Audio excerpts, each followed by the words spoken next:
officially a world record contender. And over the next few months, things would get quite interesting. Hendy started practicing the last few tricks he needed to learn, like standing left side and elevator skip. And most importantly, he worked hard to build his consistency. He knew that he had the skills to get this world record. He just needed to hold it together for long enough and get it all to line up in one run.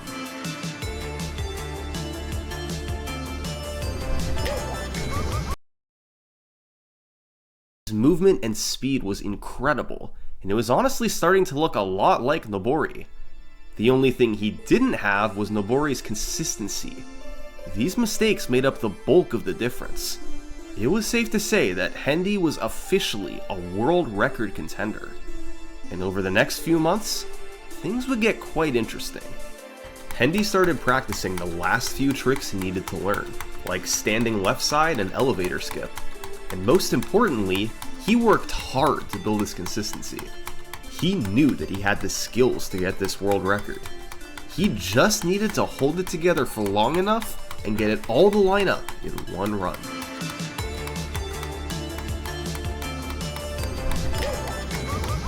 I don't know what just happened. I think I fat-fingered A. Dude!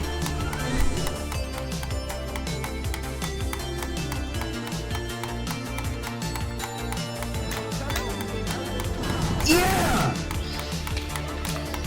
You did Super Mario 64 16-star blindfolded in 26 minutes.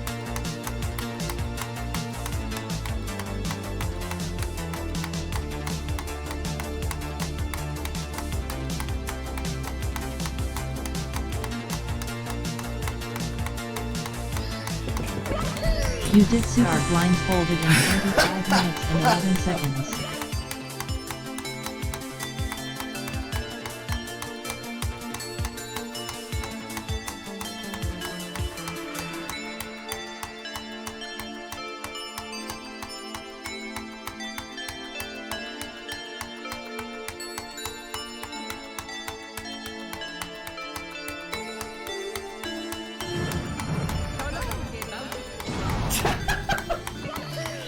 You did Super Mario 64.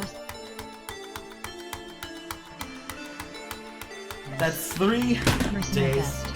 in a row. Hendy was closing in. This was a 24-minute run with 2 deaths, and other scattered time losses throughout. There was easily a minute worth of improvements he could make. But Hendy was getting exhausted.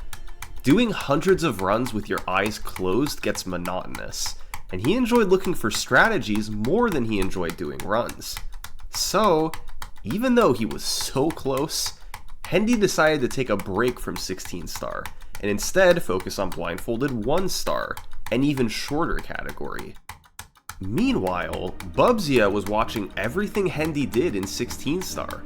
He was amazed at how close he'd gotten to Nobori. And after completing the world's first blindfolded 120-star run in May, Bubzia was ready for a new challenge. He'd improved so much while on the 120-star grind, and had gotten especially good at searching for new strategies. Bubzia had turned into a new player. His old 28-minute PB in 16-star was in a distant 3rd place. In July 2022, he embarked on a quest to change that. Bubzia still couldn't rely on muscle memory as heavily as Nobori. That meant his gameplay would generally be a bit slower as he had to set things up more. But if he could make up the difference with faster strategies, maybe he had a chance at this. He and Hendy found new tricks all across the run, like triple jumping off the womp while going up top, and long jumping straight across the gap in Dark World. These small improvements began to add up, but the heavy hitters were in the final 2 Bowser stages. Bubzia found a beat count to reach Nobori's elevator cycle in Fire Sea, cutting out his muscle memory strategies while matching his speed. And in Bowser in the Sky, Bubzia decided he had to commit to going for everything. Standing left side, elevator skip, and even doing a triple jump dive onto the rotating platform. Bubzia knew this would help make up for some of the speed and movement difference, but would it be enough? That July, he got on a run that fell about 45 seconds behind Nobori after the first 8 stars. After accidentally quitting out of Lethal Lava Land and missing the star in Dire Docks, his deficit rose to over 2.5 minutes. But he did manage to gain time on the BLJs and executed his new Bowser in the Sky strategies to perfection. The end result was a 25:49, 2 minutes behind the record and 1 minute behind Hendy. Bubzia was a changed player. Look, he hadn't held the record in 3 years now. Nobori had always been just too dominant to beat. But this run was proof that finally, he was fast enough. The world record was within reach. If Bubzia could clean up a couple blunders in the middle of the run, then he could finally get the top spot back. Bubzia got off to a great start. He hit all his new strategies through Dark World and had a 20-second lead over Nobori. In Lethal Lava Land, he looked like a visual runner collecting the 8 coins. No hesitations. He nailed getting on the submarine in Dire Docks and had a beautiful fire seat. All of a sudden, Bubzia had himself a deathless run into the BLJs.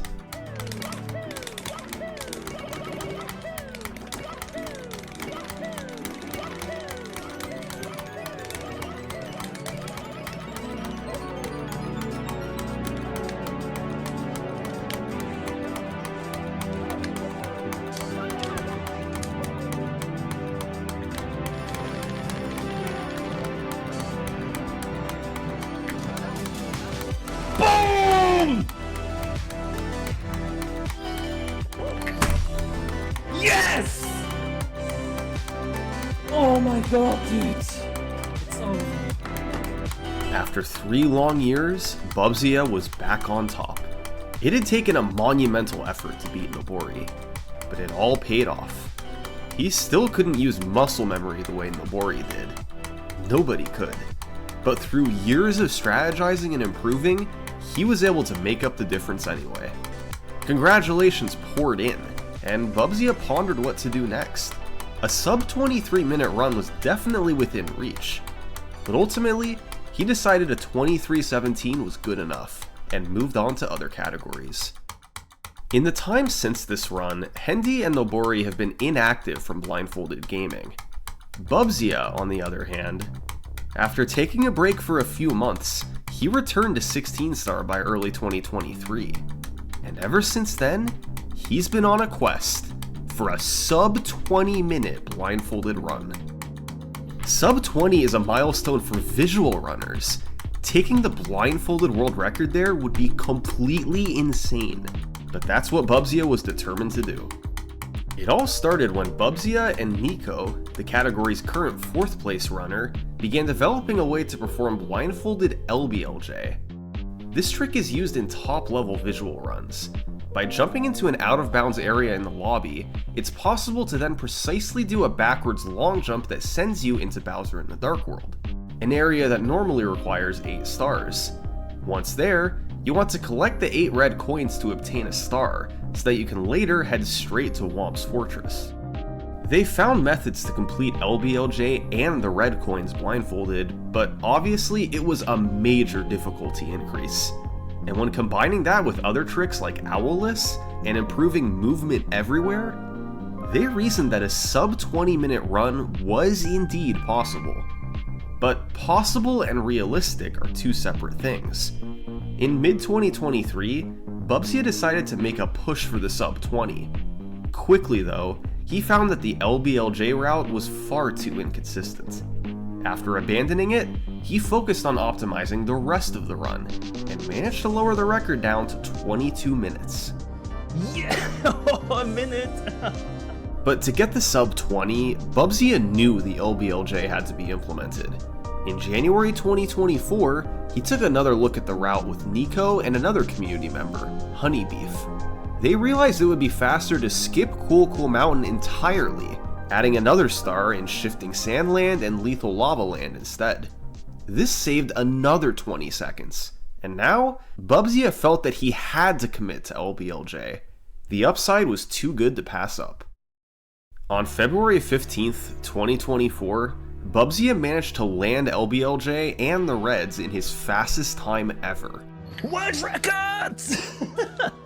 He struggled a bit with the new stars, dying once each in Shifting Sandland and Lethal Lava Land, but even still, he was hitting most of his new strategies. He had a clean Fire Sea, then got both BLJs first try. After flying through Bowser in the Sky, Bubsy had a chance at a big world record. No! No, I think I threw it.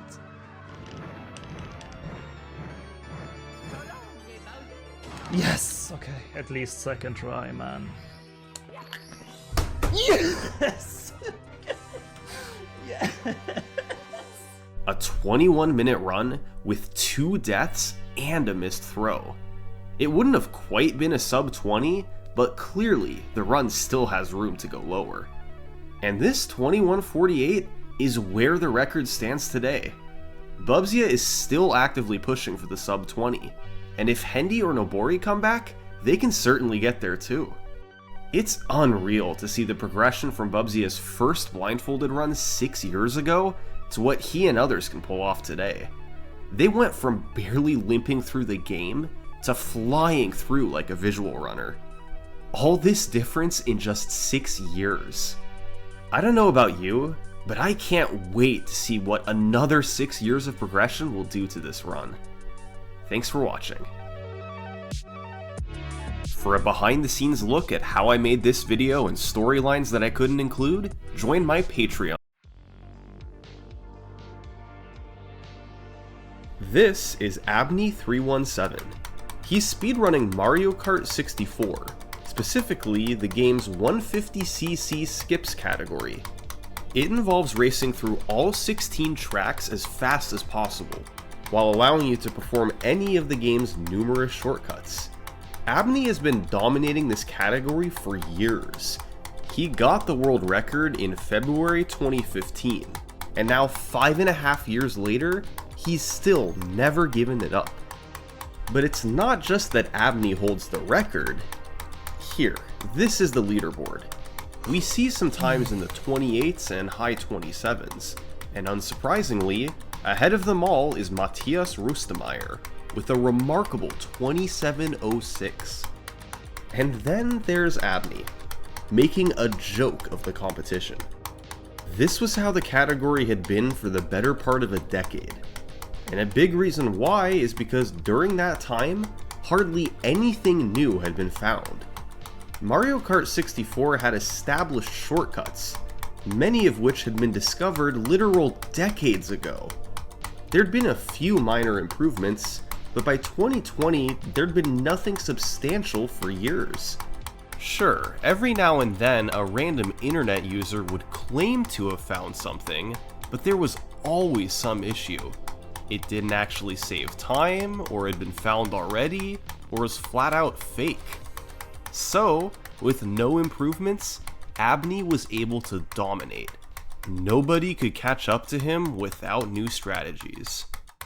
And this brings us to August 2nd, 2020. Abney was doing attempts to improve his own world record when suddenly he gets a message from somebody new, claiming to have made a large discovery. Can you send me a video of a large discovery? Post it on Discord? I don't know. This had happened before. Just another random viewer trying to get the streamer's attention. I gotta see what this guy's large discovery is. But still, he had to take a look, just so he could rule it out and get back to his attempts.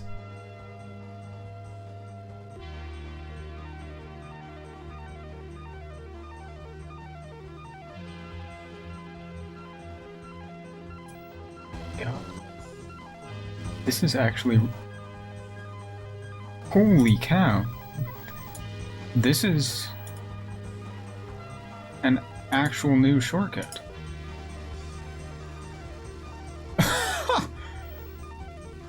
What? Abney didn't know it yet, but this discovery was the first of several. and his world record, it was about to become very vulnerable.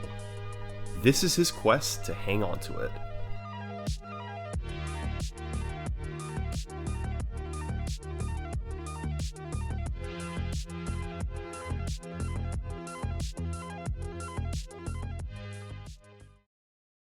But first, I want to tell you about this video's sponsor, Opera GX.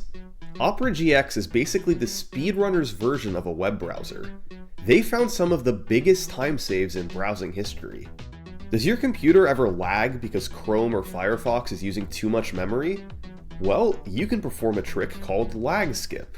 By using GX Control in Opera GX, you'll reduce slowdowns and save precious time. But what about having to import all your settings and bookmarks from your previous web browser? Well, Opera GX found a skip for that too. By utilizing their quick import tool, you skip wasting time and instantly have everything transferred over. They've also got GX mods, where you can quickly modify background music, keyboard and tab sounds, browser and wallpaper visuals, and much more.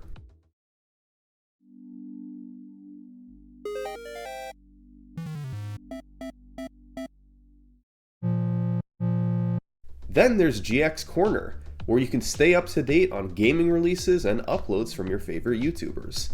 See their 12 latest videos only by using my dedicated tracking link. If you want the fastest and best browsing experience, download Opera GX using my link in the description and pinned comment. Abney's mind was blown. His chat was losing their minds. And it all stemmed from Forest64, a viewer who had never posted in chat before today. This is what was on the video that Forest sent to Abney. Royal Raceway, the 11th track in the run. Forest immediately turned around at the start and drove over some grass, then grabbed an item, triple red shells. He then drove back across the finish line and carefully positioned himself. He fired a red shell, precisely drove into it, and was launched on top of the wall. Lakitu set him down behind the finish line, and the game counted it as a lap. Forest repeated this twice, skipped 2 more laps, and just like that, one of the game's longest courses was finished in just 1 minute. Royal Raceway did have shortcuts before this, but they were relatively minor. You'd typically finish in about 1:40. So as soon as Abney saw this video, he knew the run was changing forever. Perhaps even more curious than the shortcut itself was the guy who discovered it. He was simply known as Forest64. Yeah, some random dude in the chat just found it. In the past, when shortcuts were found, it was usually by an established expert, either a tool-assisted speedrunner or a player with thousands of hours in the game. But Forest? Nobody in the community had heard of him before. Well, Forest first played the game in 2017, but didn't submit his runs since he played on Wii U Virtual Console, which was banned. He began tassing the game for fun and became an expert on how the game's shortcuts worked. He was perfectly happy staying in the background and not interacting with the community. But then he found the Royal Raceway shortcut, and felt compelled to tell people about it. So he did. The inner workings of this shortcut are quite complicated, but here's a rundown of it. By driving over certain regions away from the main track, like this part of the grass, the game sees that you've skipped over a decent portion of the track, and it responds by storing your current position in memory. If you then land on specific polygons, like the top of the wall, the game takes the position stored in its memory to determine where you are. So, Lakitu sets you down near the grass where your position was stored, the game thinks you've driven a full lap, and you can drive forward to complete it. This was a miracle. Look, random people claim things all the time on the internet, especially when it comes to speedrunning. But this random guy, Forest64, had actually found something. It was incredible, and Mario Kart 64 would probably never see something like this again. If it didn't happen again the very next day. On August 3rd, 2020, someone else sent a private message. It was another guy that nobody in the community had heard of before. And once again, he was claiming that he'd found a new shortcut. And guess what? He was absolutely right. Rainbow Road. Just like the last shortcut, you turn around at the start and go grab red shells. You then drive forward and stop next to the finish line. By firing a red shell behind you, then driving into it, you tumble over the edge in front of the finish line. After you fall for a while and stop tumbling, the game actually lets you back up in midair, and you can cross back behind the finish line. So, when Lakitu brings you back, you're behind the finish line, and the game gives you credit for having driven a full lap. The guy who discovered this one is named Garrett Graysel. He apparently found it one day back in the 90s, when he knocked his friend over the edge with a red shell and the game gave him credit for a lap. He assumed the community knew about it and never brought it up. But when he saw a speedrun where players did a slower skip with a green shell, he decided he should mention it to someone. And he was right. His red shell skip was faster by a solid 30 seconds. It had been decades since an outsider had found a new shortcut. Now, by sheer coincidence, it had happened twice in 2 days by 2 separate people. But while Garrett's shortcut was a one-off thing, Forrest was still looking for more. And over the next few days, he'd come up with yet another one, this time on Toad's Turnpike. The setup is a little too complicated to explain here, but it involves a lot of getting stuck in the railing and driving over the grass next to the track. The end result is being able to hop into the railing next to the finish line and skipping a lap each time. 45 seconds on Royal Raceway, 30 seconds on Rainbow Road, and now 55 seconds on Toad's Turnpike. In the span of a week, more than 2 minutes of time save were added to the run. Abney was still way ahead of the pack, but if he didn't take advantage of this, there was potential for these guys to catch him. So, Abney got to work. Despite the massive potential for time save, this still wasn't going to be easy. The Royal Raceway skip was extremely tough. You had to time your collision perfectly or you weren't making it on top of the wall. Still, the world records started to pour in. 25-29, then 25-25. 25-25.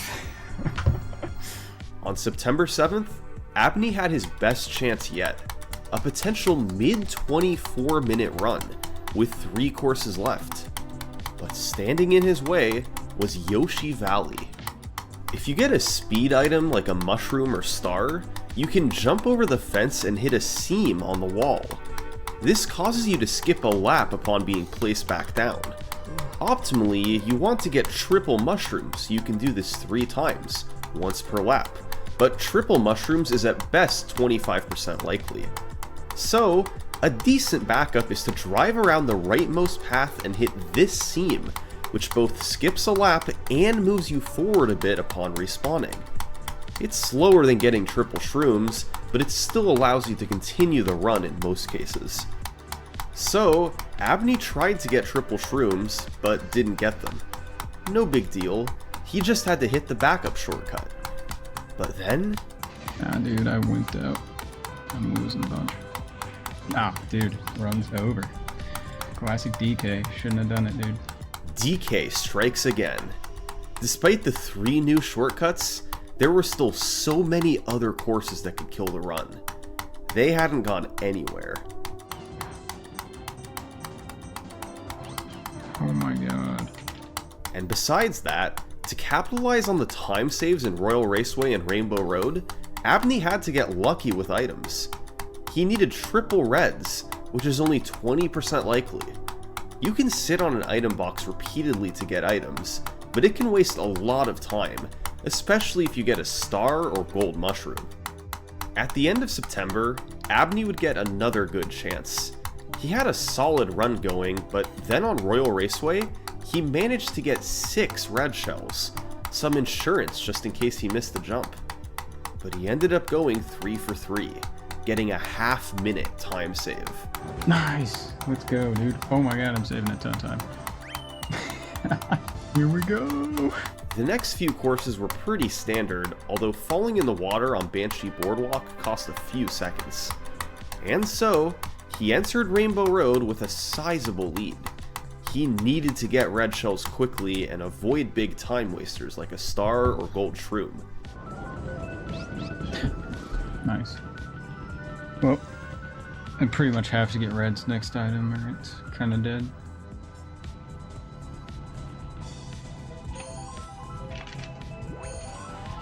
It wasn't quick, but he had the reds. No insurance this time. Now, he needed 3 hits in a row.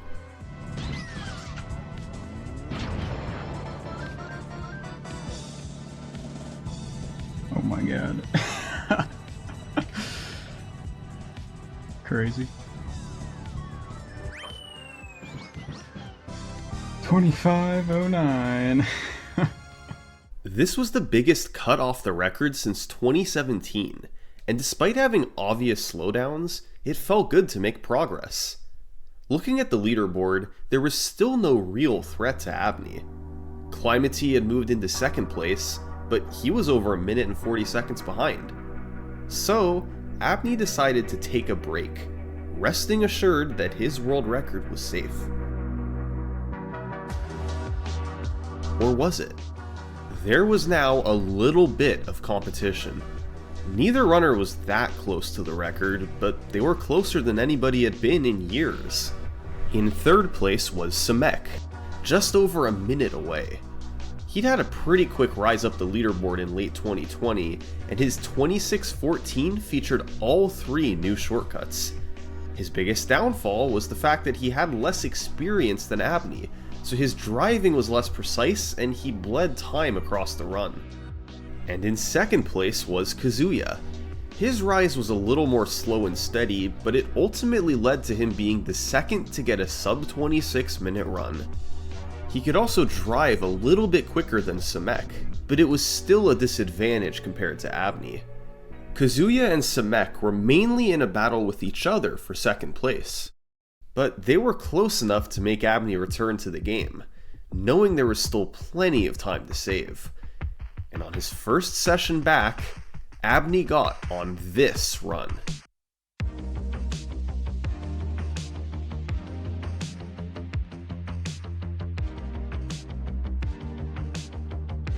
One of my best joggers ever, maybe.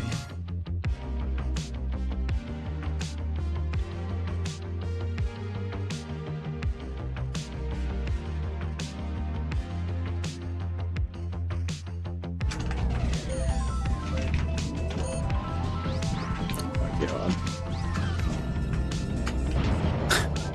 Oh my god. Oh dang, is this 24?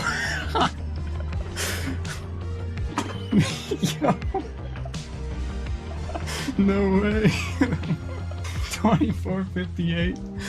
This was the first minute barrier broken in nearly 4 years, and it was all possible thanks to the 3 new shortcuts. Rainbow Road and Royal Raceway were nearly perfect, and Toad's Turnpike saved a bunch of time too. This gave Abney some breathing room over his competitors, but he knew there was still work to do. Take Mario Raceway, for instance. This is another course where you want to get triple red shells, so you can launch yourself over the wall on each lap. But in this run, it took Abney over half a minute until he could finally get them. So, Abney knew he had to keep going. He had just cracked into the 24s. Now, he was going to see how low he could take it. About a week later, Abney got on a run with a perfect Toad's Turnpike, thrusting him into the lead. He bled a bit from missing jumps on Choco Mountain, but then it was time for Mario Raceway.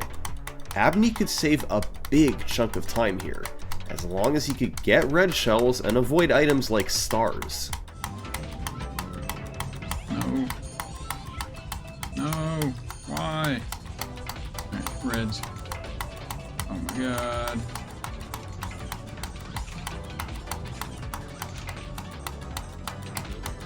Right here.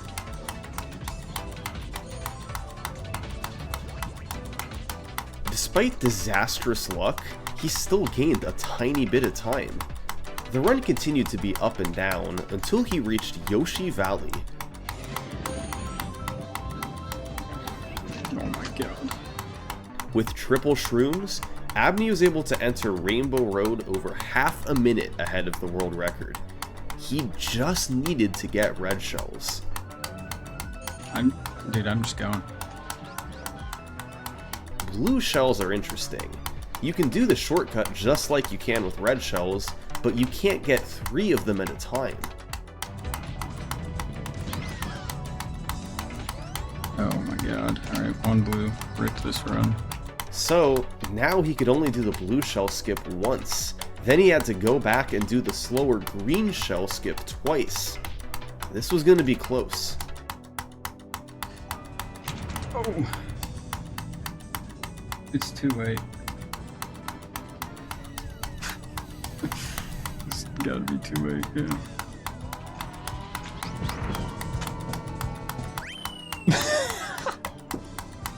No way! Somehow he had pulled it off. Luck had tried to prevent it, but Abney forced his way into a world record. And as impressive as it was, this run would be totally irrelevant by the next day.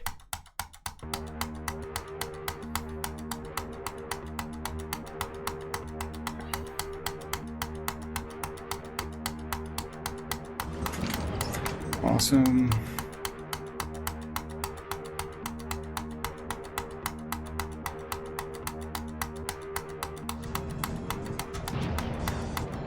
Perfect special cup.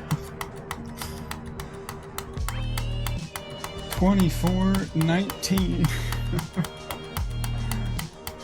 Oh man.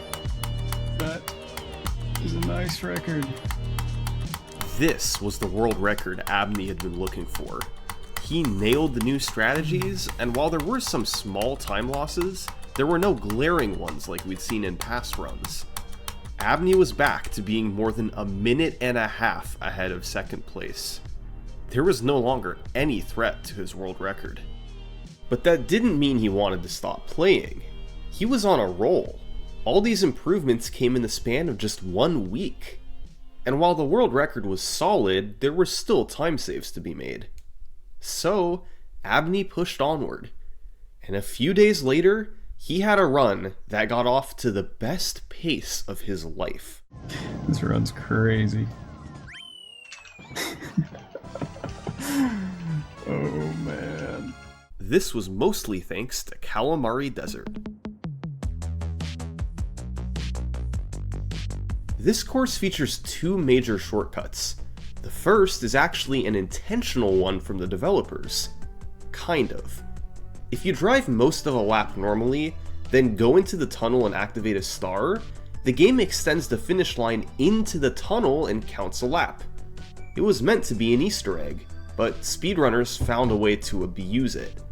You can drive into the tunnel from the opposite side at the start of a lap, then turn around and activate the star. It counts as a lap completion in a fraction of the time. The other shortcut also involves driving into the tunnel. You take either red shells or a blue shell and knock yourself over the fence, skipping most of the lap. Now, both of these shortcuts save big time, and ideally you want to do both. That means getting red shells, then grabbing a second item and having it be a star. But getting triple reds is 20% likely, and a star is 30%. So you've only got a 6% chance of getting the magic combination. But when you do get it right away, it saves big time. So, Abney kept playing this incredible run, and after quick triple reds on Mario Raceway, he had a nearly 40-second lead. But then he entered Royal Raceway, once again needing triple red shells. Nope. Let's go.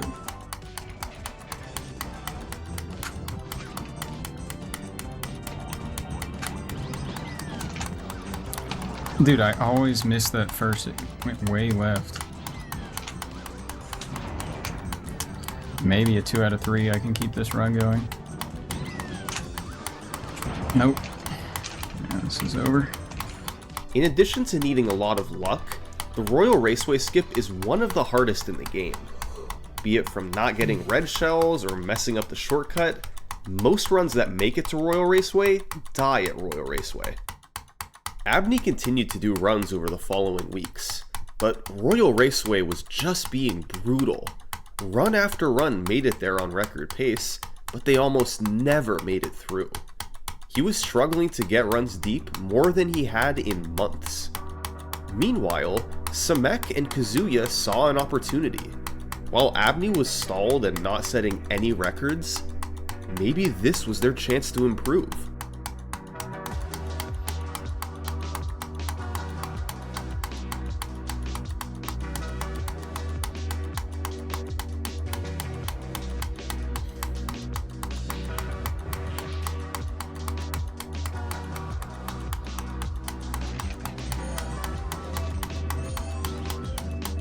Ah, dang it. No. Dude. No. Dude, why? Not even a chance.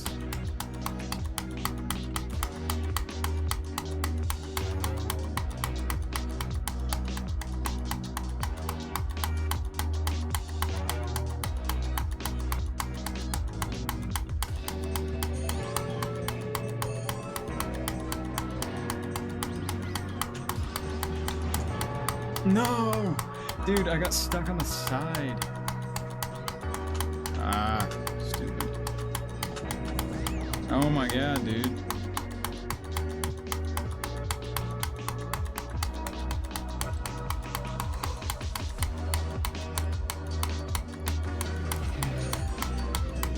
Oh my god. Oh my god.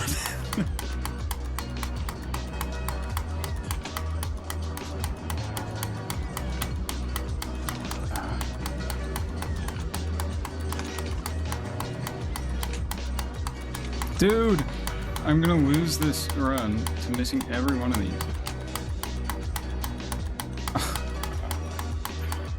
Oh my god. The gap had closed. There was just 24 seconds between Abney and Kazuya, with Samek not far behind. Kazuya had turned into a remarkably consistent player, and he was doing the impossible. He might have a shot at getting this world record. Well, Abney had no choice but to keep trying. On March 18th, he built up another lead into Royal Raceway. Not as big as some previous runs, but still a comfortable advantage. Step 1. Acquire red shells. Oh my god. That was easy. Now, he had to hit them 3 out of 3. No margin for error.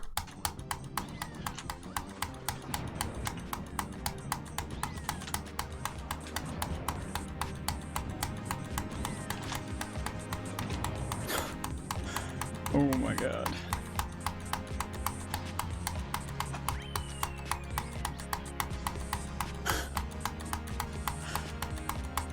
About time. It was officially on. Abney took a 36-second lead into the Special Cup. 4 courses separating him from a big world record.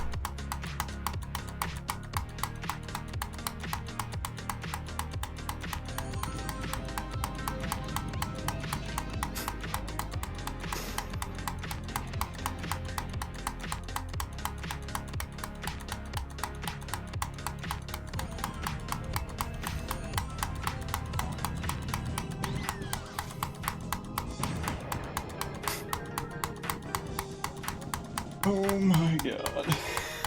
This run's insane.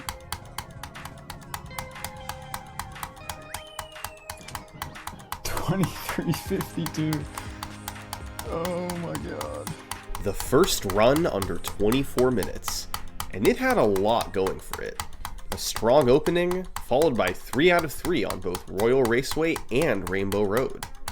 Once again, Abney now had a big separation from second place. Despite a massive effort, Kazuya was back to being nearly a minute behind.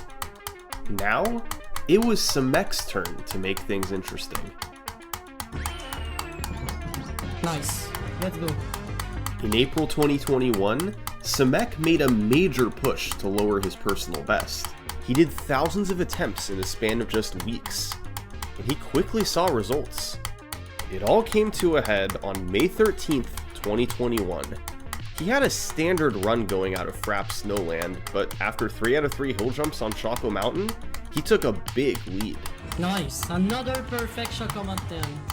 Wow. So, entering Royal Raceway, Semek had a great opportunity, as long as he could hit this 3 out of 3.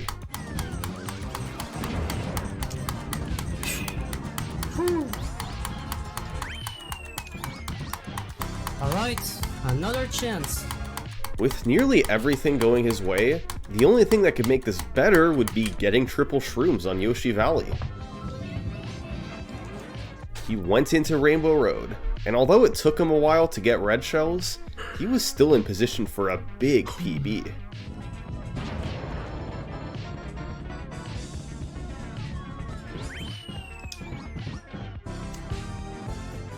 Just like that, Semek had swooped into second place.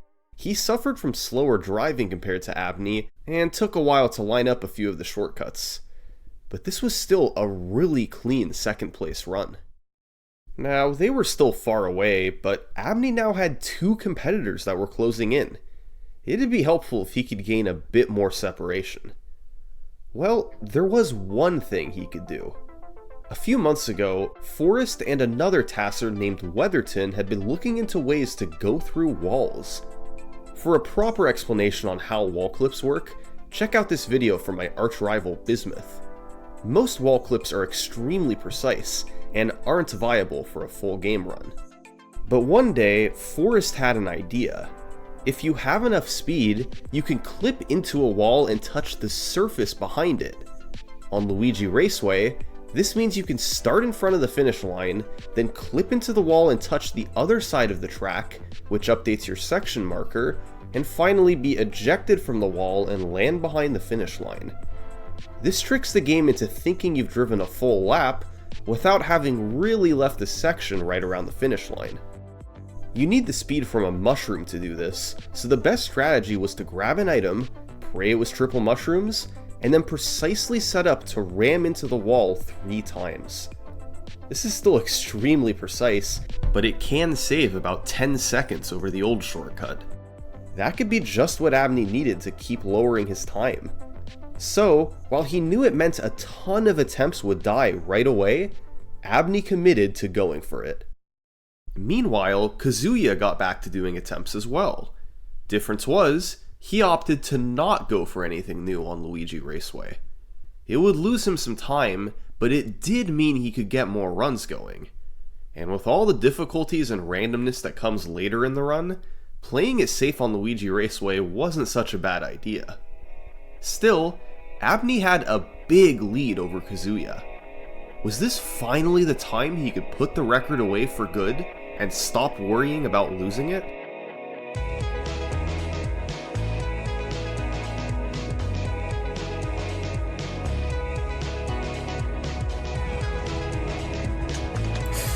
Dang it. God dang it, dude. How am I not fast enough, dude? It's over.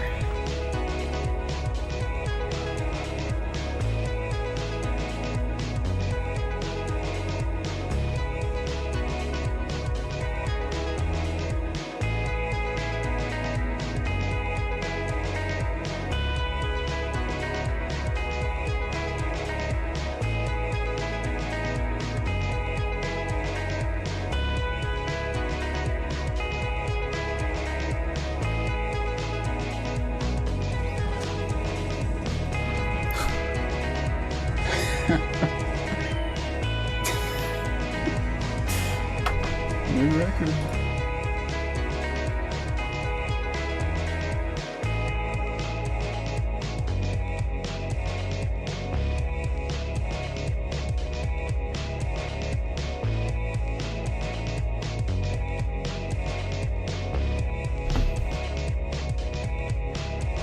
There was no denying it. Kazuya was closing in. Abney's lead was vanishing. And there was legitimate danger of losing a record that he had held for more than 6 years.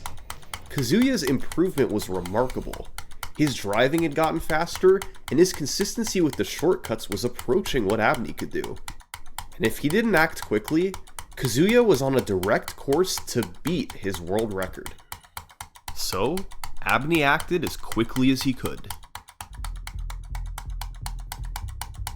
Now this run was looking nice. He'd gotten the time-saving Luigi Raceway and a clean Toad's Turnpike to save a bunch more. He missed just one hill jump on Choco Mountain and got reds right away on Mario Raceway. Going into Royal Raceway, this was the best pace he'd ever been on in his life.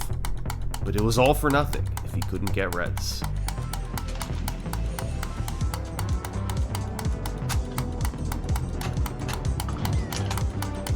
I knew that would happen.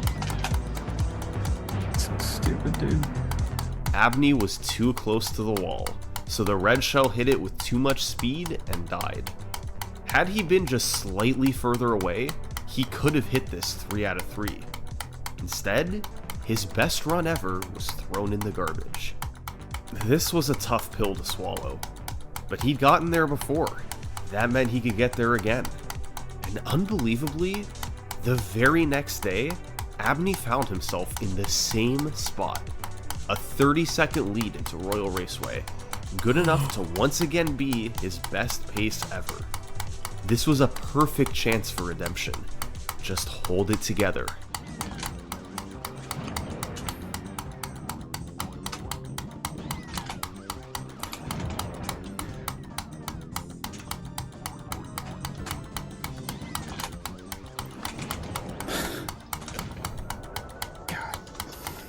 Abney had been playing this category for 7 years. Those were the 2 fastest runs he'd ever had. Back-to-back days, both killed in the exact same spot. But like any good speedrunner, Abney knew he had to push onward. He'd had some really crazy paces lately. If he could just get back there and execute on Royal Raceway, he'd have the world record in the bag. But I don't think Abney was prepared for the type of run he'd have on September 28th, 2021.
No triple mushrooms, but that was okay.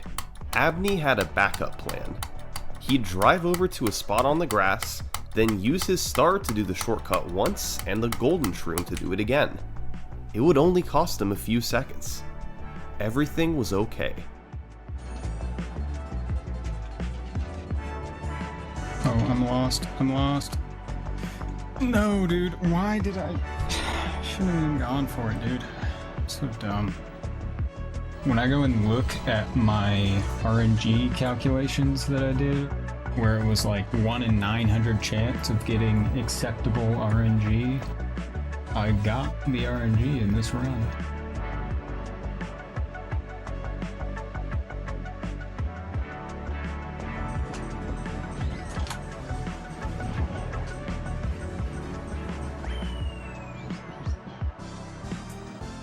Alright, it's a run.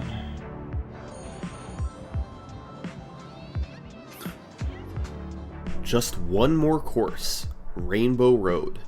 But the red shell skip had not gone well for him lately. Good news was, he had a 20-second buffer to work with. If he could just get red shells and hit the trick, there was room for a big world record. But he needed to not miss.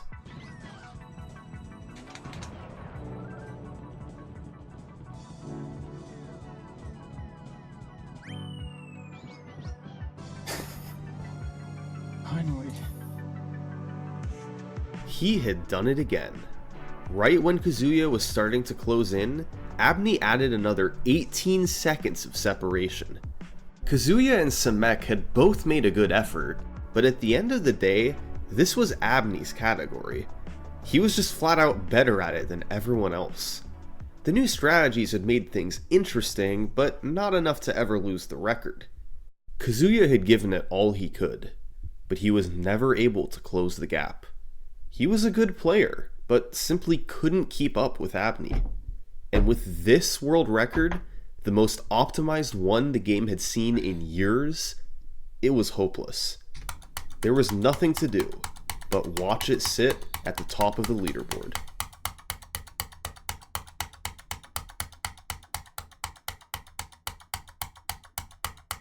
Whoa.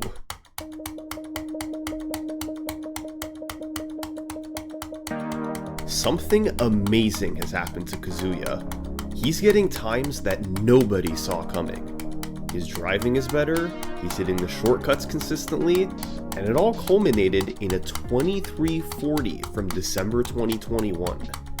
It was an extremely similar run to what Abney got, getting red shells quickly everywhere and not missing a single one.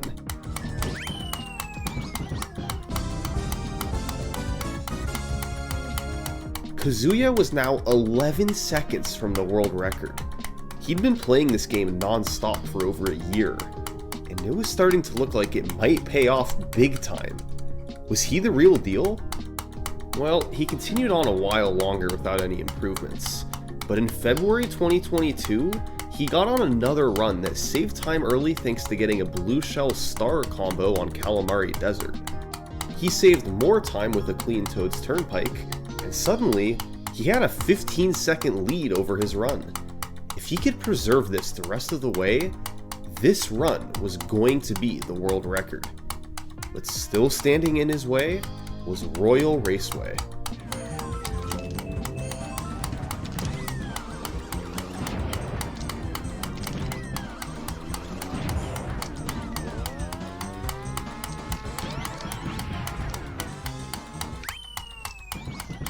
Like I said, Kazuya had gotten extremely consistent with these shortcuts.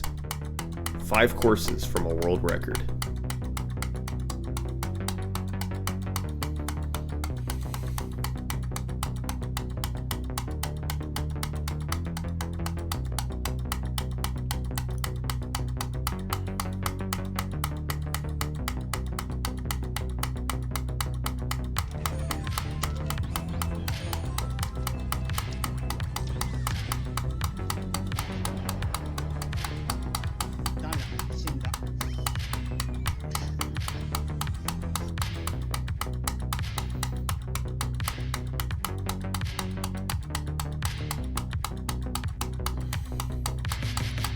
There were now 2 seconds between Abney and Kazuya.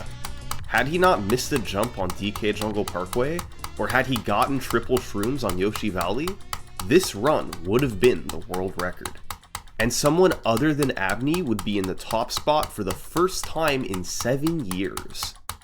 Naturally, Abney came back to do more runs, trying to play defense and hang on to his record. But he struggled to get anything going. This record had been synonymous with him for close to a decade now. It was hard to believe that it might be coming to an end. All Kazuya needed was a run that kept it close into the Special Cup, where he could save a bunch of time and beat the world record. A few weeks later, Kazuya got on a run with a really clean Choco Mountain. It took a while to get red shells on Mario Raceway, but he got through it. He bled a little bit of time on Royal Raceway, but only a few seconds. This was the exact type of run he was looking for. a deficit that he could overcome in the Special Cup. So, Kazuya got to work.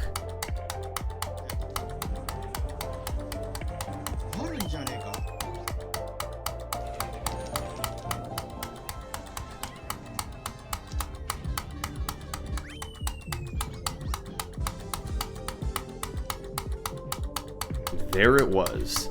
Kazuya had a 7-second lead into Rainbow Road. If he could get red shells, then hit the shortcut 3 times in a row, he was about to take the world record. 1 course to go.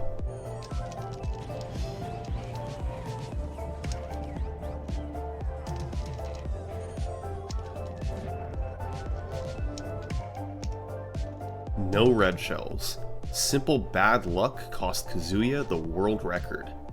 This was the best chance he'd ever had to get it, and his time was running out. Abney and Kazuya were neck and neck. Each player was actively doing attempts to break the world record. Was Kazuya going to be able to take the record, or would Abney's record streak remain unbroken? It all came down to who could lower their time first. Well, in April 2022, one of these players broke through.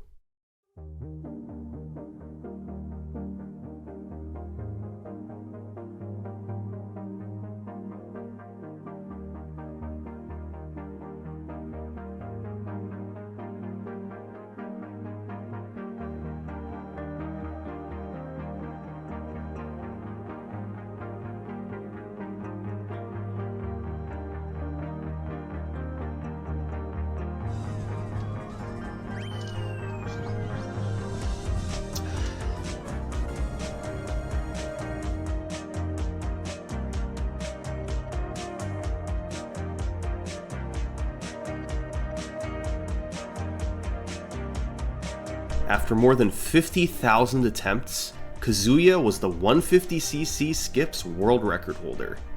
Congratulations poured in across the community. It was just surreal to see a new name on top of the leaderboard. Kazuya had cut it close. He didn't get triple shrooms on Yoshi Valley, and it took some time to get red shells on Rainbow Road.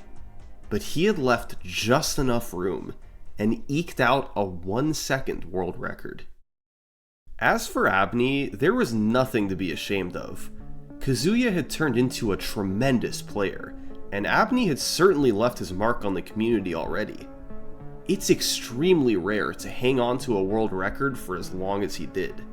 There was absolutely no shame in passing the torch to Kazuya and riding off into the sunset, leaving a streak of 29 consecutive world records as your legacy.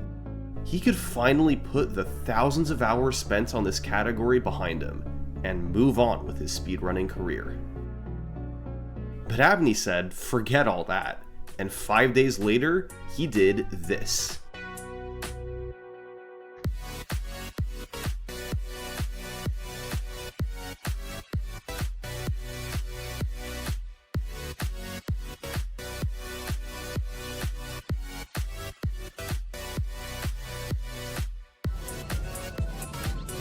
Yes.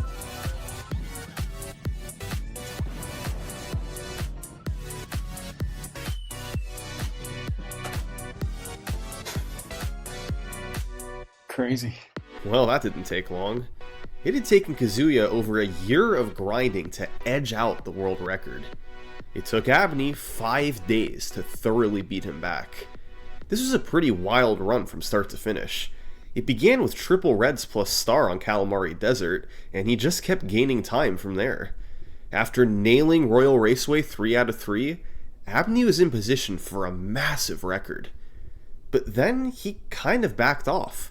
He bled a bit of time by playing the next courses safe, and then despite getting triple shrooms on Yoshi Valley, he lost 8 more seconds by really lining up the jumps carefully.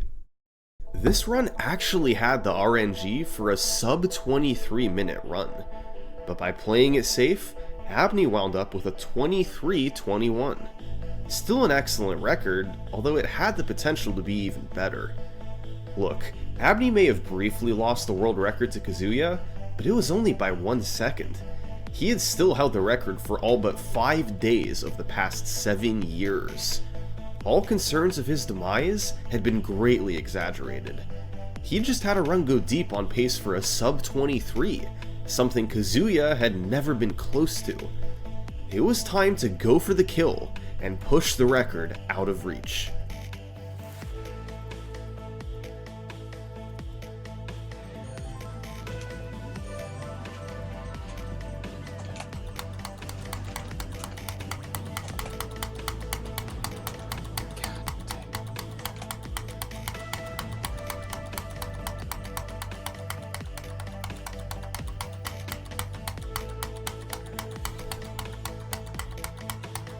Ah, man.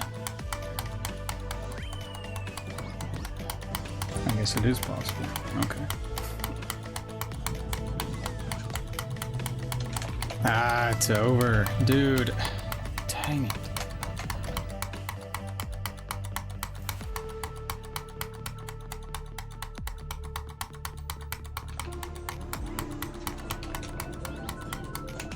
Come on, don't do this.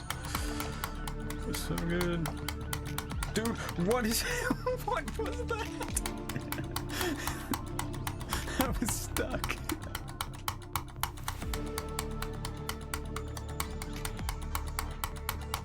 No, I barely missed. Dang.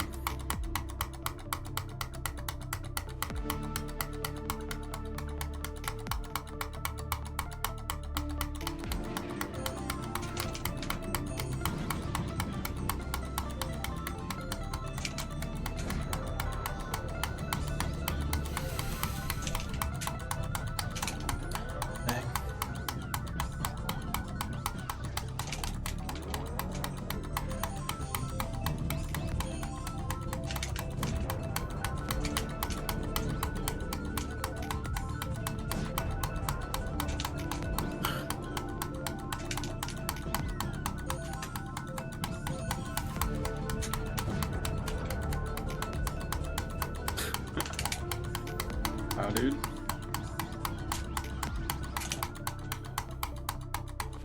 It had been weeks, and while he'd had some promising runs, something always went wrong to prevent a world record.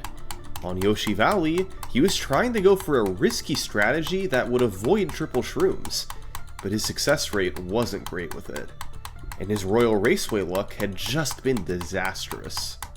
Meanwhile, Kazuya was still right there. He was 7 seconds behind Abney, but he'd gotten the record before. Could he take advantage of this opportunity?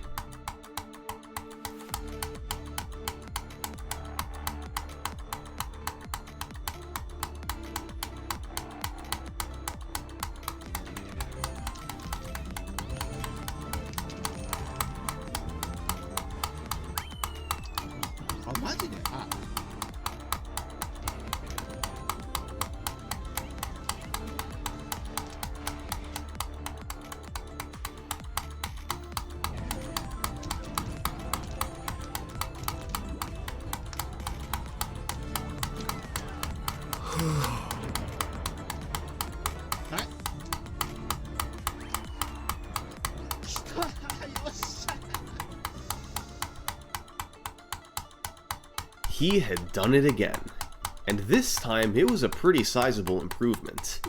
He had a mistake early on Toad's Turnpike, when he missed a lap skip and had to do it again, but he was able to climb out of the hole, and didn't have another time loss until he missed a lap skip on Yoshi Valley. But beyond that, it was a beautiful run, and Kazuya had just proven something. His 1 second world record wasn't a fluke. He had actually caught up to Abney. Despite slower driving, he had matched or perhaps surpassed him at hitting the game's shortcuts. Kazuya was the champion of 150cc skips. In the year since this record was set, nobody has come close to approaching their times. Abney and Kazuya are more than a minute ahead of the competition. Both players have been grinding the category recently, and have done thousands of attempts each. They've both had promising runs, but there's only been one additional world record.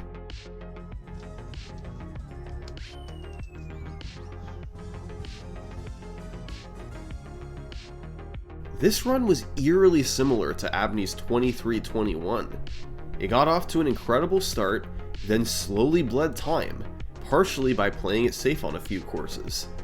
Only difference was, this record was 7 seconds faster than Abney's run. It's hard to lose a world record. It's a side of speedrunning that doesn't get talked about much.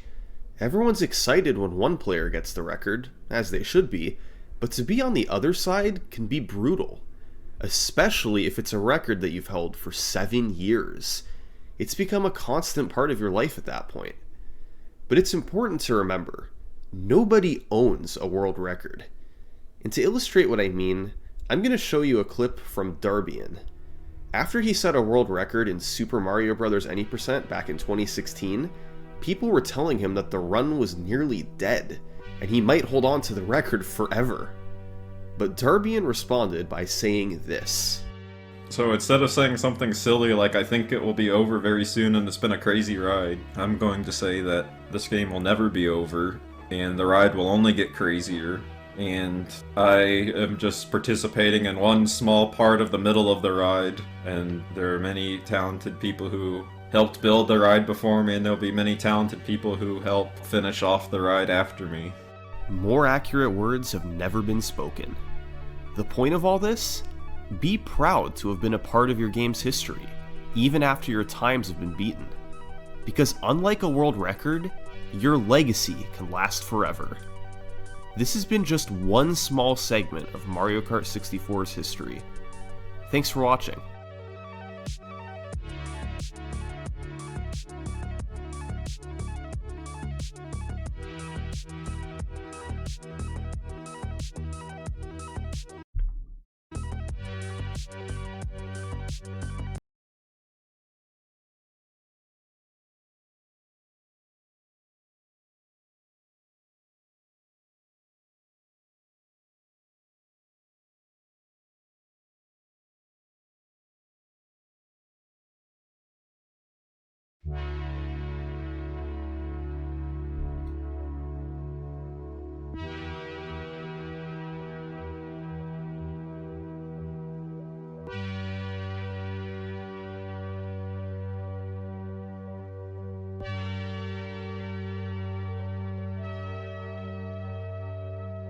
Super Mario 64 16 star. It's the most popular category and the most popular speed game of all time. Holding a record in it is one of gaming's toughest accomplishments. Ridiculous glitches and insane movement, both requirements for a world record.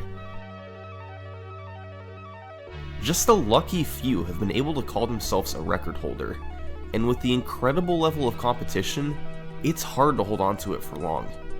But let's take a look at those gamers and see how they did it.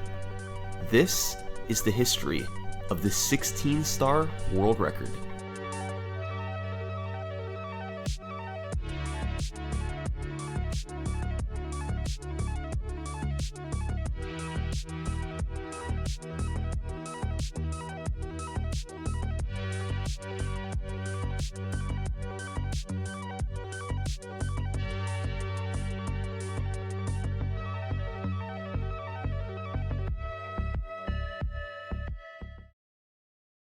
Super Mario 64 has 120 stars you can collect.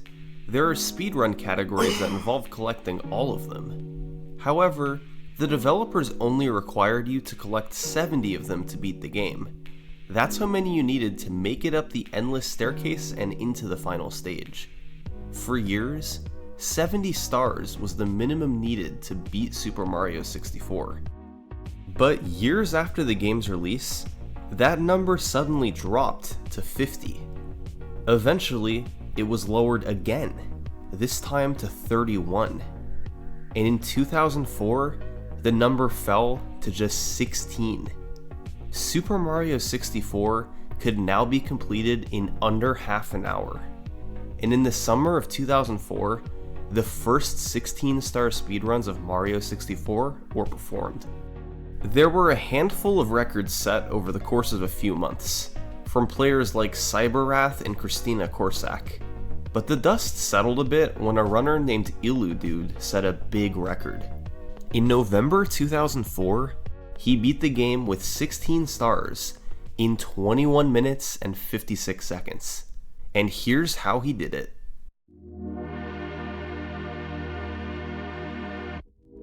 The first goal in a 16-star speedrun is to collect 8 stars, which unlocks the first Bowser level, Bowser in the Dark World. He got the first star by going into Bob-omb Battlefield and ground pounding the Chain Chomp's pole 3 times, unlocking the star. One of the fastest ways to move in Super Mario 64 is the long jump, so Illudude chained these together over and over whenever he could. Next, he went into Whomp's Fortress to collect 5 more stars. He got the first 2 by going to the top of the stage, defeating Whomp, and then climbing to the top of the fortress. He then quickly got the star on the ledge by side flipping to it, then opened the cannon, used it to blast away the wall, and shot himself into the star to collect it. A slow process that ate up around half a minute. Finally, he got picked up by the owl to fall into the cage and collect another star. That put his total at 6 stars. The remaining 2 came from sliding down Peach's slide to collect both stars, despite a bit of slow movement along the way. Illudude was then able to enter Bowser in the Dark World, where he used long jumps all over to move through the stage. It took 2 throws to hit Bowser with a bomb, but eventually he got the job done. Now that he could go into the basement, Illudude's next goal was to collect 7 more stars to allow Mips the rabbit to appear. The first 2 stars came from shifting Sandland, where he got one from quickly jumping at the top of the pyramid, and the other from slowly waiting on top of a pillar for a bird to arrive. The next 2 came from Lethal Lava Land, where Illudude boiled the big bully and collected 8 red coins. His movement wasn't ideal in any of these sections, as his only real strategy for moving fast was to long jump whenever he could. Finally, the last 3 stars came from collecting the Toad Star, then heading into Hazy Maze Cave, getting the Emergency Exit Star, and the Watch for Rolling Rock Star. Now, Illudude had 15 stars, which spawned Mips the Rabbit. Normally, you can just grab him for a star, but Illudude was going to use him for a trick discovered by Dom Dunk a few months prior. This was the key to beating the game with 16 stars. The first step is getting Mips through this door. By putting him down right in front of it, then going through the door, you can quickly jump back and stand inside the door. From there, you can pick up Mips, turn around, and place him on the other side. Then, you want to take Mips to this door, which you normally need 30 stars to pass through. By placing him in front of it, you can jump between Mips and the door to get pushed through it, skipping the 30-star requirement. The Mips clips could be difficult to perform, but if done properly, they would save many minutes off a Super Mario 64 speedrun. After this, Illudude went into Dire Dire Docks, collected the submarine star to unlock Bowser in the Fire Sea, and went through it as fast as he could.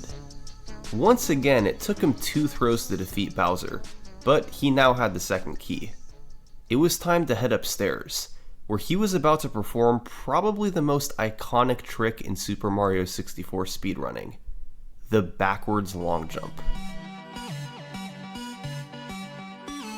This trick was popularized in a November 2000 edition of Nintendo Power magazine, but it's quite likely Nintendo knew about it as early as 1997, since that year they released an updated version of Super Mario 64 in Japan that made the trick impossible.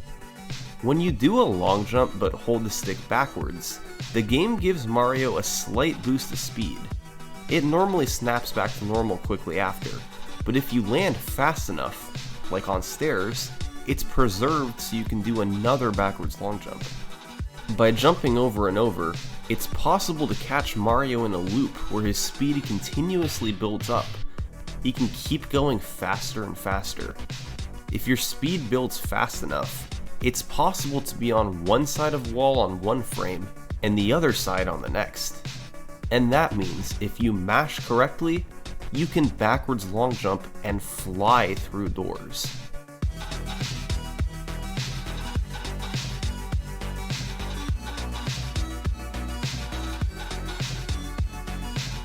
Illudude performed this on both the 50-star door and the Endless Staircase, bypassing the requirements for 50 and 70 stars respectively. Then, it was a matter of making it through Bowser in the sky and hitting Bowser with 3 bombs at the end. It took him 6 throws, but it was enough to finish with a time of 21:56, world record by a significant margin. This run was pretty good for 2004, given how new the MIPS clips and BLJs were. However, as noted before, the movement left much to be desired, and some tricks took several tries. And about 6 months later, a player named Kirby Carter would lower it by about a minute. He definitely did clean up the movement a bit, but was still mostly using long jumps. He didn't miss as many throws on Bowser, and was able to get the BLJs extremely quickly. However, the biggest revolution introduced in this run was the new, more reliable version of the MIPS clips.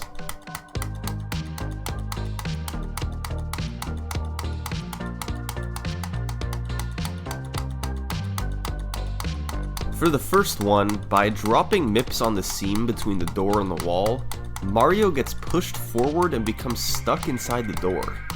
The rest of the trick can be completed as before.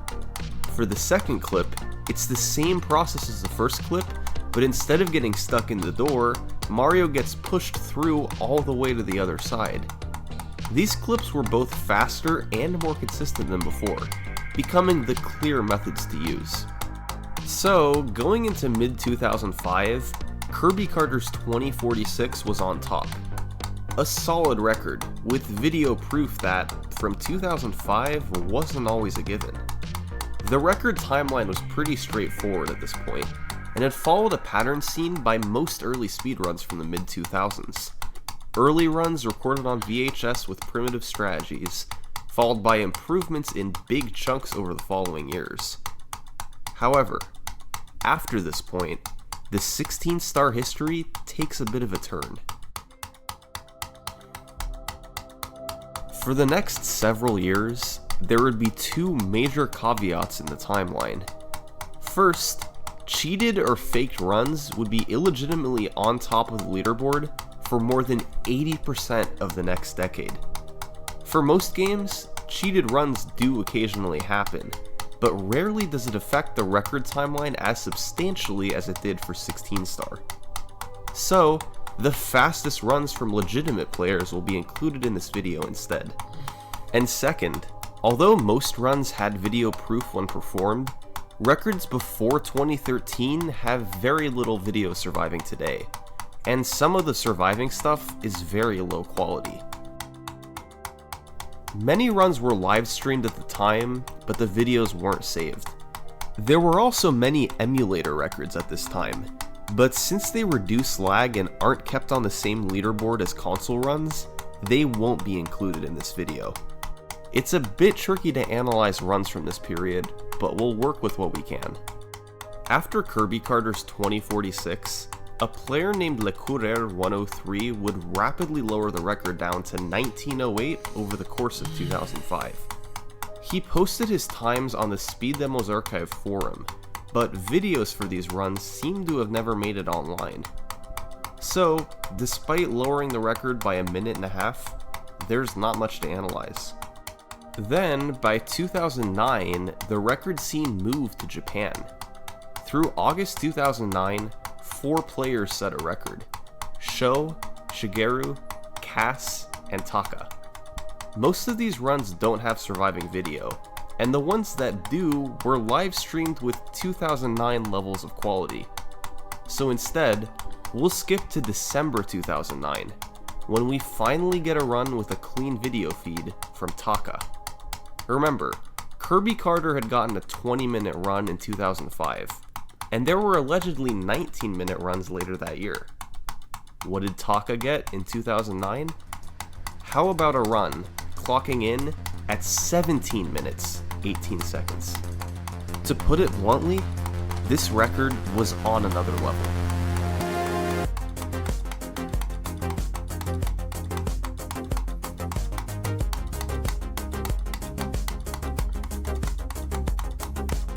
The amount of tricks, the level of optimization, everything about Taka's run was miles ahead of runs from years prior.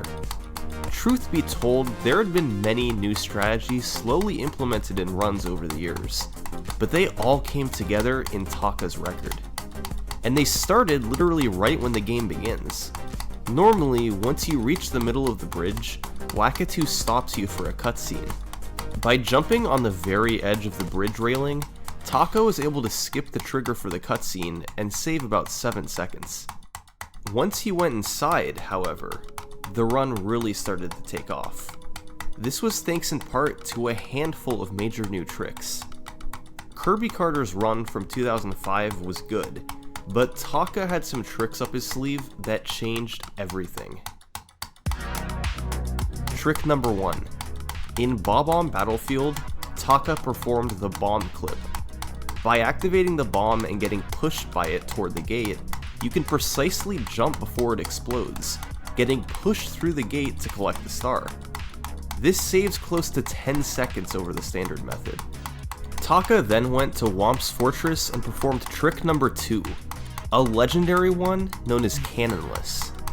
The normal process for getting the Blast Away the Wall star is slow, and involves opening the cannon, jumping in it, shooting at the wall, and landing to collect the star. However, this can all be skipped by performing Cannonless, where you just run at the wall in the perfect spot and collect the star without blasting away the wall. It saves around 20 seconds over using the cannon, which is huge, but the issue is the precision involved. You need to hit the exact right spot in the wall for this to work, so that Mario grabs the ledge the star is on top of, and his hitbox moves up to intersect with the star. Even taking time to set up the trick didn't help very much. The most skilled players struggled to hit the trick more than about 20% of the time. 16-star runs were transformed with Cannonless. You had a couple shots to get it, but if you failed, you'd have to reset. So now, most runs wouldn't make it past the 2.5 minute mark. Thankfully, Taka hit Cannonless first try, just so he could go and perform trick number 3 immediately after. By triple jumping and wall kicking off the cage perfectly, you could fall in it without having to use the owl. It only saved around 6 seconds, but Owlless became a staple of 16-star runs as well. Another big upgrade for Taka was his movement. Older runs had just used long jumps, but Taka carefully selected his moves to optimize the speed of each section. Diving was used all over for short speed boosts, while long jumps still had their place for longer straight sections. This upgraded movement could particularly be seen in Bowser in the Dark World, where Taka varied his movement all over to collect 8 red coins for an additional star.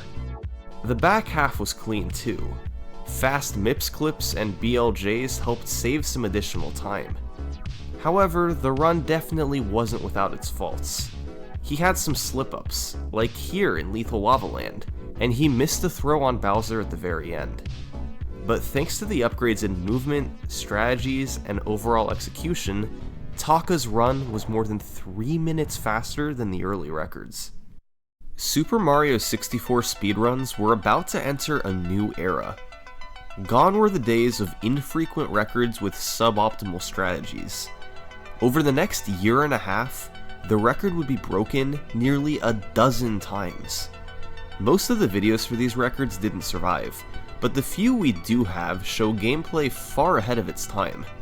The two dominant record holders for this era were Taka and Shigeru. They took turns lowering the record into the low 17s, before Shigeru broke the sub-17 barrier with a 1654. But when Taka took the record back with a 1652, he had a trick up his sleeve. LBLJ. LBLJ stands for Lobby Backwards Long Jump, and its origins can be traced to an October 2006 video, where Mr. Robert Z jumped up from below and grabbed an exposed ledge. He theorized that you could then possibly do a backwards long jump, and it turns out he was right. A tool-assisted runner named Mitjitsu showed it off in a TAS a month later, and it was eventually adopted by runners. By backwards long jumping into the basement ceiling, which extends upwards, you can land and repeatedly jump to build speed. You then land in a black area outside the front door with a lot of speed still built up. Then, you rotate the camera precisely to steer Mario's speed toward the 8-star door. If done properly, Mario will shoot through it and land next to the entrance for Bowser in the Dark World. This ultimately saves time because many of the 8 stars needed to open the door are slow, like ground-pounding Whomp 3 times.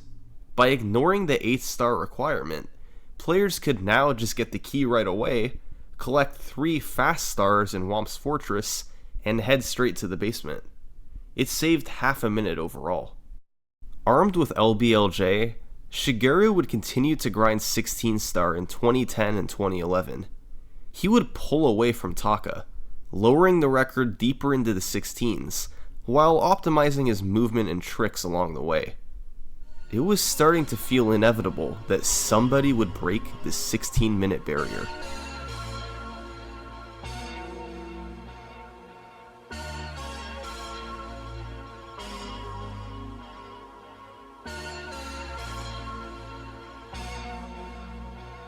But as it turns out, the first person to get a sub 16 wouldn't be Shigeru. It wouldn't be Taka either. In fact, it wasn't anyone who had set a 16-star record before. In August 2011, someone else broke through with a 1554. And his name was Matt Turk.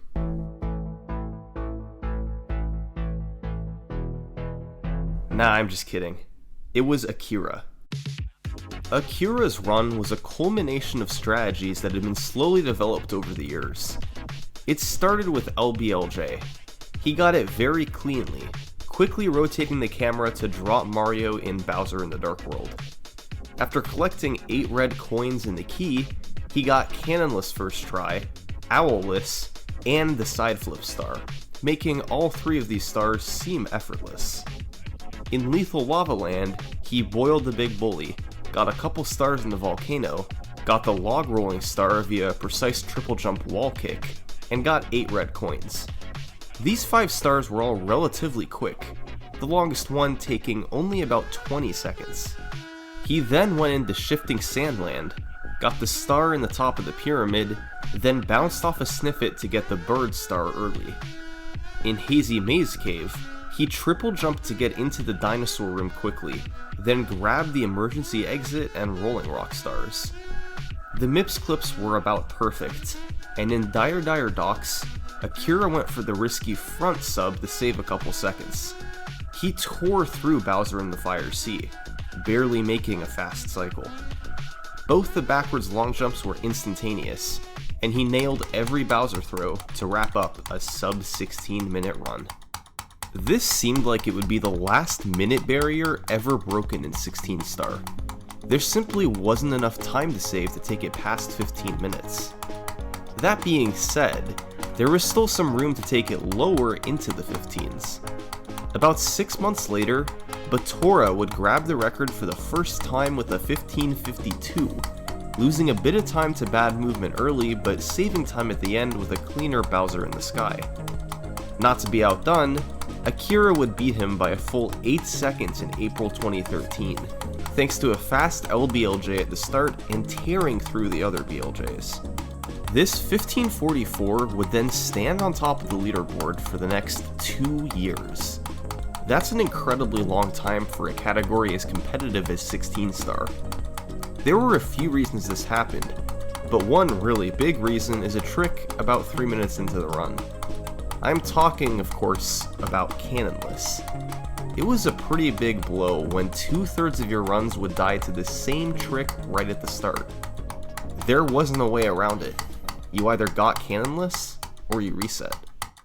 For years, Cannonless had been ending record runs before they could really begin.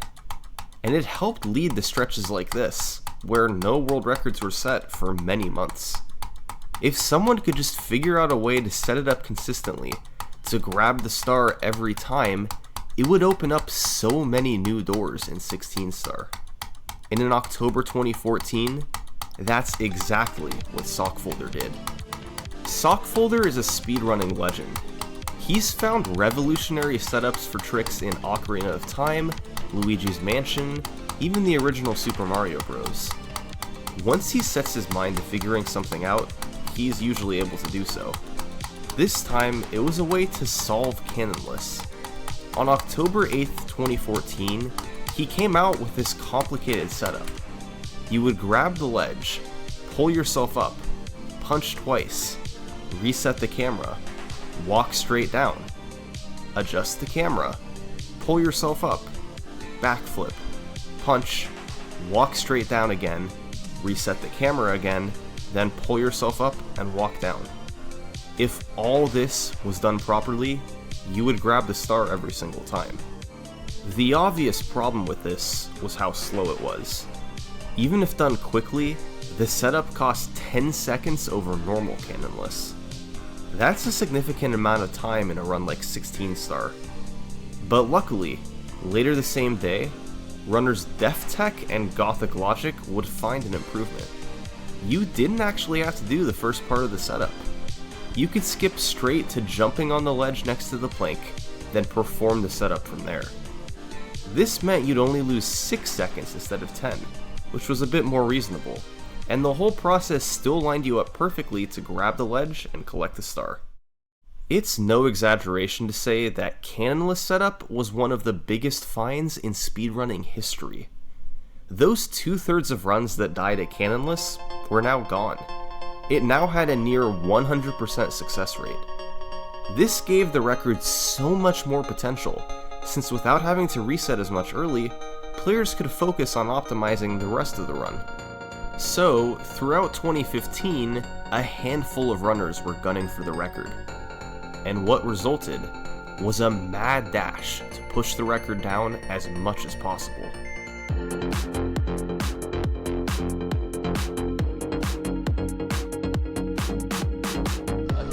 Got it! Ah, yatta!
By May 2016, Zaya had taken the record all the way to 1524. A run with a really fast LBLJ, nearly every trick hit throughout the stages, and fast BLJs to boot.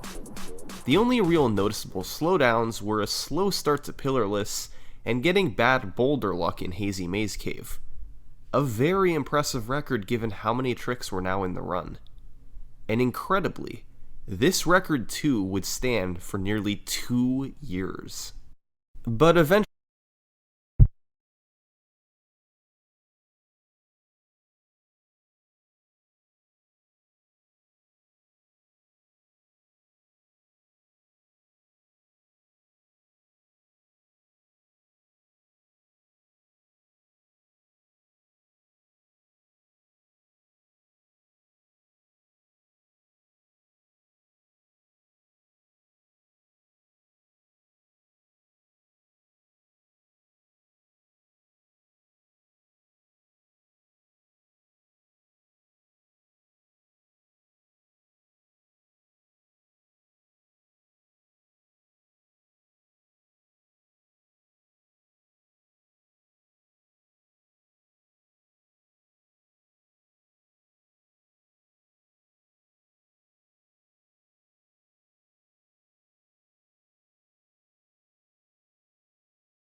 Eventually, a couple of new runners began to get really low times. Their personal bests dropped below 16 minutes, eventually into the 15:40 range, and it became evident that both of them were going to make a push for the record. This is Aki and Ouija. In November 2017, Aki got on a run that had potential. A great LBLJ, pillarless, cannonless. After getting the second key, he was on pace for a 15:25, but could potentially get as low as 15:18 if he matched his best last split ever. A record by 6 seconds. It was all going to come down to the BLJs.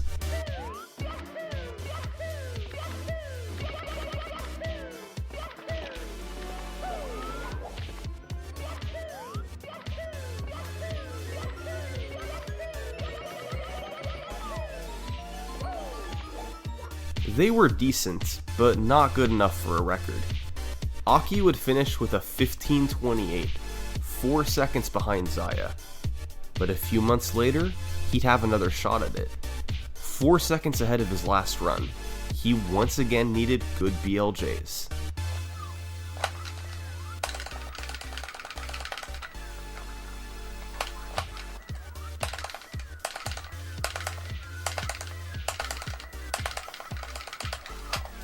This time, it was good enough. A 15:22, beating Zaya by 2 seconds and making Aki the new record holder.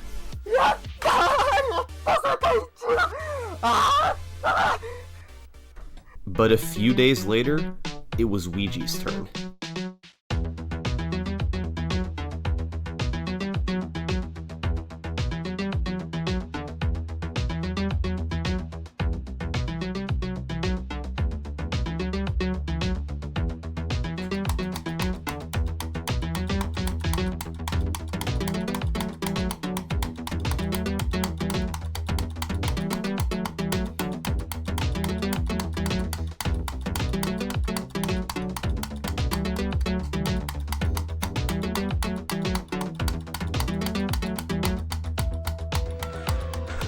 I did it! I did it! It's over! I did it, man! I did it! I did it! This was the first ever sub 1520 in 16-star history. One new trick he and Aki were using was in Womp's Fortress, where he used a new setup for cannonless called Texture Setup that had been theorized years prior by Snowman. Instead of using Sockfolder's long setup, Ouija just lined up Mario's feet with a texture in the side of the plank and went for it. It wasn't as consistent as the normal setup, but it was faster, and still more consistent than no setup at all. Compromises like this had to be made now that the remaining time saves were disappearing. He gained some time over Aki with a cleaner lethal lava land, but lost some in Bowser in the Fire Sea. His BLJs were excellent, but he had a slight mistake at the end of Bowser in the Sky. Although the run had some downfalls, it was still a record by 5 seconds. Not to be outdone, Aki would fire back 6 months later with a 15:16. He messed up the triple jump in Hazy Maze Cave, and his Fire Sea had a slow ending. He made up the time over Ouija, however, with a faster Mips grab while standing, and cleaning up his mistake in Bowser in the Sky. He also threw Bowser a bit faster each time, saving a fraction of a second per throw. At this point, when the record was lowered, it was typically only by a second or maybe a few seconds at most. When records get as precise as 16-star, where players have done tens of thousands of runs each, taking time off in big chunks was pretty much out of the question. But incredibly, just 3 weeks after his 15:16, Aki was in position to do just that.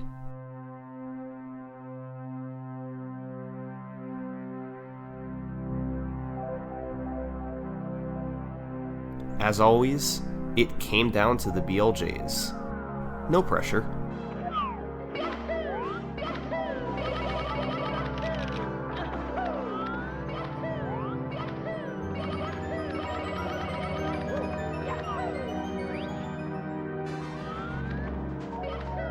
this was it.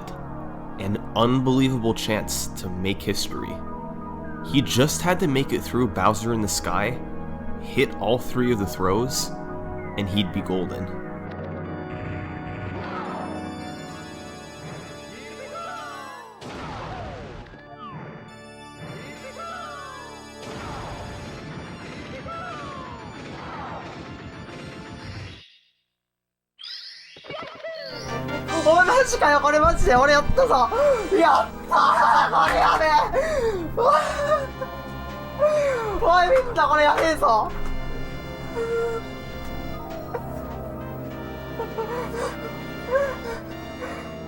A 1508 was the largest cut off the record in more than 3.5 years. A near perfect run from start to finish. The mistakes in Hazy Maze Cave and Fire Sea were cleaned up, and his movement overall was optimized for time saves too. As you'd expect, this run stayed at the top of the leaderboard for a long time. 6 months later, it was still in first. Second place was 8 seconds behind. Nobody was getting close to it. To have a realistic chance at beating this, you'd need new strats. The old ones had just about completely been optimized. As good as Aki was, it would help to change his approach if he wanted to take the record under 1508. So, as 2019 came around, he looked into what else he could do to save time.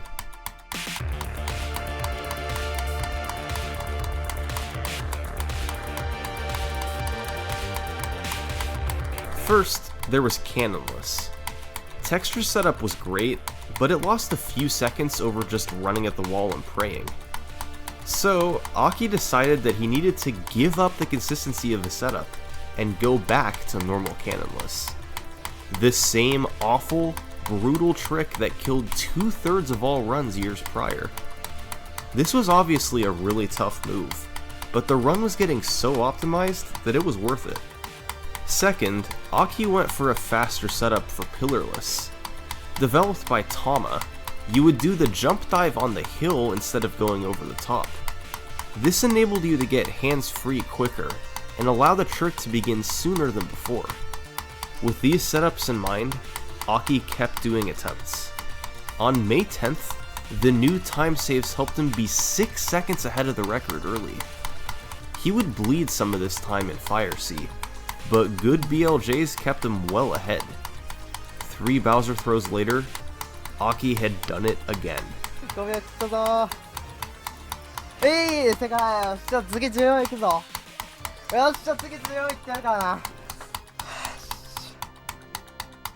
Incredibly, this record put Aki 12 seconds ahead of anyone else on the leaderboard. And he didn't stop there. He kept doing attempts for a lower record. He even had paces multiple seconds ahead of the 1504, but every time, something would kill it. But in late 2019, Aki would finally get some competition at the top of the leaderboard. And this particular runner certainly had credentials. He was both the 0-star and 1-star record holder. He was one of the best in the world at optimizing fast movement. And his name was Dowski.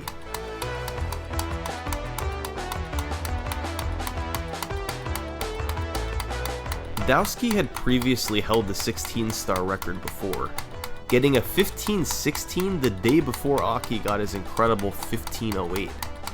However, this time he wanted something more, a record that would last for a while. Even though his personal best was a few seconds behind Aki, he knew he had the skill to keep up with him. So, Dowski's record attempts began, and on November 17th, he got on a run that fell behind early thanks to missing Cannonless on the first try.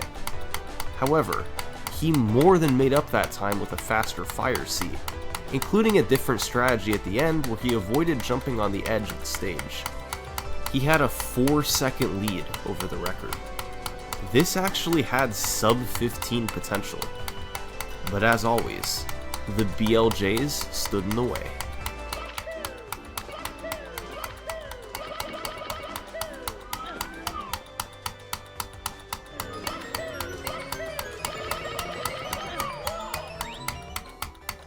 They weren't great, but his best possible time was still 1 second ahead of the record.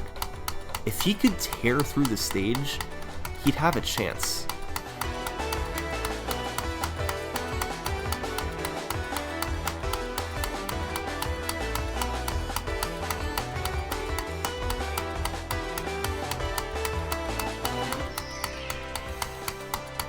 I don't think I got it.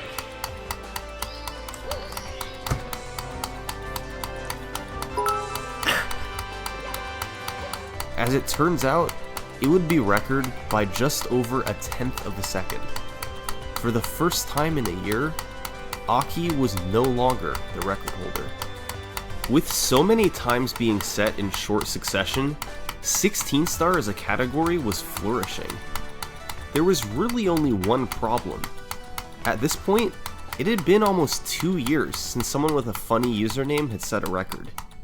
In recent months there had been Aki and Dowski, but to get a good one, you have to go back to Ouija and his 1517, and even that one's not amazing compared to the likes of 420 Blaze It and Shivering Erotic King Banana. Well, in early 2020, someone wanted to rectify that. He started moving up on the leaderboards, going from 5th to 3rd place right behind the two 1504s. And shortly thereafter, he would end up taking the top spot. And the runner's name certainly didn't disappoint. On February 27th, a 1503 was achieved by Slippery Nip. He gained time early thanks to a faster LBLJ, and managed to match Dowski's speed in making the Tsukishima cycle on the platforms. In Womp's Fortress, he gained time by hitting Cannonless first try, partially thanks to his setup by Salt and Ginger to adjust the camera and clip in the wall more consistently. He maintained this 4-second lead until the second MIPS clip, which took him 2 tries, but gained about a second back on the BLJs. That worked out to a 1503, just ahead of Dowski and enough to make Slippery Nip the new record holder. The community was beginning to approach a barrier. They were now just 4 seconds away from a sub 15 minute run. The last time a minute barrier had been broken was almost 9 years prior, with Akira's 1554. Now, a run in the 14s was seeming inevitable. But what time saves were left? Well, looking at the 1503 record, the big potential time saves were the 4 seconds lost due to the MIPS clip, and a few seconds that could be saved on the BLJs. But beyond that, there were still fractions of a second to squeeze out all over. On LBLJ, Lethal Lava Land, Bowser in the Sky, all from subtle, faster strategies or improving movement. Those time saves all added up to a run well under 15 minutes. But someone still had to take it there. And one player who would make a big push was Aki. After getting a 1503 of his own, Aki would get a very promising run going on May 1st, 2020. It was about even going into the MIPS clips, where he messed up the first one instead of the second one. Still, a strong Fire Sea and BLJs kept him just ahead going into Bowser in the Sky. And there, he was able to make a faster elevator cycle called Monamo Cycle by making his movement as tight as possible, including an incredible triple jump dive onto the platform. 3 throws later, Aki was so close to a sub 15.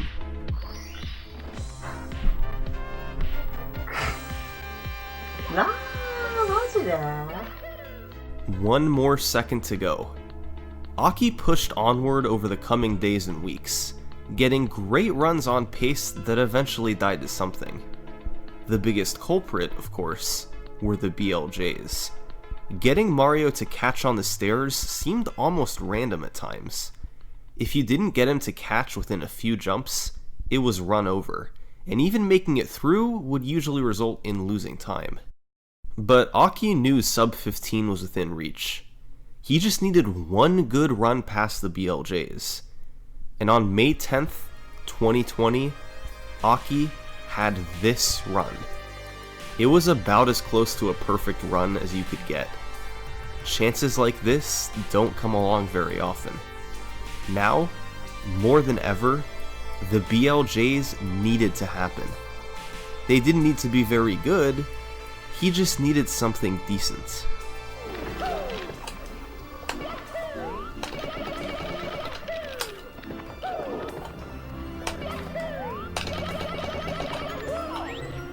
Or he could get near perfect BLJs. This was his chance for the run of a lifetime. Here we go.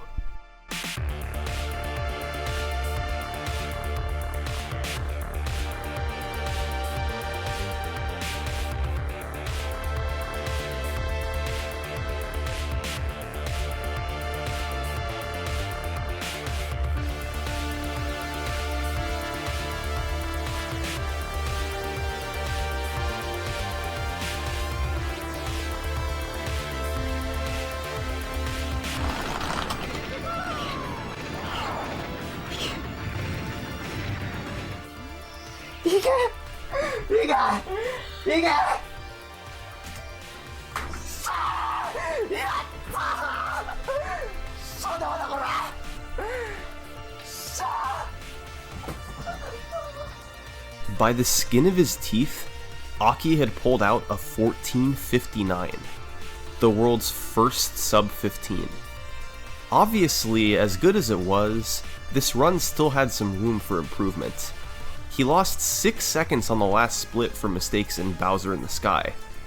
But still, that was it for big time losses. It was an incredible run up until then, and it was daunting to try and beat. For the next several months, there was little action at the top of the leaderboard. The top 3 stayed in the same spots, and 2021 came around with just Aki in the elusive sub-15 club. See this guy down here? This is Kano, and he was 6th place in the world with a 1517. He was considered an elite runner of the game, but generally not considered a world record contender. 18 seconds was a lot of difference for a short category like 16 star, and there were several people between him and the top spot. Well, in February 2021, Kano started up a stream on Twitch, and he decided that he wasn't going to end this stream until he set a 16-star world record. He wasn't going to be playing all the time, he'd still live his life and sleep on a normal schedule, but his stream would stay live the entire time. He knew he'd have to do some work given how far he was from the record, but Kano didn't care. He wanted to be the record holder. So, he got to work. Life went on, and Kano kept streaming 16 star. By March, his time was down to 1513. By April, it was 1507. His stream kept going. He was improving his skills and getting close to a record level. By May, he was starting to get really close, entering the top 3 with a 1503. All the while, the length of the stream climbed higher and higher, going past 1,000 and then past 2,000 hours. Until finally, on June 12th, 2021, Kano had this run. He actually gained some time early thanks to a new strategy in shifting Sandland by Circle Mark 994, but lost a bit on MIPS from slower setups for the clips. He bled a bit more in Fire Sea from an accidental ground pound, and his BLJs weren't as clean as Aki's, but he knew the time he could save in Bowser in the Sky. After a clean stage, 3 throws separated him from a record.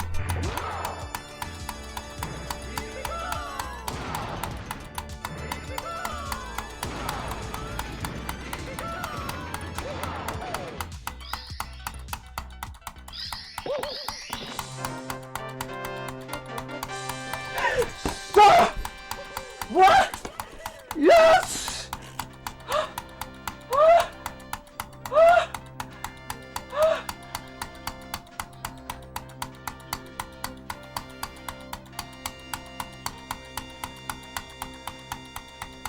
Oh my god! More than 3,000 hours of streaming finally put behind him. Kano went from 6th to 1st, a 15-17 to a 14-58. An unbelievable push that paid off in the end. And Kano could finally hit the end stream button. As the summer of 2021 went on, a few people were going for a sub 1458. One of the most notable players was Ouija. He had set a record 3 years prior with a 1517, but hadn't been able to replicate it. Still, he was considered a top runner. For years, he would continue lowering his personal best, staying within seconds of the record at all times. However, he never was able to take that top spot again, despite coming close on several occasions. At least until July 4th, 2021.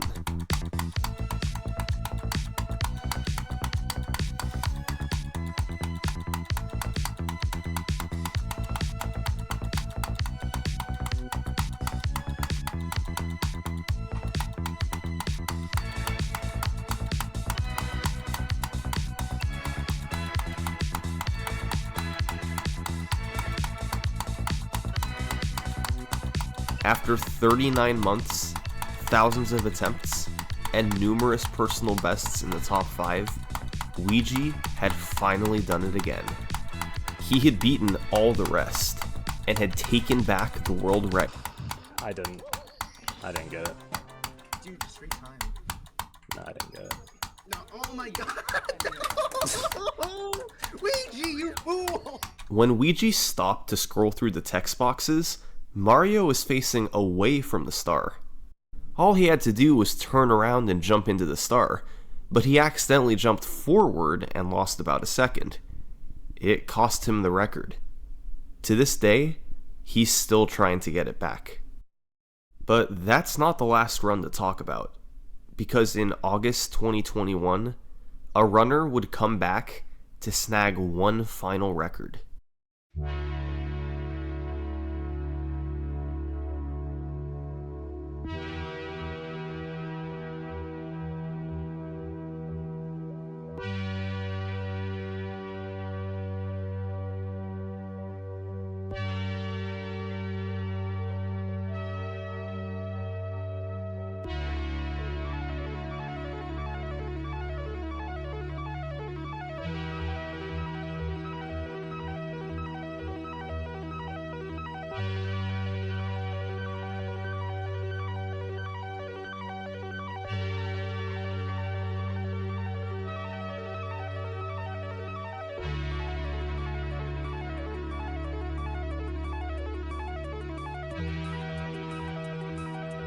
So, who was the runner?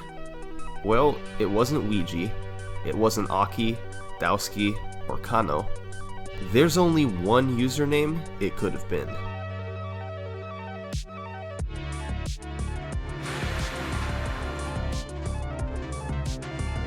Wow. Alright, cool. Sweet. If you enjoyed the video, I'd really appreciate if you subscribe to the channel, it really helps me out, and check out the pinned comment for links to people who helped with research and the runners in the video. Thanks.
On March 22, 2023, Green Sweetgy set a new world record in Super Mario 64's 16 star with a time of 14 minutes and 35.5 seconds. Oh my god! Oh my god! What? To get a sense of how historic this speedrun is, here are the top 130 runners of 16 star. Tons of competition at the top level, with runners inching out each other by fractions of a second, aside from a gap near the 15-minute mark. And then there's Sweetgy, sitting on another planet. Dozens of speedrunners, including Sweetgy himself, have called this speedrun perfect. But what does that mean? What sets this run so far ahead of everyone else, and is it really perfect? This is the Super Mario 64 16-star world record explained. This video is sponsored by Surfshark VPN. The way it works is pretty simple. By connecting to the internet through a VPN, you can choose an IP address from anywhere around the world, and data exchanged through that connection is encrypted. But why is changing your IP address good? TV shows and movies are often region-locked. ISPs throttle your download and upload speeds if you're using more bandwidth than they'd like you to be using. Online businesses often have different pricings for different countries. Those limits are based on your public IP address. By changing that address, you can bypass region locking and throttling, and get deals that can easily save you more than the monthly subscription. Your VPN pays for itself. The encryption of your data is something you don't know you need until you wish you did. If you ever use free public Wi-Fi networks, you're putting your passwords at risk no matter how secure the website you're using is. Surfshark closes that loophole by encrypting your sensitive data before it's sent through the public network. The best way to find out if it's good for you is to try it right now at no risk thanks to Surfshark's 30-day money-back guarantee. Make sure to use the promo code BISMUTH for an extra 3 months for free. The link is in the description below. Let's get the spoiler out of the way. This speedrun is not literally perfect. It will become very clear very quickly though that this is an unfathomably clean run. If you think the mistakes I'm pointing out from it are ridiculous, that's because they are. This video will break down the run star by star for the most part. I will let part of the run play out, then explain everything there is to understand about it. What tricks and glitches were used and how they work, how much time Sweetgy lost if any, and what faster strategies exist that could save more time. Also, as always, check out the additional notes linked in the video description. But first, a quick look into the category and the route taken through the game. 16 star is meant to be a run that's approachable to newcomers and generally considered more enjoyable to play than the true any % speedrun of this game, 0 star. The problem with 0 and even 1 star is that they require a trick that's so prohibitively difficult that very few people even complete a run, let alone try to optimize it. As a result, 16 star is over 12 times more popular than 0 star. But being an easy version of any % doesn't preclude it from including hard tricks and optimizations, so the category is still competitive at the highest level and its world record is held in high regard. So why 16 stars?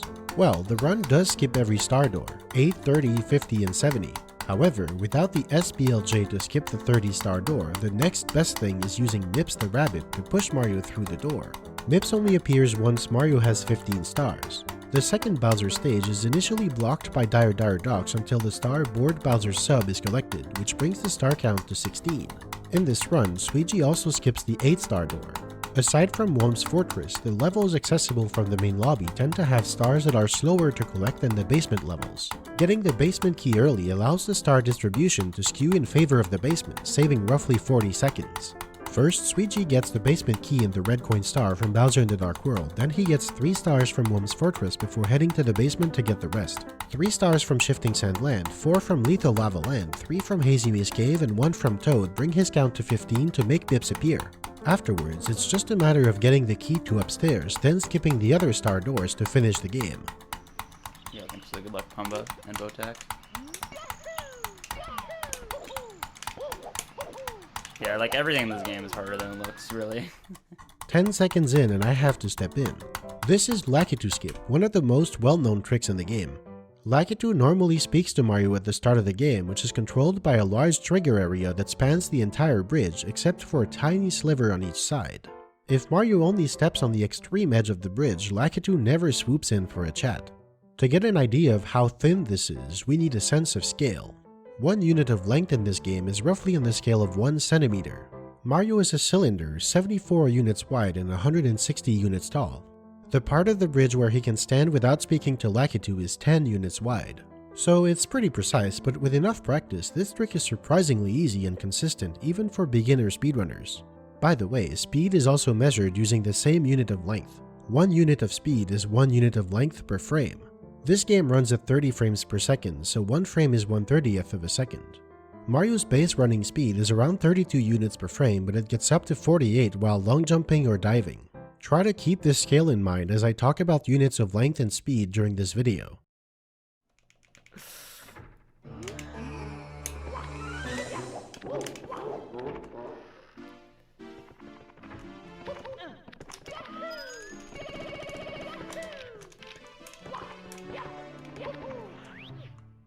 This is the first big trick of the run, the 8-star door skip, also called the lobby backwards long jump. The trick begins with Mario jumping right through a ceiling. This can happen because the lobby's pillars have a bit of floor under them that's normally inaccessible. The floor happens to come very close to the ceiling below, so close in fact that by jumping into the right spot, Mario can grab onto the floor like he can on any ledge. When Mario is holding onto a ledge like this, his apparent position is disjointed from his actual position. Even though he looks like he's hanging down, his hitbox is actually the same as if he were standing. Therefore, the instant that Mario grabs onto the ledge, his position snaps onto the floor above, allowing him to go right through the ceiling. This is backwards long jumping, or BLJ for short. A long jump multiplies Mario's speed by 1.5 up to a cap, 48 speed forwards and 16 speed backwards. But while the forward speed is hard capped, the backward speed is only soft capped. In other words, if a long jump were to give Mario more than 48 speed, it will be fixed to 48. Meanwhile, his negative speed can go beyond 16, but it'll gradually come back down to 16. This usually isn't a problem because Mario decelerates quickly enough that it goes back to negative 16 very quickly after jumping. However, if Mario is in a position where he can jump repeatedly fast enough, he can increase his speed exponentially until it reaches thousands or even more. The geometry of this area allows him to do just that. Once Mario is here, this diagonal side has no wall. Some of it is bordered by the hitbox of the ceiling below, and some of it is bordered by out of bounds. It's quite precise to do this without being pushed back out, but it is possible to have Mario long jump and reverse into the ceiling. With his back against the ceiling, he's prevented from moving into it, and his vertical speed is zeroed out, so he lands immediately. As soon as he lands, he can long jump again and repeat this process. But while his vertical speed is set to 0 by the ceiling, his horizontal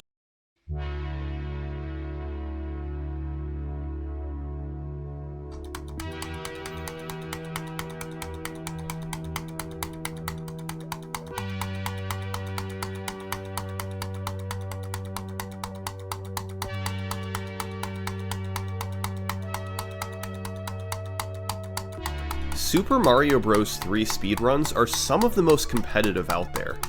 It has a degree of randomness not found in most platformers. So much out of your control needs to line up. But it also requires relentlessly precise platforming through the entire game. We've already been over warpless world records in this game, but there's another even tougher category, 100%. And over the past 10 plus years, it's become one of the most coveted NES world records. This is the history of Mario 3 100% world records.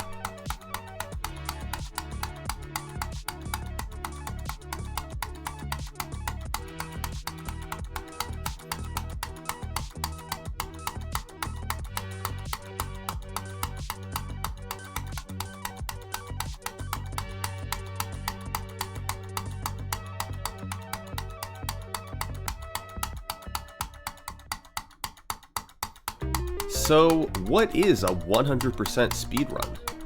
Well, for a normal warpless speedrun of Mario 3, the only requirement is that you can't use any of the game's warp whistles to jump to a later world. However, that category still lets you skip over certain levels, since you aren't required to play them all to beat the game. But for 100%, the rules are a bit stricter. You've got to complete every stage and every map enemy through the entire game. That includes all the numbered levels, forts, airships, and hand stages, as well as enemies like Hammer Brothers and Piranha Plants. It's a brutal category. You can't skip over anything dangerous. The origin of this category comes from a speedrun from December 2005, performed by David Gibbons. Now, David Gibbons may not be a familiar name to most, but back in the early 2000s, he was one of the most prolific speedrunners around.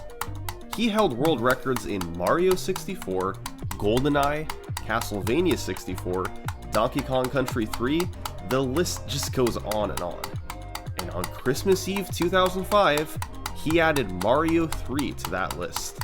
A 100% run clocking in at 1 hour, 24 minutes, and 10 seconds. Let's dive in. Gibbons played on the Super Mario All-Stars version of the game, but since all his other records were on SNES and N64 games, it's likely Gibbons played on this version since he didn't own an NES. He started in World 1 and began making his way through the game.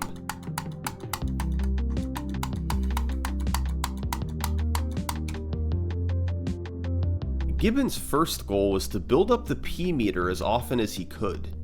The P meter checks every 8 frames whether you're running and whether you're on the ground. If both are true, then an arrow builds in the meter, and if not, then it'll lose an arrow. Once the meter is full, you get P speed, allowing you to run much faster than normal. So, throughout the entire game, Gibbons frequently tried to run on the ground and build P speed. In World 1, he was able to build it on several occasions, but usually slowed down and lost it slightly after. As a whole, Gibbons was going through stages quickly, but some levels looked more like a casual playthrough. 3-2 in particular had a lot of falling in the water and riding on slow-moving platforms. Since the run was so long, he played a lot of sections safe, slowing down to ensure he didn't take damage or die. But whenever he built P-speed, he was able to fly through levels. And all the while, he was collecting items, which the game automatically gives you after completing worlds and fighting Hammer Brothers. He saved most of these until World 7, which features many of the game's longest stages. So in 7-6, for instance, instead of entering the door to play the level, he used a P-wing to fly over the wall and run to the other side. Level complete in a matter of seconds. All in all, this was a pretty impressive speedrun for its time, and it got a positive reception in the community. But there were a lot of safe strategies used, and it was obvious the world record had potential to go lower. That being said, for the next 6 years, David Gibbons' run remained as the fastest recorded 100% time. During that period, new Mario 3 runners joined Speed Demo's archive, but for the most part, they focused on the game's other categories. However, for Awesome Games Done Quick 2012, a runner named TJP7154 submitted Mario 3 100%. It got accepted, meaning he'd be running it in front of thousands of viewers that January. So, TJP had to practice.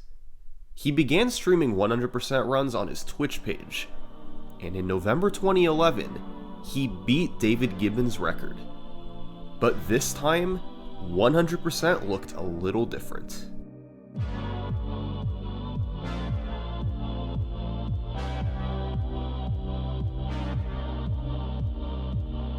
On November 6th, 2011, TJP beat the record by over 2 minutes, a 1:21:56, and he was able to take full advantage of what had been discovered over the last 6 years. First off, he was far better at preserving P-speed. For instance, in 2-2, he turned back at the start of the stage to build P-speed, then precisely jumped to maintain it through the whole level. 4-3 was more of the same, maintaining P-speed by mapping out his jumps perfectly. It was overall a higher level of gameplay than Gibbons' run. There were also smaller optimizations TJP made. It seems logical to jump to get the wand sooner after a Koopa fight, like Gibbons did, but Mario eventually has to slowly fall to the bottom of the screen after grabbing it. So, if he grabs it on the ground instead, Mario falls a much shorter distance and actually gains time. He used this throughout the run to save a few seconds. But here's the thing about TJP. He was practicing for a marathon, not trying to optimize a world record. He was also a showman, never afraid to go for the toughest tricks even if they were risky. So, despite some impressive time saves over David Gibbons, TJP also died 5 times and took damage on numerous occasions. It made for an entertaining run, despite some obvious places to improve. But the biggest addition to TJP's run? He used every trick to his advantage. Welcome to the wonderful yet punishing world of Mario 3's glitches. This is stage 6-9. Normally, you enter the pipe and play through the level, but instead, TJP did this. It's called a wall jump, an incredibly difficult glitch in Mario 3. First off, you need to jump into the top 6 pixels of a block, and then jump again the frame you hit the block, although in rare cases you may get a second frame.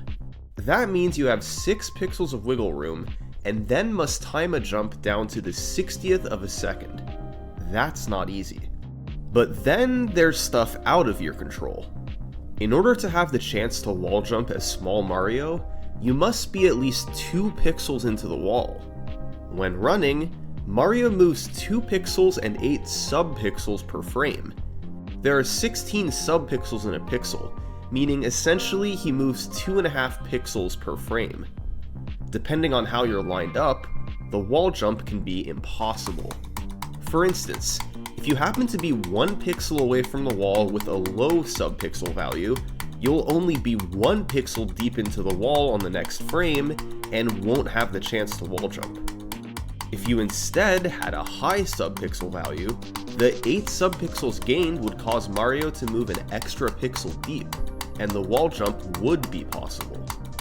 The math works out so that you only have a 60% chance to get the wall jump even if you do everything right. Your sub-pixel value and distance from the wall must line up properly. Another trick that requires both a precise jump and sub-pixel luck is clipping. If you jump right into the corner of a block as Big Mario, the game thinks his head is stuck inside, and its solution is to zip you out to the right. This means you can skip straight through entering a door to play a stage, and go right to the end. But of course, in addition to needing a frame-perfect jump to hit the corner of the block, you also need sub-pixel luck to clip in far enough. Even if you get a frame-perfect jump every time, Mario only zips less than half the time in practice. As difficult and random as these tricks are, TJP was committed to going for them. He went for the wall jump in 6-9 and got it 7th try. He went for the clip in 7-1 and got it 17th try. He went for a clip in 7-5 and failed 9 times before giving up. Finally, in 7-6, he hit a clip first try, vindicating his efforts. Was this all actually worth it? Well, despite a lot of misses, TJP clearly showed that if performed fast enough, the wall jump and all the various clips could potentially save big time. A few weeks later, just before his GDQ run, TJP set another 100% world record, 120.29. It was cleaner overall with fewer deaths, and took no more than 6 tries to get the major clips in World 7. Despite a lead of over 3 minutes, TJP couldn't help himself from going all out in the last stage of the game. He started by going into the basement, and failing a clip 31 consecutive times. He then returned to the start of the level, and attempted a different clip 4 times before giving up and taking the elevator. He then successfully hit a clip at the top of the level, but it actually lost him time because of how slowly you move through the wall. He may have lost over a minute and a half in one stage, but his run looked cool, and was still a world record. Now, TJP's run stood as the official record for about 8 months. It was beaten in August 2012, and the runner to do it is pretty well known today. Mitch Flower Power. By 2012, Mitch had already been a top Mario 3 runner for years.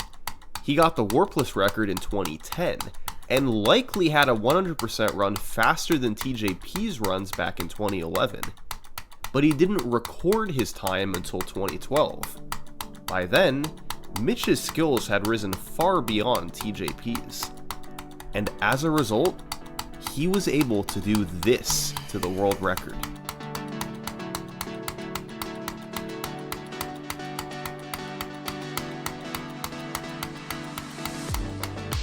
100% had just been taken to another level. And the way Mitch did it, P-speed, P-speed, P-speed. He had practiced runs of individual levels for years, and was able to apply P-speed techniques there to full game runs. The only problem with this record, it wasn't exactly 4K quality, a low resolution camera pointed at a TV. But the gameplay on the screen was unbelievably high quality for the time. Take 1-3 for instance. Mitch did a tiny jump over a Koopa to build P-speed while jumping off the boomerang bro. Take the first fort in World 4. This is an incredibly tough stage, but Mitch kept P-speed the entire way through. There are some really precise jumps in there, but he never slowed down. Mitch's gameplay was not only cleaner, but also smarter. In World 6's first fort, Mitch powered up, then intentionally took damage so he could run on the spikes quickly, instead of slowly riding on the platform. There were time saves like this all across the run, allowing Mitch to be multiple minutes ahead after 6 worlds. But instead of going for the wall jump in 6-9 and the clip in 7-6, Mitch used P-wings in both stages to fly straight up top, instead of using them for safer strategies in stages like TJP did. He still managed to get 7-1 clip second try, and got a couple clips in 7-5. It was far from a perfect run, but Mitch's 114 was the new gold standard for 100% runs. Now, when compared to Warpless, Mario 3's other long category, 100%'s leaderboard was a little different. Mitch was way ahead of the pack in 100%, but he had one active competitor for Warpless runs, a speedrunner known as Karua. Throughout 2012, Mitch and Karua were locked in a Warpless world record battle, trading the record back and forth throughout the year. Mitch knew Karua would be an incredible 100% runner if he ever gave it a try, and he encouraged him to start running it. So, later that year, Karua did, and in December, he beat Mitch's world record, 113.52. Karua had a different approach this run.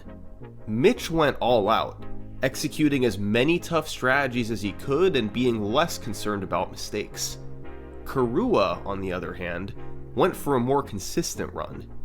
He expected to get hit and make the occasional mistake, but his initial goal was to avoid dying, something TJP and Mitch failed to do.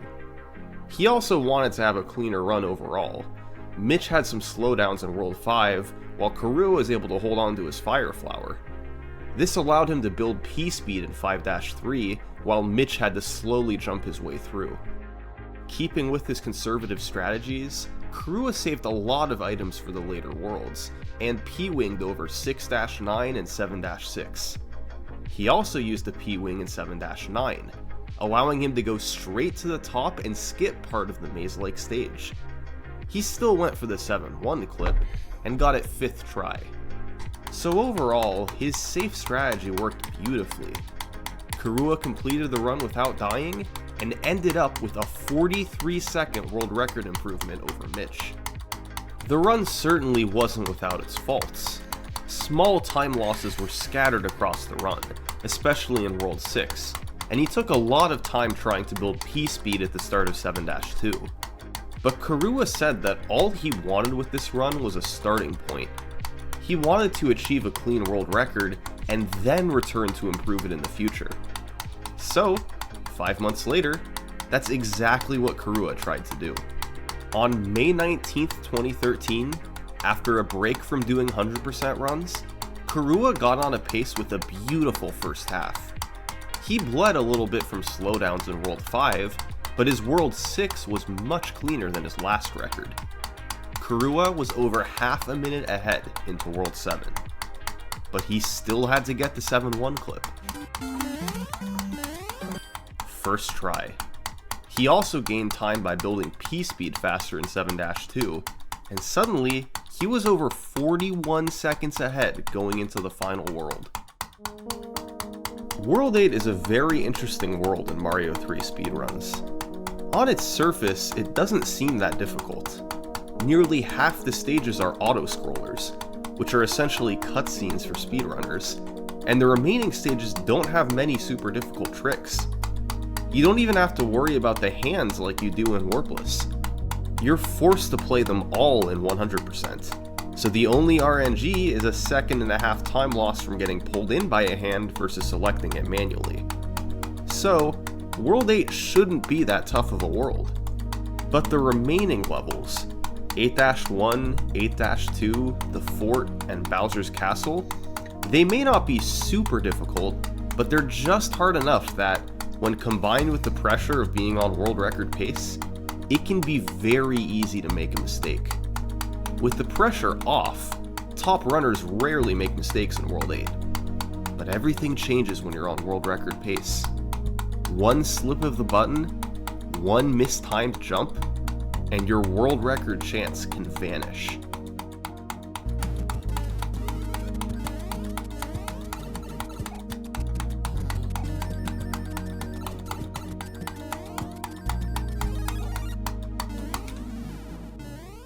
Three consecutive levels with a mistake.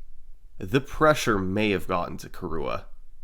But incredibly, since he led by so much going into World 8, he still pulled off a world record by 7 seconds. This may not have been the record he was going for, but Kurua was in it for the long haul. 100% had turned into his new favorite category, and he was willing to devote most of his attention to it. And so, throughout 2013, this is what Kurua did to the world record.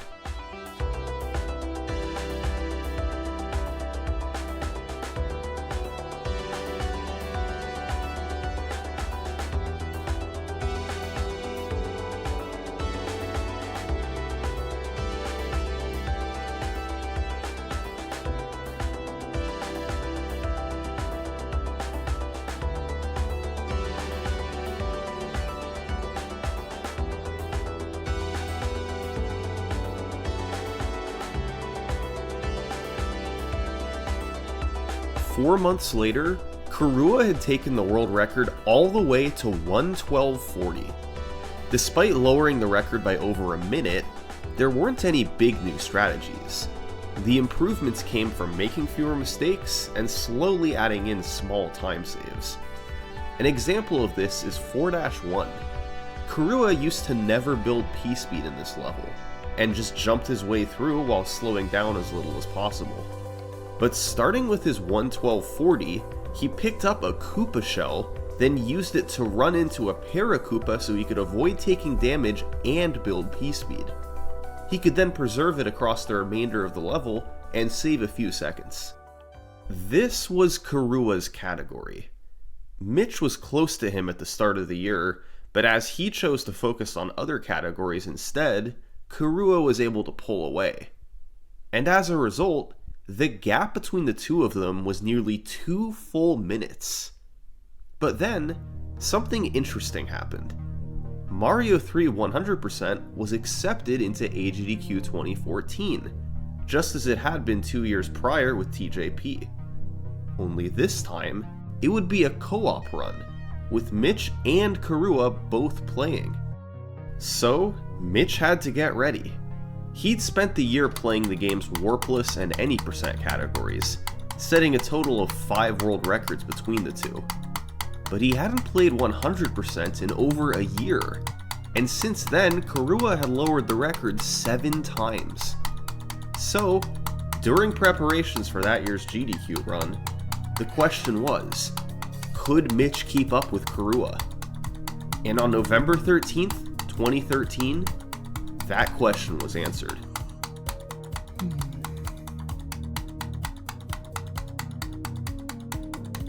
This was a record improvement of 7 seconds, but there's one important caveat. Mitch played on an NES, while Karua played on Wii Virtual Console. These consoles have different frame rates, and essentially meant that Karua was playing in slightly slow motion compared to Mitch. Over the course of an hour-long speedrun, it worked out that Mitch gained 20 seconds over Karua from frame rate differences alone. So his improvement of 7 seconds was a slower played run overall. But it was still the world record. Mitch's strategies were quite different than Karua's. In the World 2 Fort, for instance, Mitch intentionally lost fire to damage boost off the spikes. It's faster initially, but you lose time by not being able to fire kill the Boom Boom and having to power back up later. Mitch also gained time back in a few of the stages where Karua lost big time. But he had his struggles too. His 7-1 clip was 12th try.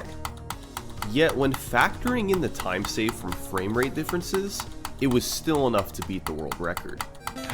Did it. I did it. After 15 months of dominance from Karua, Mitch was back on top. But in the lead up to their AGDQ run, Mitch wasn't the only one practicing. Karua started doing 100% runs as well. And this time, there was no more Wii Virtual Console. Karua switched to playing on an NES.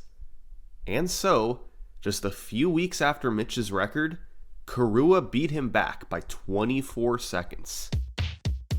Keeping with the theme from these two runners, Karua's record was more consistent than Mitch's run.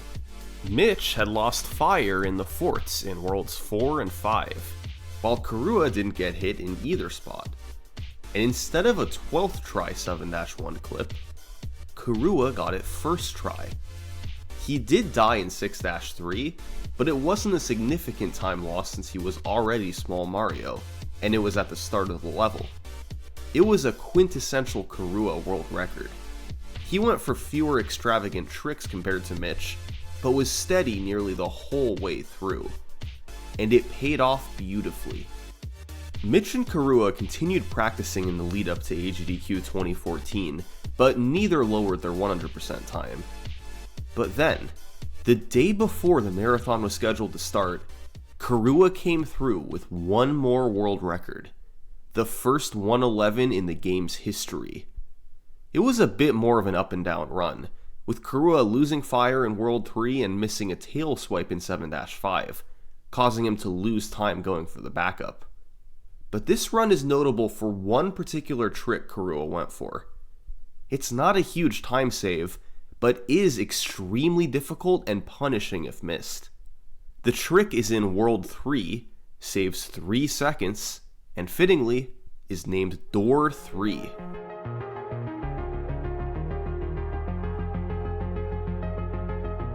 In World 3's first fort, there's a hallway of doors that lead to different areas. You're supposed to go into the 6th door, then jump up to a higher door and enter the boss corridor. However, if you instead enter the 3rd door and press up to re-enter the door as soon as Mario spawns on the next screen, you can enter it again and are sent straight to the boss corridor. This saves 3 seconds over going to door 6, but it's incredibly risky. You only have 1 frame to press up as you spawn on the screen, and if you miss, you fall into the water and lose 11 seconds. It's extremely high risk for not a huge reward. But Karua went for it since his run was off to a slow start, and it paid off. A few days later, Mitch and Karua had their GDQ run, and then both players took a break from 100%. The world record had entered the 111s, and although there's a limit to just how optimized an hour-long run can be, it was starting to get there. There weren't many huge time saves left. The smaller things were becoming more and more important. But when Karua came back to 100% runs in March, one element of the run in particular was gaining relevance. So far, we've talked about all the execution and tough tricks required in a 100% run. building P-speed, getting clips, and all the rest. But we've been ignoring a big aspect of the speedrun. Mario 3 100% has one other major component: RNG. It's time to talk about the Hammer Brothers.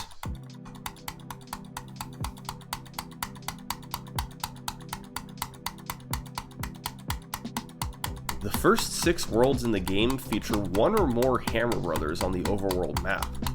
After every level you complete, or every time you die, these Hammer Brothers randomly move in an available direction. They only intend to move one space at a time, but they can only stop on an unoccupied tile. So if they land on a level or another Hammer Brother, they have to move again. All the Hammer Brothers move at the same time, but you have to wait for whatever the longest movement is to stop before Mario can move. So if one Hammer Brother moves once while the other moves twice, you end up taking the time loss from a movement of 2. Now, you can get some pretty long movements from the Hammer Brothers. In World 5, this Hammer Brother can't stop on the fort, and then can't stop on level 8 or level 9. So, he has to move 4 spaces before he can finally stop. Each additional movement costs 32 frames, or roughly half a second, so a movement of 4 loses a second and a half over the optimal movement of 1. But under perfect conditions, you can get even worse movements. If the Hammer Brothers never land on an open tile, they have to keep moving. They can even get stuck on top of each other if they meet at a 3-way intersection. Speedrunner Stewie Cartman has one of the longest Hammer Brother movements on record, and movements like this can theoretically take place in any playthrough of Mario 3.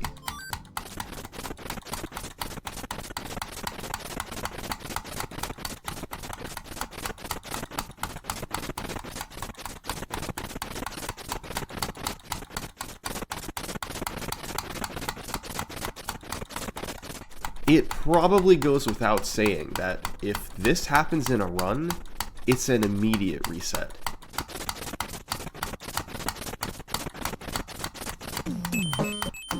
Even without a super long marathon movement, Hammer Brother movements can still cost the player big time over the course of a 100% run. An extra movement is only half a second, but there are dozens and dozens of spots for movements during a run.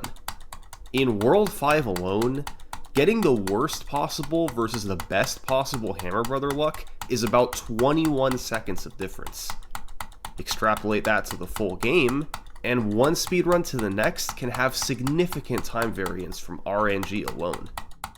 So, when Kirua came back to attempts in March 2014, Hammer Brother RNG mattered more than ever before. On March 27th, he got on a run that pulled ahead big time after World 3. This was partly thanks to quick Hammer Brother movements, but mostly because he didn't get hit in the fort like his last record. World 4 featured great Hammer Brother luck. 2 movements of 2 and 5 movements of 1, and he didn't have to travel far to fight them either. Unfortunately, World 5 wasn't as kind, as he got several movements of 3. Still, going into World 7, Kirua had built up a substantial lead, and it just kept getting better.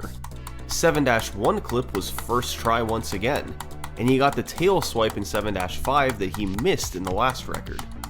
Kirua had a 17-second lead into World 8, but we already know how hard this world can be under pressure.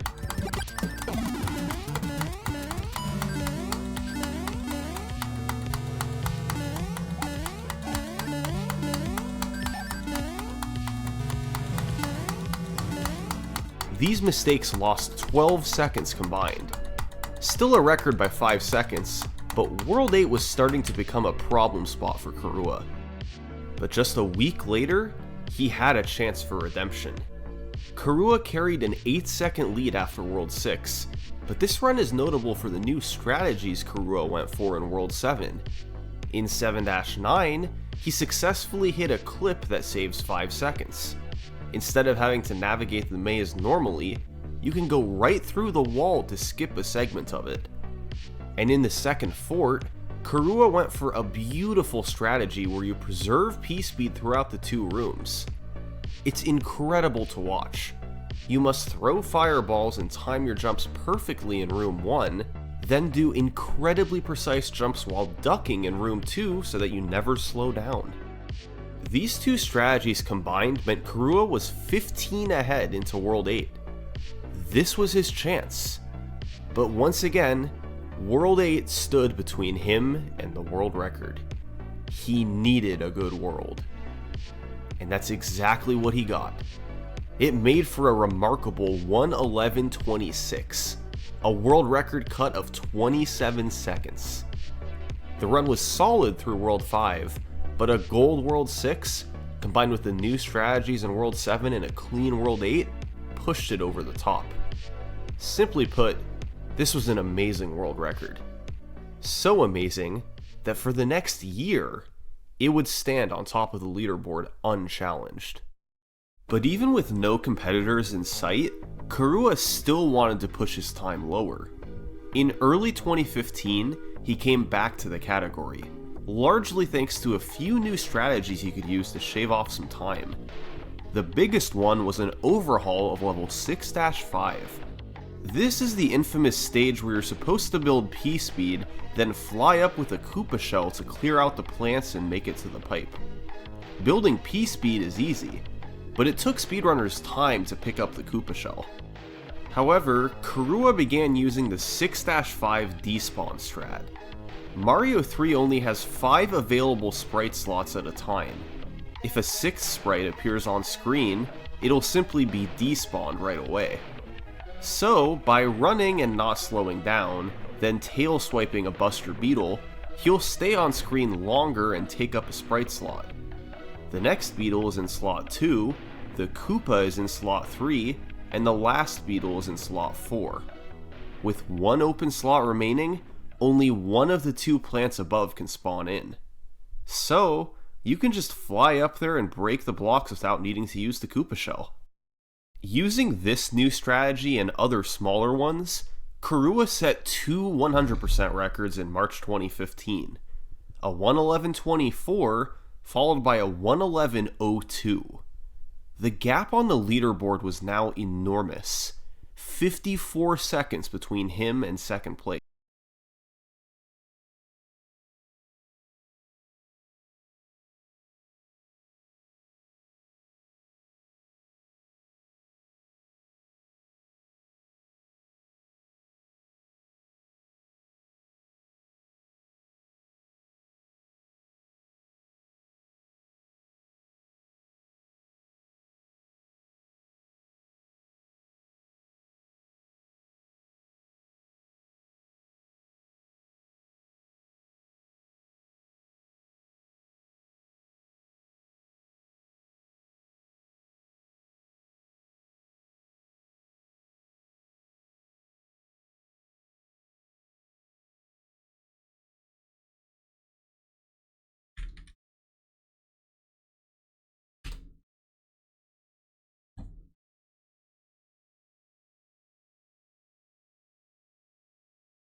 Today we end the torment. 19 books, 11 games, 8 whole years, all leading to this moment. The ultimate FNAF timeline is finally complete. The pieces are in place for us. Now all we have to do is put this story of tragedy, jealousy, and loss back together. Hello, Internet! Welcome to Game Theory, the show that feels like a kid revealing the class project that he's been working on all year. Except here, it's the class project that I've been working on for the past decade of my life. This one is big, my friends, and I gotta admit, kinda nervous. I haven't attempted a timeline video on this franchise since 2018, back in the days when Mike was the crying child, Afton coming back was actually a surprise, and Fazgoo wasn't a phrase I'd ever thought I'd have to utter. But since the last time I did something like this, we've had 3 more massive games, the death and revival of the FNAF movie, and more robot kids than you can shake a staff bot at. It is exhausting trying to keep track of this whole franchise, which honestly is why I'm here today. The lore at this point is complicated. It is full of speculation and theory, so to hopefully make it a little easier for everyone and to give us all a baseline to talk about this franchise moving forward into the future, it's time to reveal my current working FNAF timeline. But just before I do, I just want to explain a couple of things. First, this timeline is massive. Seriously, it is huge. This thing towers over any video project we have ever done on the channel. But when you look at the totality of this franchise, the story of FNAF really boils down to the story of one man, William Afton. His successes, his failures, his rise to becoming co-owner of one of the most successful restaurant franchises in the world, and his eventual fall to the monsters he helped to create, only to then be reborn in a new digital form later. That's why I've decided to split this timeline into 3 main chunks. The foundation of Freddy's, how the business started and how it came into being, the Afton era, William's decades-long murder spree, and post-Purple Guy. Basically modern FNAF, everything that happens after the pizzeria simulator fire. And because there are lots of new big revelations in this thing that seemingly come out of nowhere, as well as just points I want to talk about further, I decided to dedicate 1 episode to each chunk. I originally wanted it to be one seamless, continuous video, but it just felt incomplete without some sort of explanation at the end of each one. Once this whole thing's done, I promise I'm gonna merge all the narrative bits into one massive video so you can just skip my explanations. But for now, this just felt like the best, most satisfying, most complete way to do this. That being said, this is still about the story, the broad strokes of the franchise. So in order to make sure that you guys know that I'm not just pulling answers out of thin air, not only am I discussing some of the more controversial bits at the end of each chunk, we're also putting in a handy little graphic in the bottom left-hand corner of the screen, which will show thumbnails, video titles, books, and any other citations that we need throughout the video. So if you wish to understand that specific statement in more detail, you know exactly where we've taken it from. That way you can look into those details for yourself. So sit back, grab some popcorn, or your pitchforks if you're the type to get upset when I say something controversial, and make sure that you subscribe, since this is going to be a video that you're going to want to come back to a few times in order to fully dissect. Without any more waiting, I present to you the story of a loving, obsessive father who slowly descended into madness, and along the way, discovered the secret to eternal life.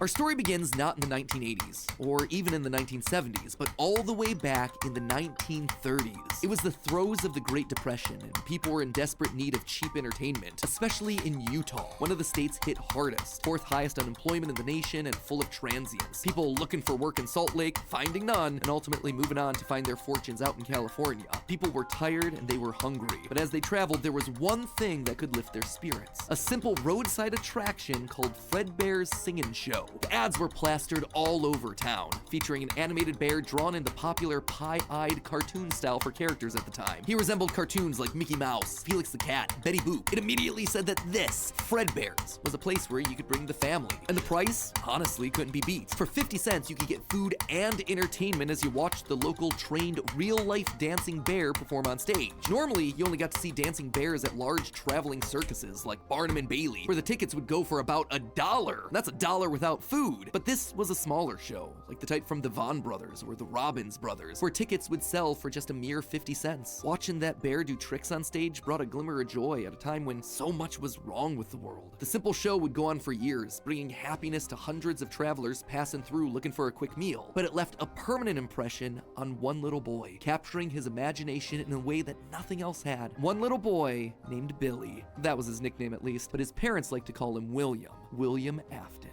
The bear could dance, it could sing. For decades, William dreamed of recreating that moment of bringing a musical bear to life, but how? William was smart, without a doubt, and he had a keen mind for business, but he wasn't the most creative. How do you make a singing, dancing bear come to life? The best he could do was using rudimentary costumes. William was inspired by the work of Walt Disney, who throughout the 50s and 60s was pioneering the use of mascot suits throughout his theme park. The big innovation? Suits with 5 fingers. This allowed the performers wearing the suits to use their natural arms and hands to interact with the guests, as opposed to the older models where the arms would just hang limply by their sides. Finally, with a simple mascot suit, he would be able to realize his childhood dream. He would be able to bring Fredbear to life. To appeal to the kids, and for copyright reasons, he changed Fredbear from a realistic brown animal to a cartoonish yellow bear with a purple hat and bow tie. But feeling like one character wasn't enough, he added another friend, a yellow rabbit with a purple vest and matching tie named Bonnie the Bunny. While Fredbear was certainly his first love, Bonnie was extra special because that was his. It was an original character that he had created from scratch. And I do mean scratch. William's hand-sewn costumes were rough with seams and stitches visibly showing, but it was the best that he could do. And you know what? It was just enough. Bonnie and Fredbear would perform on stage to small but enthusiastic crowds. Finally, he was able to deliver fantasy and fun to all the kids, delighting and inspiring them in the exact way that he had been delighted and inspired so many years ago. And things could have ended there. That could have been the end to his story. It could have been perfect had it not been for one thing. Other people saw the success of his idea and they wanted in. Enter Chica's Party World, a rival restaurant starring performing animal characters. His idea, except they did it better. William may have been the first, but obviously he wasn't the best. It hurt the prideful William Afton to admit it, but this restaurant was able to do the thing that he always wanted to do: make the animals actually come to life. All of the performers in this restaurant were robots, simple metal skeletons that were powered by battery packs, but all of them able to freely turn and talk and dance on their own, no human required. It was like magic that came from the mind of a brilliant creator named Henry Emily. This Henry, in some small way, had been able to harness the power of life itself. Afton admired him. He was jealous, to be sure, but he also looked upon this man with awe. Off to one side of Chica's Party World was a small cabaret stage featuring an elephant magician. On the other, a hippo known to ramble on and on. That one was more of a joke for the parents, but it was the main stage that was for the kids. A rocking band of characters featuring a yellow chicken thing with a southern drawl named Chica, backed by a band of other country-themed characters, including a pig with a banjo, an upbeat frog from the local swimming hole, and a brown bear with a heavy southern accent. Wait, a bear? But bears were his animals. Why not a cow or a horse? Something to fit the country theme a bit better. Why'd it have to be a bear? And adding insult to injury, they had the nerve to call this thing Ned Bear, a direct copy of his own Fredbear. Whoops, that's gonna leave a mark. No, that was not okay. Afton's jealous admiration turned to hardened bitterness. A bitterness that would only grow over the next couple of years as families continued to choose Chica's Party World over Fredbear's. William just couldn't compete with the appeal of the robots. Eventually, his restaurant would go bankrupt, only to get bailed out by, of course, Henry Emily. Another insult, another humiliation that William wouldn't soon forget. 1979. Despite being bitter, Afton couldn't deny that what came next was a period of massive success and expansion. With the two franchises now merged into one, it was the best of both worlds. Afton's ideas with Henry's robotic expertise. The two men decided to launch under a new name, Fredbear's Family Diner, a pizza chain that would eventually come to feature a mix of humans in performing suits as well as on-stage animatronics. They decided to stick with Fredbear as the headliner, considering the yellow bear was easily identifiable as a brand and because he was the original performing animal mascot. Afton appreciated that. This new restaurant would also see a mix of characters as the two franchises merged into one, with Pig Patch and Happy Frog performing right alongside Fredbear and Bonnie. And as part of this one big Fredbear family, they even got themselves official merch that were released, ranging from masks to magnets. The crappy Mr. Hippo fridge magnet? I am sorry, Gregory. That said, not all the characters were winners. The reception to some characters was just mediocre, so they faded away into the dumpster, storage units, and retro budget tech stores of lost nostalgia, waiting for their chance to step back into the limelight if and when a headliner went out of commission. Others, though, would fare much better, like a new Pirate Fox, as well as a blue guitar-playing variant of the yellow Bonnie Bunny. Ultimately, the franchise would get so big, it would spawn its own cartoon show, Fredbear and Friends. Business was booming. In the end, And Fredbear and Bonnie's popularity would be so strong that they would be able to support the Fredbear's Family Diner franchise all on their own, while also spinning off a new sister location dedicated to their friends. In 1983, Freddy Fazbear's Pizza launched, giving a dedicated home to all this new supporting cast of characters. Chica the Chicken, Bonnie the Blue Bunny, Foxy the Pirate, and of course the headliner, a brown Freddy Fazbear. Business was good, and Afton was happy, mostly. It did bother him that the one original character that he created, the one that he himself played, Golden Bonnie, got passed over for inclusion in that cartoon show. The only character in the roster of regulars to get ignored for the show, but other than that, things were going smoothly. He had himself a wife, 2 sons, a daughter, he had a thriving business, and best of all, he was able to learn the craft of robotics from the man that he both loved and hated, Henry. Together, they were constantly pushing the limits of what these characters could do. Because it was quick and easy, new characters introduced into the roster would be given a simple hand-sewn suit with 5 fingers that any performer could wear. Eventually, Henry would design one of his signature animatronics for that character, utilizing a divided mouth with either a hinged or sliding jaw design. This was the first generation of animatronics. But why stop there? Afton had big ideas. What if the animatronics weren't just locked to the stage, but could freely roam the restaurant and interact with the kids? What if his mascot suits could become animatronics? What if you could use more than just rigid metallic skeletons? Why not experiment with tubes and wires that would give the animatronics fluidity and flexibility while still providing structure? The possibilities for this technology were endless. Afton fell in love with robotics. He had started with a dream of bringing one simple singing bear to life, but with robots, he had stumbled across the tools that gave him the ability to control life itself. And thanks to Henry, he was practically speedrunning his way to an engineering degree. And while William wouldn't admit it out loud, one other thing that kept pushing him forward was the desire to beat his former rival, to prove himself smarter and more capable, to surpass the man who everyone else considered to be a visionary genius. But pride cometh before the fall, and tragedy was about to strike. Okay, so that brings us to the end of part 1 of the story. That said, at the end of each of these chunks, I want to break down some of the logical leaps that I made, since the more narrative format doesn't give me much of a chance to justify a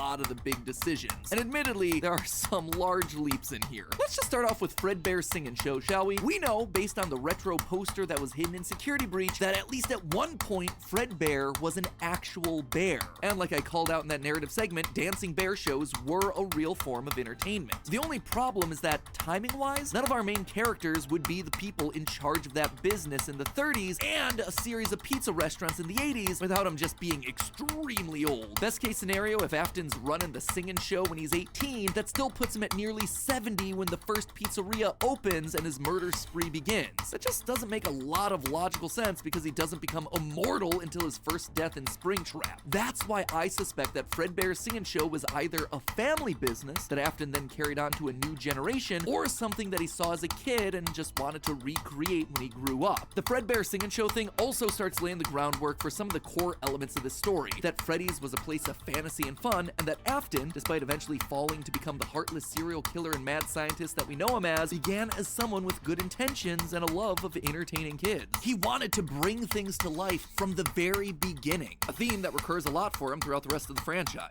Next up, let's talk about those mascot costumes. One thing that I keep going back to is the design of Glitch Trap. It's a handcrafted suit. You can see the seams and everything. It even has 5 fingers for the performer's hands. It is very much not a Springtrap suit. This is something much more rudimentary. It came at a time before animatronics were a part of the story. That's why I suspect that it was actually the first, predating literally everything. It's also a suit that is very personal to Afton. He put his digital consciousness in that form. It's his personal avatar. It's the way that he sees himself. There's also a whole separate discussion to be had here about the habits and rituals of serial killers. So the fact that he's choosing to lure kids and kill them in this particular suit actually says a lot about his emotional attachment to it. So while Fredbear seems to have started as someone else's creation, Golden Bonnie was uniquely Williams, giving him a personal connection. And that's not all. In this whole franchise, only one set of characters have themselves 5 fingers, the Nightmares. Even Golden Freddy, Fredbear was a 5-fingered wearable suit at one point in the story, as we see in this shot from the graphic novel, before he, like everyone else, was turned into an animatronic. This seems to imply that all of the main characters had similar wearable mascot outfits at least at one point in time, and that whoever clever as having the FNAF 4 nightmares, if they even are nightmares, something that we'll touch on in part 2, saw those mascot suits specifically. Lastly, we have to talk about the elephant in the room. The literal elephant, Orville Elephant, as well as the rest of the mediocre melodies. For a while now, I've suspected that the mediocre melodies played a much more important role in the story than just being a bunch more animatronics to fill out the roster. Especially Ned Bear, which is just so suspiciously close to Fredbear. And yet, there are two key details that we're gonna have to justify with any mediocre melodies mention. One, they're very rudimentary with external battery packs, implying that they come very early in the timeline. And two, we know that at minimum, Mr. Hippo does eventually become an official member of the extended Freddyverse. But if these things are supposed to be cheap, generic rip-offs, why would you be trying to rip off yourself? You wouldn't. You would be stealing someone else's ideas. So if Afton created Fredbear, there would have to be some rival franchise. The only other person who would likely be ripping him off? Henry. We've talked extensively about how the mediocre melodies are clearly Henry's design aesthetic, so it just has to be him. I don't think Henry's doing this maliciously. He doesn't strike me as the type. He was likely building the robots at the orders of someone else that was running a rival restaurant franchise. But that's enough motivation to start Afton down a path of jealous rivalry, but also begrudging admiration. As the Freddy Files Ultimate Edition says, it's important to revisit the beginning of Henry and William's relationship, so here you go. I think this is where it begins. Also, this is future Matt Pat here coming back to add this one in. Seems like the recently released character encyclopedia has backed up all of this speculation. I've had this timeline written for about a month now, but I've also been holding off a bit to see what wrenches this character encyclopedia might throw into it. And on this particular point, I gotta say, it seems like we might actually have nailed it. They actively call out the suspicious similarities to the main Fredbear crew. Quote from one of the pages: Ned Bear looks like an imitation, altered just enough to avoid copyright issues.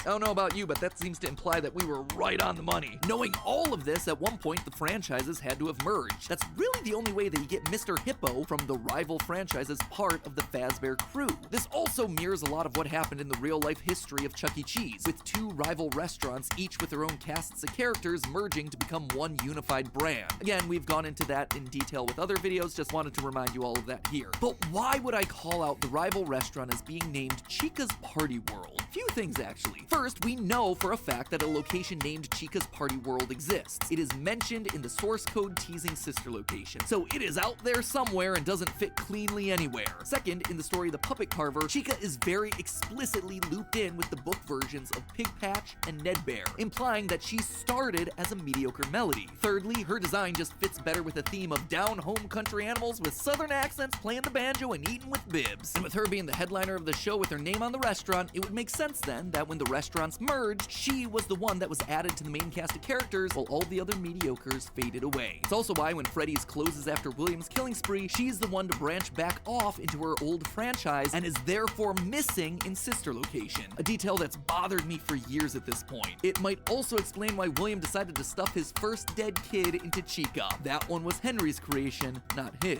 Is all of this a big leap? Yeah. Is it connecting a lot of dots that are very spread out across the franchise that I've been holding on in the back of my mind for years? Absolutely. But I think it makes sense. It also serves as a clean answer to a lot of the random threads that Scott's been leaving dangling for years. So with all of that in mind, my friends, we can close the book on the foundation of Freddy's. And don't worry, next week I'll be back to give you arguably one of the most confusing parts of this entire timeline situation, part 2, the Afton era. I promise it will actually be next week this time. No more waiting around. I am just as eager to get this one out the door as you are to watch it. I promise. You know what else I promise? I promise that we'll actually get to talking about the games. I would have liked to have talked about them in this episode, but there just isn't that much in the games that helps us depict anything pre-Family Diner. Although, let's be honest, this franchise has never been just about the games anyway. Even back in the early days of FNAF, we were decoding images and source code that Scott fed us through the website. The modern day books and the clues that we get from those things, now they're just modern extensions of that. All of it is crucial to understanding this franchise and its lore. Unless, of course, Steel Wolf finally gets around to making that Fredbear's Family Diner game they want to make so badly. I've always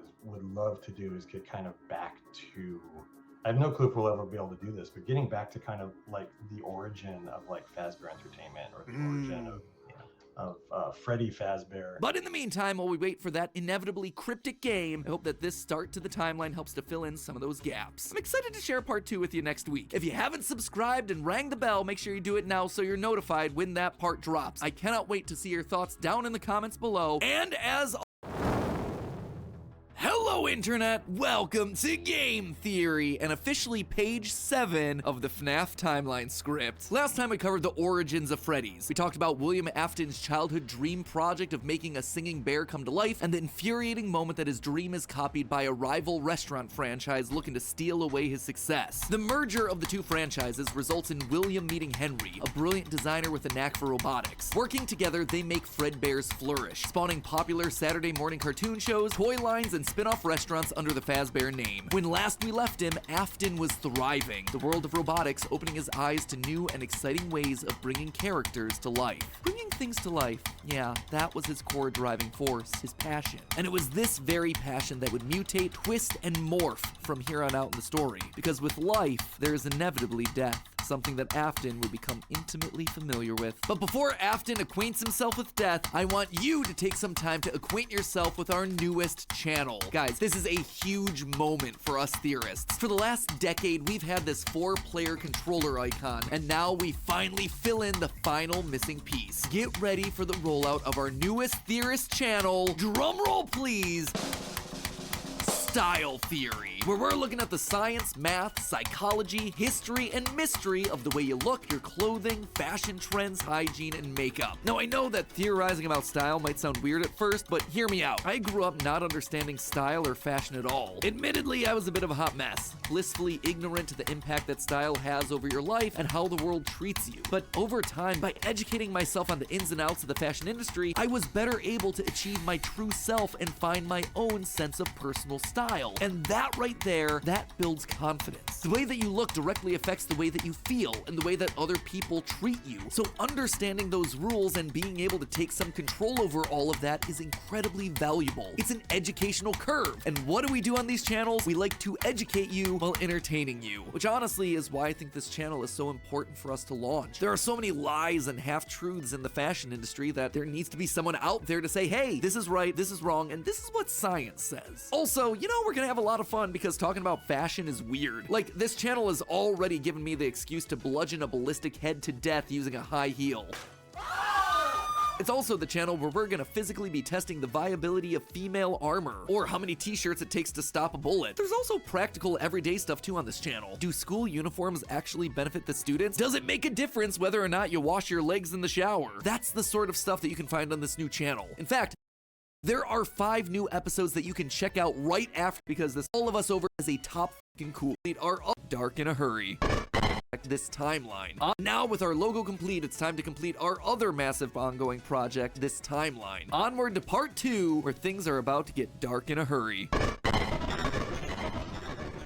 1983, business was booming with 2 whole restaurant franchises running, Fredbear's Family Diner and the newly opened Freddy Fazbear's Pizza. Together, William and Henry had been able to take the hybrid suit idea and make it into a reality. They called their new invention the Springlock suit, and fittingly enough, it was symbolic of the partnership between these two men, a human suit as designed by William that could become a freestanding Henry-style robot. But because it was still new tech with kinks to work out, the rollout was limited, restricted only to the Fredbear's Family Diner location. All of this meant that William was busier than ever. He didn't have time to be a full-time parent, so he designed a nanny cam system where cameras and speakers were hidden throughout the neighborhood, as well as in his youngest son's favorite toy, Psychic Friend Fredbear. I mean, plushy Fredbear. But since cameras just weren't enough to raise a kid, he also left childcare duties to his eldest son, Michael. There was just one problem with that. Michael was far from the best babysitter. He tormented his younger brother by jump-scaring him with a foxy mask and constantly left him behind. William watched all of it from his cameras. Kids would be kids. Tomorrow was another day, after all. Except Michael's torment didn't stop. Bitter, angry thoughts would run through Michael's mind. Why did he have to be the one to take care of this whining crybaby all the time? It just wasn't fair. It was time that he got even with his brother by playing the ultimate prank. A prank that just so happened to be on this crying child's birthday. He and his friends would take his scared little brother and make him do the one thing that he was terrified of doing, getting close to the animatronics. That would be embarrassing for the kid that was such an embarrassment to him. His brother squirmed, screamed, kicked, and fought, but just as they were putting that small, squirming boy up to Fredbear's lips, the mouth snapped shut. The sensitive spring locks inside the body had been triggered by the boy's movements, and they'd immediately clamped down. The wriggling stopped.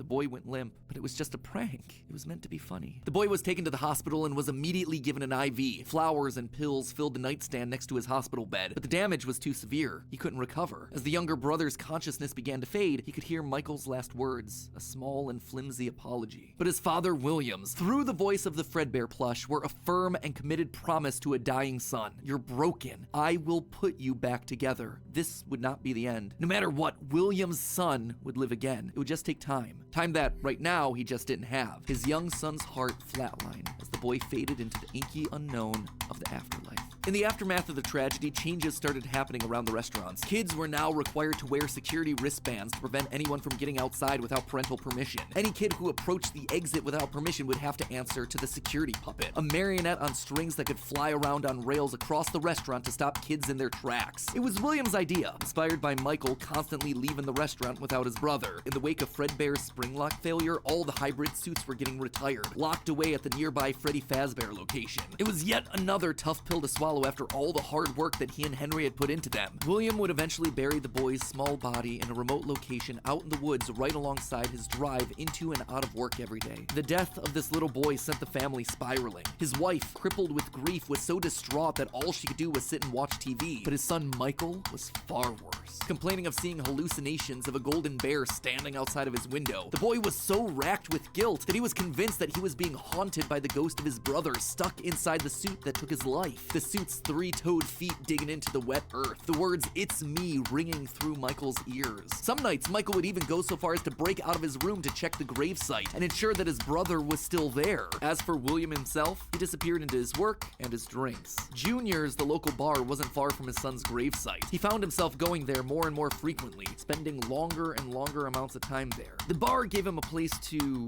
think, to remember, to reflect and stew on how Henry had stolen his idea for an animal-themed restaurant. How they'd cut his character out of the cartoon when everyone else was there. How Henry had humiliated him by buying him out of bankruptcy. And now there was his son. Henry had taken his son from him. The robotic part was the part that failed after all. William ordered one more drink, but it was one too many. The bar turned him out and told him to go home. But William didn't go home. Drunk and angry, William raced back to the restaurant to give Henry a piece of his mind, only to find someone else waiting. Henry's daughter, Charlie, locked outside of the building, bullies laughing at her through the window. Fine, some other problem to fix. But then Afton got an idea. Beautifully awful idea.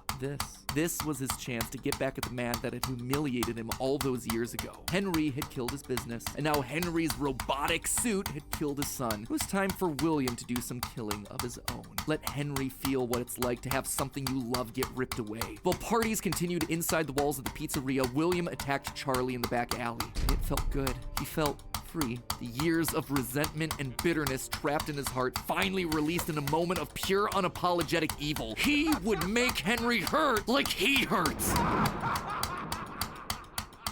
And in that moment, William became a killer. He dropped Charlie's lifeless body and drove home, forced to confront his family problems later that night, appalled, but also a little excited by what he had just done. Charlie's death would remain on the books as a random act of violence. And though Henry had suspicions about William, there was no physical evidence, nothing that could link him back to the crime. In the weeks that followed, Fredbear's family diner would close for good. 2 high-profile deaths around the restaurant with 2 grieving owners in such a short period of time was just too much bad press to handle. Besides, Freddy Fazbear's was still open, and it was the newer restaurant anyway. All the equipment from the diner, including the old yellow suits and security puppet, would get retired to that location, and there they would sit for 2 uneventful years. The rest of 1983 and 1984 were spent quietly grieving. Freddy Fazbear's Pizza and the new cast of characters were a hit. Tragic memories of their yellow predecessors quickly faded. Afton kept a low profile and buried himself in work and research, quickly reaching Henry's level of engineering and even surpassing him. And while Henry slowed down to grieve, Afton kept going, even starting his own company, Afton Robotics, for all those pet projects that were a little bit too experimental for the regular operations of the pizzeria. The first of these experimental projects was a secret workshop under his house, a veritable bunker, which allowed him to work while still monitoring his kids via hidden security cameras. 1983. A passcode that served as a constant reminder of why the cameras were so important, why he was down there in the first place. This was all to fulfill the promise that he had made to his son, right? I will put you back together. This was for him, all for him. right?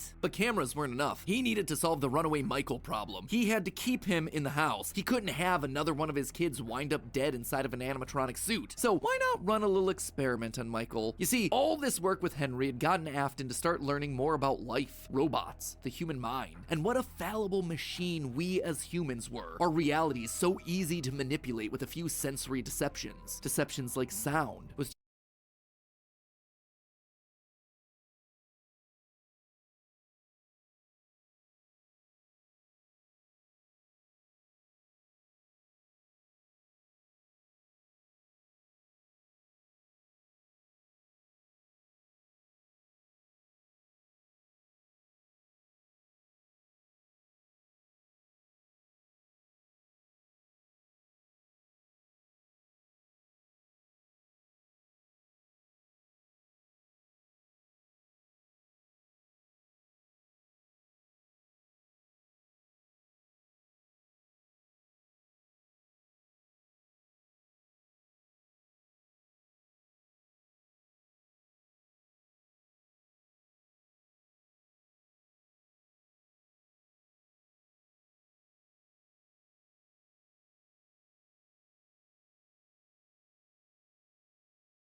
just a few sounds, he had discovered that he could alter a person's vision. He could transform blank, smooth plastic robots into lumbering, twisted nightmares. Nightmares far scarier than he could create with actual materials. They would appear organic, rotting, putrid, terrifying. These would be his means of keeping his son Michael in the house where he belonged. Was it extreme? Maybe. But then again, this was the boy who had killed his son. He would make him sorry. And so Michael would grow up not only dealing with the memories of his own guilt, the hospital room, the pills, the flowers, the death of his brother, but also facing literal nightmares, illusions created by sound. Michael would never forget these either. Years later, as a security guard, he would still draw pictures of them inside of his logbook. But all of these extra projects meant that his home life suffered even more. He was an absent father and a non-existent husband, leaving his wife cold and alone. Why do you hide inside your walls when there is music in my halls?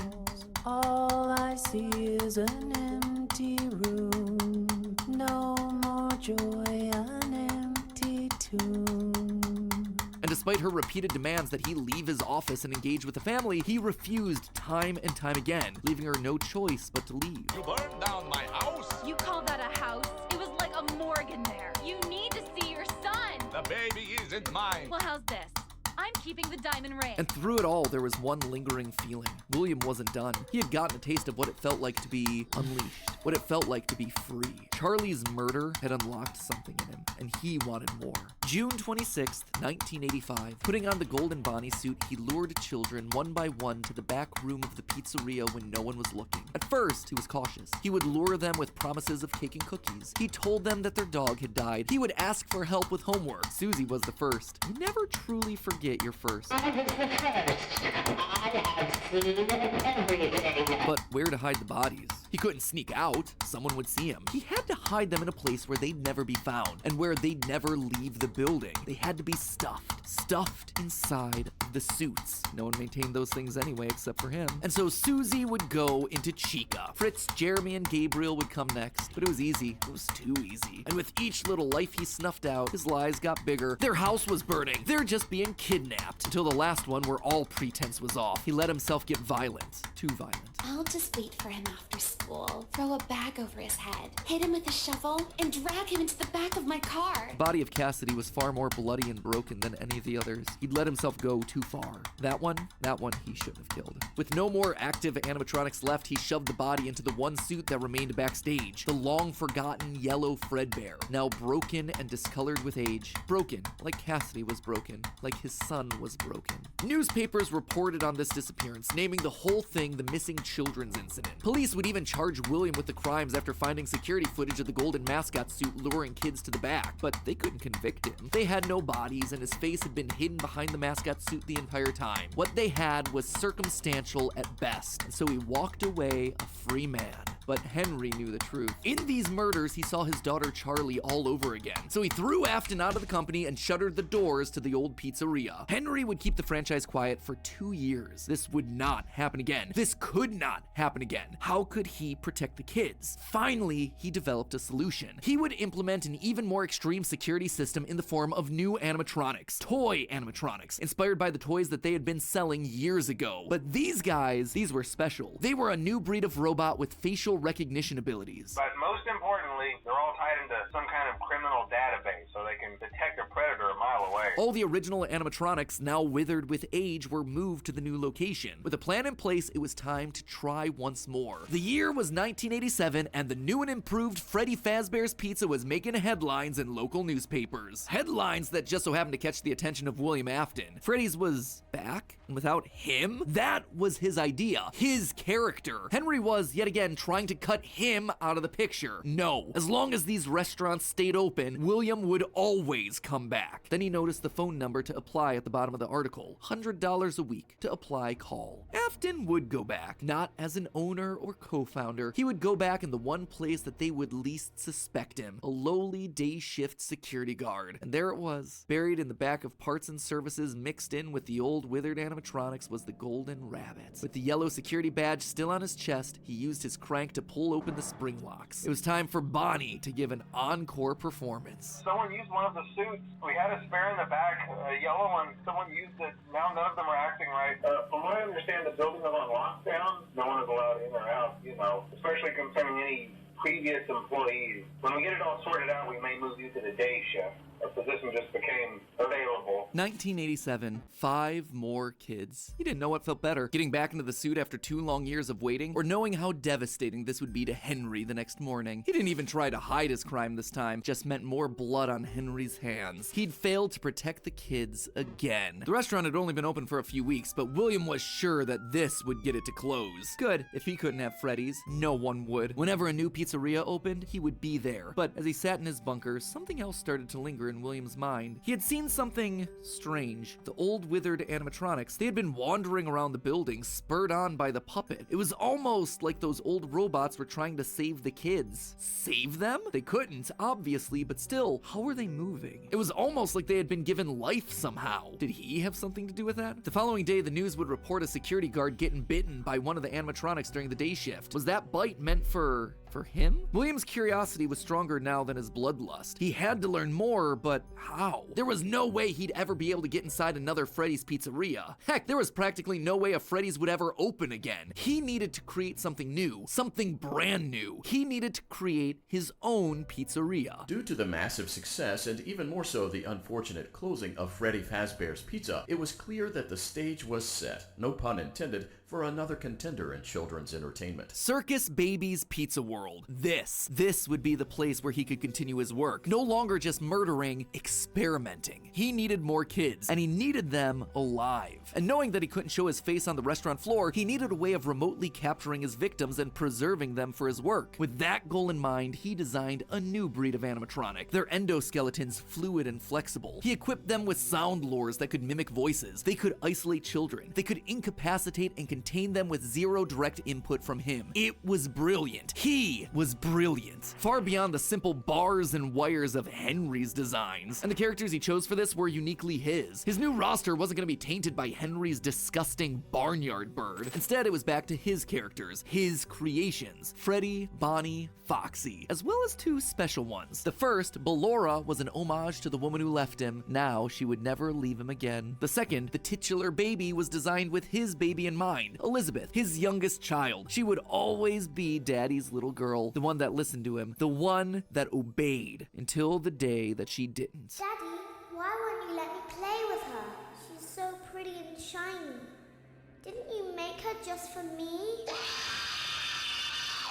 The day before Circus Baby's Pizza World opened, she disobeyed. She didn't listen. Left alone with Baby, she got too close. The animatronic ripped in half and swallowed her whole. A scared and confused child fading into eternal darkness. By the time Afton found her, it was too late. She was gone. He immediately canceled the launch of Circus Babies under the guise of a gas leak. But wait, as he sat there at the foot of the stage, he noticed that something was different. The eye color of the robot had changed. Baby had been built with blue eyes, but now they were emerald green, the same color as Elizabeth's. Was she in there? Could this all be connected to the free-moving animatronics that he had seen at Freddy's? He had to know more. His mourning turned to excitement. He had to return to where it all started. 1993. Pathetic. This place was pathetic. Henry had clearly tried to reopen one final time with those old original animatronics from so long ago, but Williams' damage to the brand had been permanent. These things stank of death. They hadn't been washed in decades. But even if they had, nothing could wash away the stink of murder that haunted these halls. One night, then another, then another. William repeatedly snuck into the old broken restaurant to lure the living animatronics to him, one by one dismantling them, robbing them of their endoskeletons. The metal had to be the secret. It had to contain the remnants of life itself. But he had to know for sure. Leaping out of a room that was invisible to the animatronics programming, he dragged the oversized robotic skeletons back to his underground workshop, back to where Circus Baby watched on with glowing, curious eyes. Eyes that somehow felt alive. Not knowing what else to do, William melted the robotic parts down. 5 animatronic endoskeletons reduced down to one silvery puddle of goo. Could he transfer this living metal to his own creations? He had to try. He picked up a syringe and filled it with the molten metal and injected the goo into Funtime Freddy's twisted, wiry endoskeleton. And suddenly the coils came to life. Like snakes writhing in a pile, what had once been cold, lifeless metal moved and jolted on its own. He'd done it! He had unlocked the secret to life itself. Except something was clearly wrong. The movements were erratic. They were violent, angry. Baby didn't act this way. She had been calm, collected. This was clearly something else, something mindless and frantic. Perhaps by mixing the souls and then portioning them out, he had created incomplete beasts. He would need to keep testing to truly understand it. He needed more of this remnant. As he searched the old pizzeria one more time for any remaining scraps of metal, the ghosts attacked. His past victims come to collect their due, all led by Cassidy. The 5 lined up and blocked the door, and Afton's mind reeled. The scientific implications of this were incredible. Ghosts, real ghosts that he could see, all standing against him.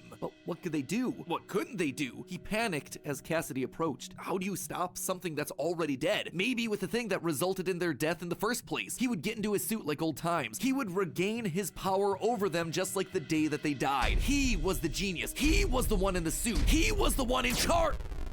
The spring lock snapped into place. Maybe it was his frantic movements. Maybe it was the leaky abandoned restaurant. Maybe it was just fate coming to collect its due. He didn't know. The only thing he did know was that his brain was suddenly filled with searing white-hot pain as hundreds of metallic pins and gears stabbed into his body from all sides. All he could do was collapse, blood slowly oozing out of the suit and pooling onto the floor around him. It couldn't end like this. It wouldn't end like this. His work was unfinished. Unable to move, his only option was to survive, to live, to keep living. It took days lying in his own blood, but eventually someone found him, a security guard making a normal report. When he saw the animatronics torn apart in the middle of the party room floor, it caused him to file an immediate report of a break-in. An owner would have to come in and claim the damage, and who else would it be other than Henry? Hope jumped in Afton's heart. Henry would see him. They were partners after all. He would be the one to help save him, to get him out of this suit, to relieve him from this tremendous pain. Henry entered the secret room. His eyes fell on Afton sitting there in the pool of red, and Henry, saying nothing, turned and walked away. This is just to inform all employees that due to budget restrictions, the previously mentioned safe rooms are being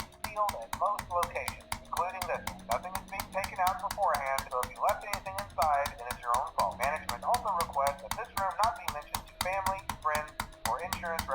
And so there Afton would sit, hanging on for 30 years, trapped behind the walls with an iron will that refused to die. End of this part. I say this part because it's not officially the end of the Afton era just yet, but this just felt like a really solid stopping point, and the episode has gone on forever. Okay, so most of this is things that we already knew, stuff that's been established and re-established time and time again by the games. That said, there are two things that I absolutely have to address. The first and biggest is the placement of sister location, or more specifically, Elizabeth's death. To me, evidence in game seems to suggest that it was meant to come before the crying child's death in 1983. The biggest clue to this is that the crying child saw something. Remember what you saw is the phrase that's repeated over and over again by psychic friend Fredbear, aka William Afton speaking through a walkie-talkie in the Fredbear plushie's stomach. But what did he see? Well, I think we can tell based on how the nightmare animatronics are visualized. They have mouths in their stomachs, just like Baby ripping in half at the waist to swallow a kid. There's also the empty girl's room, one presumably left behind by a dead sister. And lastly, it explains why he's scared, and more specifically why Afton wants him scared. He needs his kids to stay away from the animatronics. He doesn't want them getting too close because the last time one of his kids got too close to a robot, his daughter died. That's then why he sets up the nightmares, to scare both Mike and the crying child away from the animatronics from that point forward. That's why books like the Character Encyclopedia outright suggest that we play as the crying child in FNAF 4. That's why he has a nanny cam following the crying child everywhere, so he can keep tabs on his kids when they're out of his sight. He can't let another Elizabeth situation happen. The death of Elizabeth also gives William Afton extra motivation for killing. He's a grieving father. His daughter was taken away from him, so Charlie should die as well. He's lashing out at the world after losing his kids. And again, we know that at least one of his children had to have died prior to Charlie's death, based on the mound of dirt that we see in Midnight Motorist. It also allows circus babies to open and close earlier in the timeline, which is how you wind up with Funtime Foxy appearing as Mangle in the FNAF 2 location. Basically, Elizabeth dying first has everything it needs to fit, except for the most important thing, the murder weapon.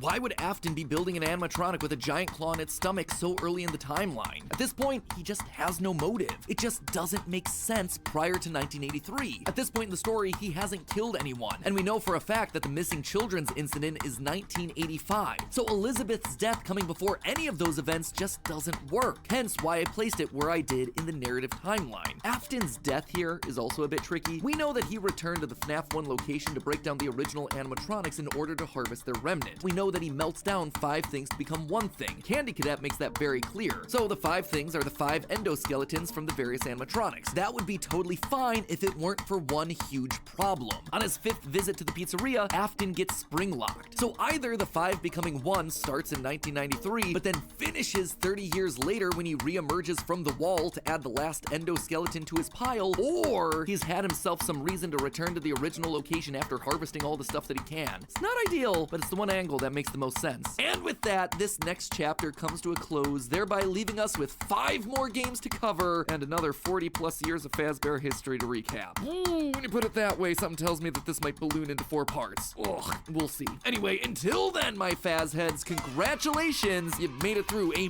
massive upload. And hey, if you are still looking for more to watch, then check out the other 5 brand new awesome theories over on our new sister location, Style Theory. This thing literally launched today, so this is your chance to be one of the first people to ever subscribe to this brand new theory channel. Get yourself the bragging rights of being there on day 1 and subscribing. I recommend checking out the video on Killer Heels. I think that one's the best starting spot, and then you just explore the channel from there. And again, if you like what you see, give it a subscribe. It has been a super fun journey so far, and we have ourselves some banger episodes coming up over the next couple weeks. Can you be allergic to color like we see on the show Wednesday? How many t-shirts does it take to stop a bullet? Basically things that you're gonna want to be there for. So thank you so much for your support. Thank you for your subscription. Link is on screen right now. Go over there, check out the channel, give us your watch time, help tell YouTube that this is a channel that is worthwhile and worth sharing across the platform. I have no doubt if you keep an open mind, you're gonna love what you see. And as always, my friends, remember, it's all just a theory. A game theory! Give me a week or 2 to recover from this launch, and then we'll finally finish this FNAF theory up. Hello Internet, welcome to Game Theory and page 20 of our final FNAF timeline. This is getting ridiculous. Last time we covered William Afton's rise as a serial killer, how the loss of his young son in 1983 caused him to make one fateful promise that would ultimately serve as his driving force for decades. I will put you back together. Fueled by grief and obsession, Afton would lose himself in work and drinks. One night in a fit of rage, he lashes out against Henry's young daughter Charlie, his first murder. This moment becomes the first domino to fall in a long sequence of events that ultimately destroys William's life and the lives of those around him. That one murder gives Afton a taste for blood, resulting in the deaths of 10 more children across 2 different pizzerias. Those children go on to possess animatronics, giving Afton his first exposure to Remnant and the potential solution for bringing his son back to life. The need to learn more about this miraculous power leads him to produce the Funtime animatronics, as well as their capture devices, robots designed to bring kids to him for experimentation and collection of more Remnant. Except there was one thing that he didn't account for: his daughter's curiosity. He made the robots too appealing, and it would cost him Elizabeth's life. Now with 2 children to put back together, Afton was more desperate and crazed than ever, returning to defunct pizzerias to steal the possessed metal still living inside their walls. What he didn't account for, though, were the ghosts, forcing him to pay for the sins of his past. When last we left him, William was spring-locked, bleeding to death behind a secret wall. Gone, but certainly not forgotten, as we're about to see in today's video. Today we're finishing up chapter 2 of our story, wrapping up the Afton era. Over the next 6 pages, we switch our focus to the other main character of the franchise, Mike, a young boy dealing with the fallout of a stupid childhood decision with tragic consequences. A young man whose life is best described as collateral damage, caught in the blast radius of William's whirlwind of destruction. Now, before we begin, let me just rip off the band-aid now. We won't be finishing the timeline today. I know, I'm sorry, I wanted to, but covering FNAF VR, AR, and Security Breach wound up taking me an additional 9 pages of script, and I've already made you wait long enough for this part, so I just had to make the executive call to break this one up into 2. Don't worry, that part is already written, it is already recorded, it is just in the process of being edited. It is a hefty episode, so mark it on your calendar. That one's actually going to be going live on March 25th. It's also coming complete with a live talk back where we go back over everything from the past couple episodes, as well as having ourselves some very special guests. So overall, that one should be a lot of fun. Fair warning though, the conclusions we've reached that solve Security Breach, they are controversial. I feel good about them. Like, I think that we've locked in on a lot of the answers here, but they're gonna raise a lot of discussion. Let's just say that you're either gonna love that episode or hate it. I don't really think there's gonna be much in between on that one. Anyway, without any further ado, let's cover a chunk of the timeline that's a lot less controversial. Let's meet Mike.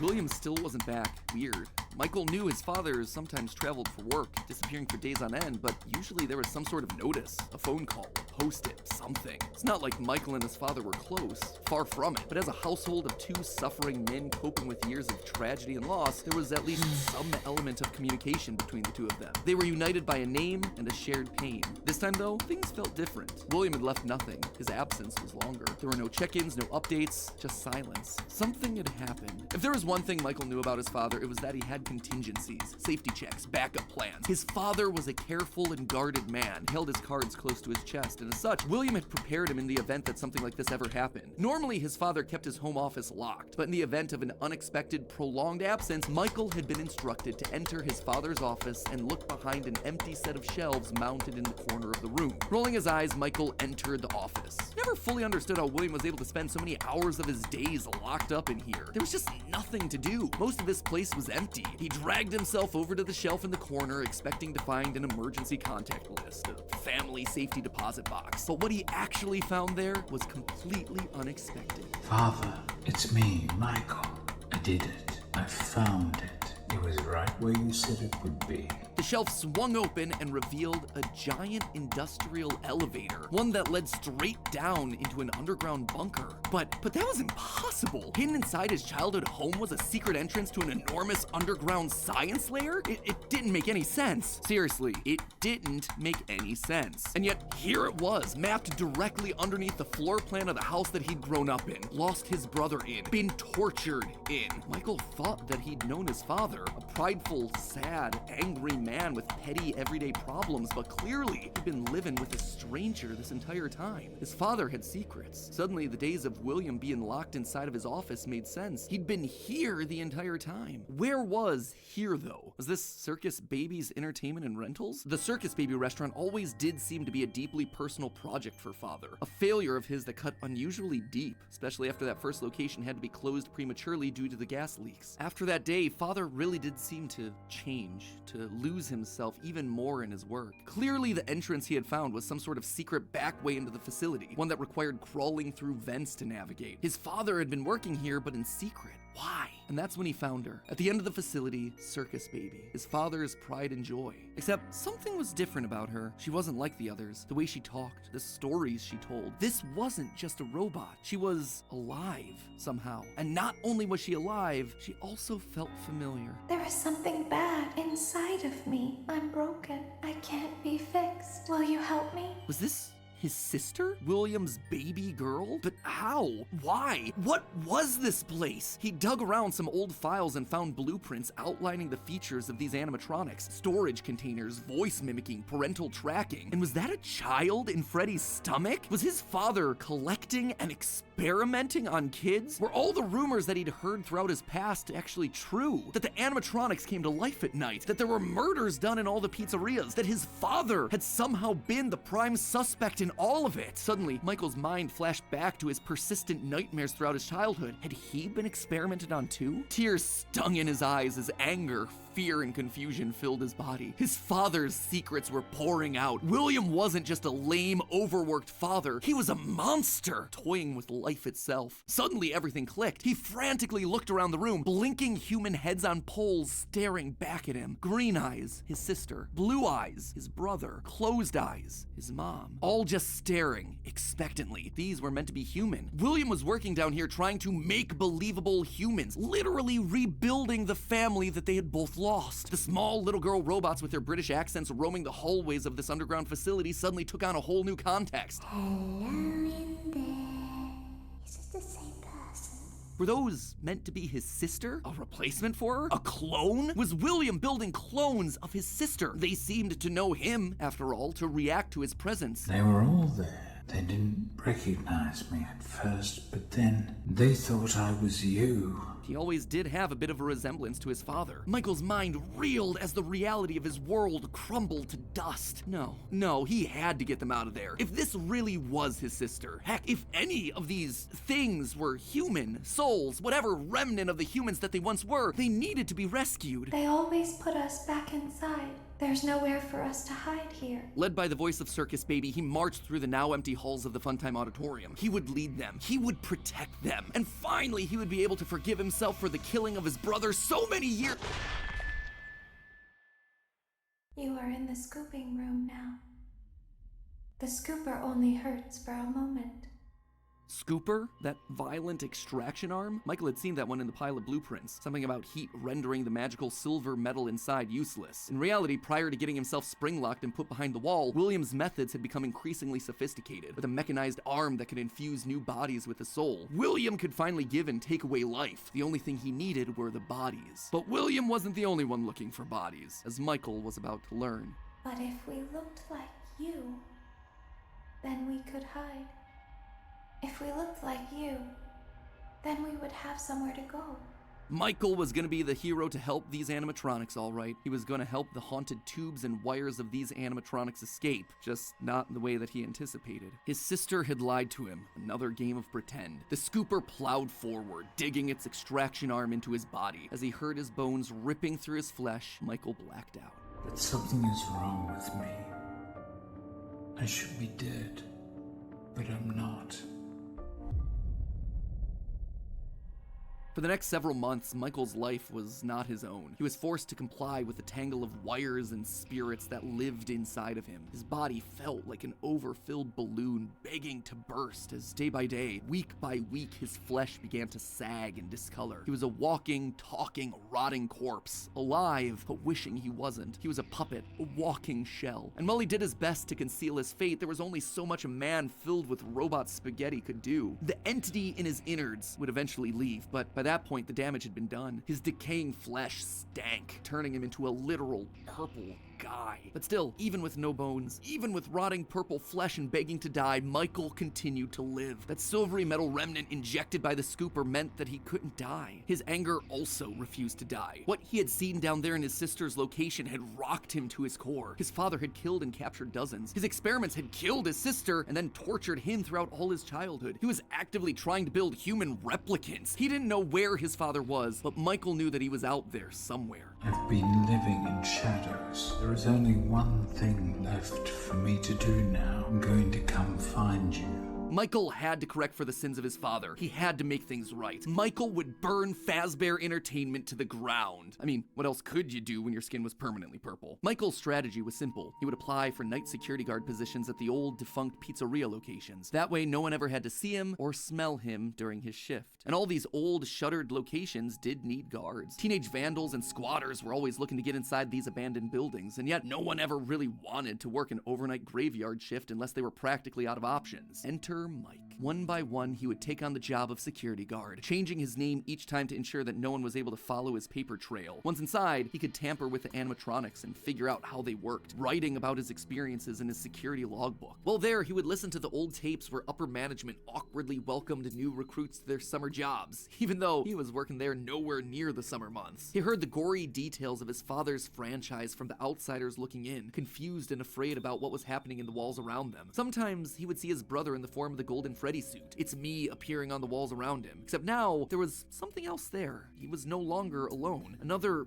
angrier presence was also in the suit, as if two spirits were forced to share the same body. And Golden Freddy would attack him now. It was aggressive. Its vengeance wanted to lash out at anyone with the Afton name, anyone who wore a security guard outfit. Over time, Mike worked his way through the old restaurants, the original pizzeria, the bigger, better Freddy Fazbear's. He spent weeks there looking for clues as to his father's whereabouts, and each time at the end of his week's shift, he would then set the location on fire. Remnant can't survive high temperatures after all. So burning away whatever spirit-laden animatronics that still existed inside seemed like a winning strategy. All this revisiting of his past, though, was causing the nightmares to begin again. Hallucinations that brought him back to his childhood. The guilt around killing his brother. His dreams were oddly mixed with the shrill phone calls of the security guards. But it would all be worth it in the end. The goal was to eventually stumble across the one location, the one job that would finally reunite him with his father. Little did Mike know that that day would come sooner than he expected. 2023, an advertisement came across Mike's TV. Fazbear Frights, a new horror attraction inspired by the awful crimes that occurred around Freddy Fazbear's Pizza so many years ago. It made Mike sick. People looking to make a quick buck off the tragedy of others, off his own family. This wasn't a joke or entertainment. Regardless, he had to be a part of it. If this team was combing through his family's history, they might stumble across something that could be useful. And if his father was truly still alive as he suspected, there would be no way that he wouldn't show up here. Maybe finally this could be the final chapter in his family's marathon of tragedy. Mike applied for the job and was immediately handed the keys. Years of doing this had taught him that security guards rarely receive thorough security checks. They also liked how creepy Mike looked. They thought it was a costume, on theme for the job. What little they knew. Hey, glad you came back for another night. I promise it'll be a lot more interesting this time. For weeks, there was nothing. But just as Mike considered giving up, he received the call that he'd been waiting for years. You're not gonna believe this. We found one. A real one. Could this finally be him? Sure enough, there he was. William inside his iconic golden Bonnie Springlock suit, only now it was green and decaying with age. And there they were, a small family of broken men finally reunited. It's been a long time, Dad. Mike had always struggled with the phantoms of his past haunting him, but now all the animatronics he'd encountered over the past months hopping from pizzeria to pizzeria suddenly sprang to life, their burned faces haunting him as he tried to keep track of his father on the cameras. It would seem that William's mere presence had put the spirits on high alert. Ultimately, they were harmless, more annoying than anything else, but there was one that felt different from the others, one that was more than just a mere phantom, the security puppet. If he looked at the cameras at just the right moment, he could see it floating there through the halls. He could even see its reflection in the water pooled on the ground. It would seem like he wasn't the only one there on a mission. While he was dealing with Springtrap, Michael assumed that this one was likely dealing with the spirits of this place, finally setting them to rest. Hopefully this means a happier day for all of us, Mike thought to himself. And in that moment, he felt the air around him release, like pressure being let out of a bottle. The building sighed, as if 5 spirits had finally been allowed to move on. He had the sense that his brother was a part of them. He rigged the wiring inside the building to misfire, and the dry, desiccated walls erupted in flames. It is finished. Except it was not. Somehow, through sheer force of will, Afton remained. He had survived, and Mike would need to find a new way of finishing off his father. Luckily, the solution would present itself later that year. Not from Mike, but from another victim that had been left in his father's wake. We're talking about becoming a Fazbear Entertainment franchisee. Restaurant ownership and management. Something almost anyone can do with a limited degree of success. You are now the face of the newly rebranded Freddy Fazbear's Pizza. Fazbear Entertainment as a brand had been closed for years. William had been stuck in a suit and a wall. The only person who legally could bring the franchise back was Henry, but he'd largely pulled out of the franchise around the time of his father's disappearance. Something was up. Surely this had to be some kind of a trick, right? Mike, doing what he did best, applied for a franchise and immediately got the job. There was just one thing out of the ordinary. Paragraph 4. If you are playing this tape, that means that not only have you been checking outside at the end of every shift, as you were instructed to do, but also that you have found something that meets the criteria of your special obligations under paragraph 4. No employment contract he'd ever signed required him to keep special lookout for independently moving animatronics outside the restaurant. Now he knew something was up here. Henry was luring them all back. Rather than trying to go to them, like Mike had done for years, Henry was doing the opposite. He was putting them all under the same roof. He was finishing them off for good. Mike knew this wasn't meant to be a restaurant. It was meant to be a prison, a containment vessel, a locked box meant to trap them all in so they could finally end the madness. It took a few nights, but eventually everyone was there. His father, the puppet, the robot spaghetti that had once violated his body, and his sister, now hopelessly devoted to serve the man that had once gotten her killed. It was time. He had been instructed to seal the doors and leave, devoted to serve the robot spaghetti that had once violated his body, and his sister, now hopelessly devoted to serve the man that had once gotten her killed. It was time. He had been instructed to seal the doors and leave, but while he locked everything down, he didn't move on. If this was truly meant to be the end, if the remnant needed to be washed away, he needed to be a part of that. This is where your story ends. And to you, my brave volunteer, who somehow found this job listing not intended for you. Although there was a way out planned for you, I have a feeling that's not what you want. I have a feeling that you are right where you want to be. And to you monsters trapped in the corridors, be still and give up your spirits. They don't belong to you. For most of you, I believe there is peace and perhaps more waiting for you after the smoke clears. Although for one of you, the darkest pit of hell has opened to swallow you whole. So don't keep the devil waiting, old friend. And with that, it was over. The Afton legacy died with all of them trapped inside of a literal box. As the flames danced around the office, Mike, for the first time in decades, was happy. But William wasn't gone yet. Although the darkest pit of hell was open and waiting for him, something or someone wouldn't allow him to move on. Instead, he found himself locked in moments from his past. The pizzeria, his son's room, his underground bunker. It was as if his brain's neurons were all firing at once, overloaded, mixing and matching all his biggest fears, regrets, failures. What was this place? How did he get here? He called out into the silence. Then they started coming. Without warning, animatronics, both new and old, began to jump out at him, bite him, rip him limb from limb. The pain was immeasurable. Make it stop. Make it stop. William, for the first time, longed for death, an end to this torture. Just as it felt like he couldn't take it anymore, everything was quiet again. It was as if the world had been reset. There was a brief moment of quiet, and then the onslaught began again. Dozens of faces from his past all focused on him. A waking nightmare that he couldn't escape from. More pain, more ripping. It was his own personal hell, but why? Why couldn't he just die? And then he saw them, a group of characters he never thought he'd see again. Those janky, stolen characters that had started everything. The mediocre melodies. It had all started to go wrong once they showed up. Once Henry had made them. But mixed in with their obnoxious southern drawls, William heard something else. It was barely a whisper, but he could just make out the words. He tried to release you. He tried to release us. But I'm not gonna let that happen. I will hold you here. I will keep you here. No matter how many times they burn us. That voice. He knew that voice, but from where? Greetings from the fire, and from the one you should not have killed. the one he shouldn't have killed. William thought back. He'd done a lot of awful things, but there was always the one that stood out. Not Charlie, his drunken act of revenge. Not Susie, his first true murder. No. Instead, it was the one that he had lost control with. The one that he had broken beyond repair for no good reason other than because he could. The one that he'd stuffed inside the golden bear that his partner used to wear. Cassidy. They were back, and now they were trying to punish him, to make him suffer like he'd made them suffer. It was almost like William and Cassidy's souls had been locked together, fused by a collective rage and spite, each refusing to move on. But while Cassidy was so focused on taking revenge, they actually did the one thing that would be the downfall for so many others. They kept William alive. Even though fire should have destroyed the remnant that was coursing through his being, Cassidy kept William breathing, paving the way for his escape. William's will was so strong, his soul so powerful that he managed to put a part of himself inside the circuitry that housed the spring-lock suit. And there, his consciousness lay, inside a single circuit board,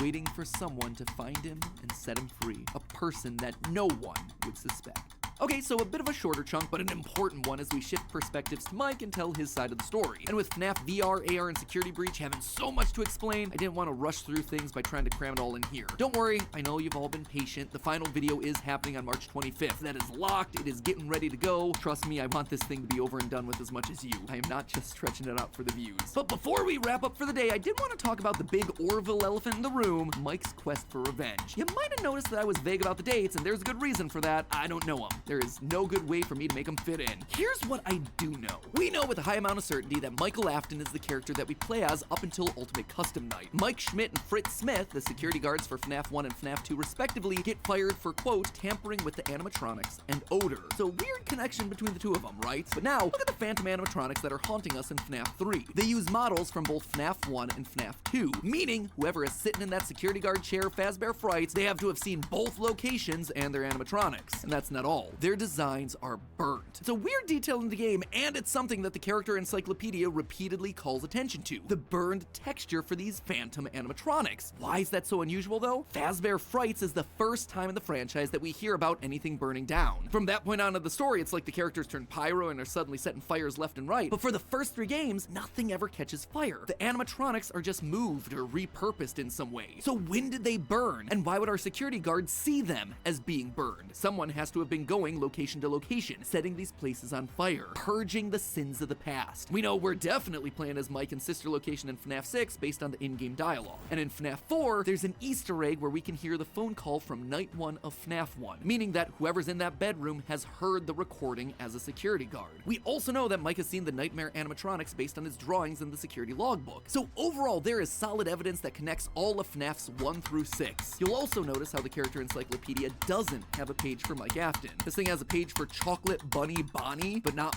Michael? Some tells me they don't want us to confirm how many games he's been in, because that would confirm too much of the theory. In short, this gives us an incredibly compelling and complete narrative. Mike as our protagonist, and William, his father, as our antagonist. Mike accidentally kills his brother in Fredbear's mouth, which begins our story and sets William down his pathway of destruction. Mike is then haunted by the guilt of his past and is looking to make things right across the rest of the games. In Sister Location, he learns what his father's been up to and realizes what he has to do to correct it. After failing to finish the job in FNAF 3, he ultimately helps Henry end it all in FNAF 6. It is great. It is a clean narrative. There is just one problem: timing. Mike's quest can't really start until he's been down to Sister Location, seen Baby, and gotten himself scooped. That's when he finds out about Afton's secret life. It's also when he's gonna start to smell, because, you know, he's a walking, talking, rotting corpse. And we know that he's not going down into the bunker until the Funtime animatronics have been made, Freddy's has been closed, and Afton is out of the picture. That all should be happening post-1993, after William is sealed behind a wall. But that then presents us with a few problems. Afton has already dismantled the original animatronics as we see in the FNAF 3 minigames. How are those things getting burned if they're already deconstructed? But more importantly, we see FNAF 2 paychecks with the date 1987. That is way earlier than I think it can be. To be fair, Fritz Smith's pink slip on night 7 doesn't have a date, but it's a bit weird to say that the first few nights are in 1987 and then employee number 3 is hired on years after the restaurant closes. Anyway, just wanted to call that out because I don't have a solid answer for it, and I'd love to see your comments down below. And with that, my friends, this chapter comes to a close. We'll see you on March 25th for the grand finale as we cover the final 3 games in the franchise and the controversial answers we think solves what those games were trying to tell us. Until then, my Faz heads, remember, even though Afton kinda succeeded in being brought back to life, gotta admit, he's still looking a little bit on the dry, dehydrated side. I suppose 3 fires and being dead for a decade will tend to do that to ya. Fortunately, thanks to today's sponsor, Air Up, I think we can help him out with the hydration thing, not the whole burning alive thing. You guys know that I hate drinking plain water. It's just boring. And that then led me to my current crippling Diet Coke addiction. However, Air Up has found a way to harness the power of science. Hello Internet, welcome to Game Theory, and the final part of my FNAF timeline, where today we're bringing our story to a close by talking about the most complicated and controversial part of the timeline, the part that I've been dreading most of all, the end. The moment where we're finally forced to come to some definitive and difficult answers trying to explain what the heck we were watching in Security Breach. The last 2 episodes have been about death. The death of Afton's family, the deaths of multiple children, the death of the franchise itself as Mike and Henry figuratively and literally burn it all down. Today's episode, though, and the current end of this franchise, is instead all about rebirth, the return of old characters in new forms, and the controversial rebirth of a franchise entering the next era of its story. But before we hop into the timeline, due to scheduling conflicts, I won't be able to have any live talk back after this episode. I know, I promised one, I was really excited about it, but I just couldn't make it work with my schedule and all the other guests' schedules. That said, I still do plan on doing one over the coming weeks with special guests. Just make sure that you're subscribed and either have all notifications turned on, or you're just watching our community tab for the announcement as to when that's gonna happen. And now, without any further ado, we finally reach the end and a new beginning to our story. Fazbear Entertainment was dead. There is no need for you to return to work next week, as Fazbear Entertainment is no longer a corporate entity. All debts had been paid, all assets redistributed. The company was outright dissolved. Even the memories of the horrors that had happened there started to fade away in the public consciousness. The people were gone too. William was dead. Henry was gone. A whole generation of young Emilys and Aftons had lost their lives to the horrors of the pizzeria. All of them collateral damage to the man in the bunny suit. Everyone the company had ever touched was dead and gone.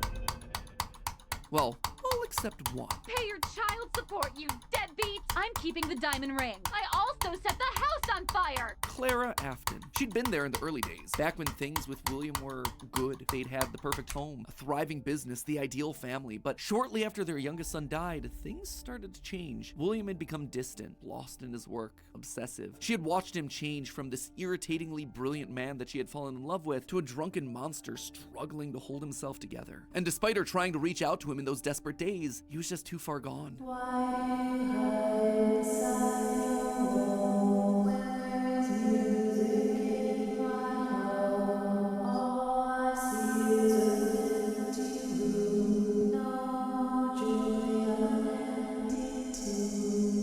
Admit it, you wanted to let me in. For her sake, she had to leave the relationship, and from there she largely faded into obscurity. A mystery from William's past, a footnote in his history, and that was fine for her. She wanted to leave that part of her life behind. She tried to move forward, never wanting to hear the name Freddy Fazbear again, a time defined by mistakes and broken promises. But then, the paperwork started to arrive. As Fazbear Entertainment began to close as a corporate entity, suddenly her mail was flooded with notifications, requests, obligations. She had been there since the beginning, helping William in the early days of his business, and now, as a shareholder and sole living member of the Afton family, all copyrights and trademarks of both Afton Robotics and Fazbear Entertainment passed on to her. Memories of this past life that she had long left behind. Looking at the blueprints, the contracts, the memos, she felt old wounds begin to reopen, the regrets of a happy family that had been torn away from her. William had always been brilliant. That's what had attracted her to him in the first place. But he'd also been too blinded by obsession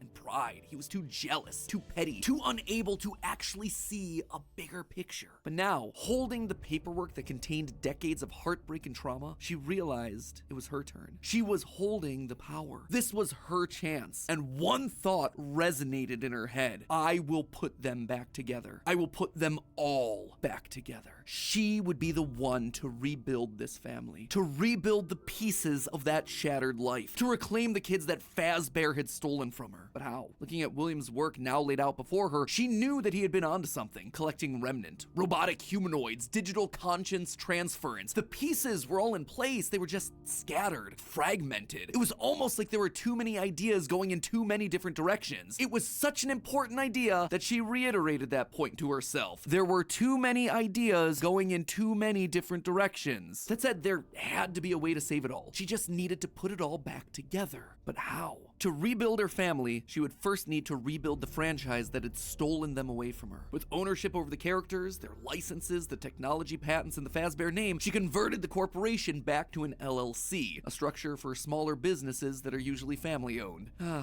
The irony was fitting. From there, she would need remnant, and lots of it. Remnant was the key. Clearly, in the later years of his life, William had been using Circus Babies Entertainment and Rentals as a remnant farm, sending robots to kids' birthday parties in the hopes of nabbing bits of the stuff here and there. But clearly, it wasn't enough. He had, what, like 4, maybe 5 animatronics going out every week? No. It was a decent idea, but to get the remnant they required, it needed scale. Dozens, hundreds of animatronics, all out there, all gathering remnant from unsuspecting customers. But to do that would require help, something William would never ask for. William had kept everything in-house. His obsession with control limited him. Clara, though, she wasn't nearly that precious. A plan like this required partners, people outside of Fazbear to do the heavy lifting. So she contacted a mid-sized delivery company, DLZ Shipping Solutions, to help build replicas of all the original animatronics. And with meal delivery apps being all the rage, why not an animatronic delivery service? Order one to celebrate your birthday, your Halloween party. How about a 4th of July picnic? We'll invite Liberty Chica and 4th of July Freddy on over. She would make sure that they made skins for every occasion. Chocolate Bonnies for Easter, Shamrock Freddy's for St. Patrick's Day, Dia de los Muertos Chicas. And thus, the Fazbear Funtime service was born. That's right. With the Fazbear Funtime service, you'll never be alone again. You'll always have someone watching your back. Was it ridiculous? Absolutely. Was it a sellout?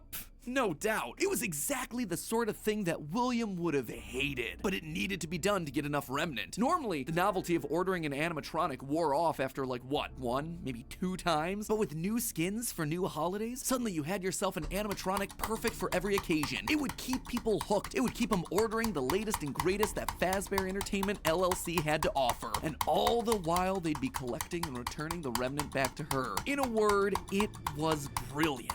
There was just one problem with it. No one trusted the Fazbear name. The company's brand was still mud in the public eye. No one would want to hire animatronics from the restaurant franchise known for murdering children. Nothing kills a party quite like the threat of death, you know. So she needed to find a way to discredit the stories that had come before. She needed to win back the public's affections, reactivate some nostalgia for the spooky stories of their childhoods. She needed a game. Multiple games, in fact. They lied to us. They lied to all of us. They told us that the whole point of this VR game was to undo the bad PR done by a rogue indie game developer. But that's not true at all. Those indie games were designed to conceal and make light of what happened. This isn't just an attempt to rebrand. It's an elaborate cover-up. Struggling game developers were a dime a dozen online, most working on their magnum opus between shifts at the Dollar General. So she found one. Steve just picked him out of obscurity, the right mix of desperate and doofus willing to say and do anything for a couple extra bucks. And he fell right in line, as expected, delivering stupid little things with dumb generic names like Mangle's Quest, Balloon Boy's Air Adventure, Five Nights at Freddy's. Bad gameplay with even worse graphics, but hey, they got the job done. People were suddenly talking about the clues inside of these things, searching for the hidden lore. They were actively making jokes about dead kids at pizzerias. Her husband's twisted history of serial murder had suddenly been reduced to a mere Nancy Drew mystery to be solved. The plan had worked. Freddy Fazbear's was suddenly more popular than ever. Things were going shockingly well. Her takeover and reboot of the franchise was full and complete. Suddenly infused with cash, she built the largest, most ambitious project yet, the Mega Pizzaplex. William had always been so visionary, but always thought so small scale. He was careful to a fault. Not her, though. She knew that this latest project needed to be big. It needed to be flashy. It needed to be a palace for children, a place that got people talking and checking out the latest in Fazbear products. So with a steady supply of remnant flowing in, it was finally time. The stage was set. It was time to get to her real goal, literally rebuilding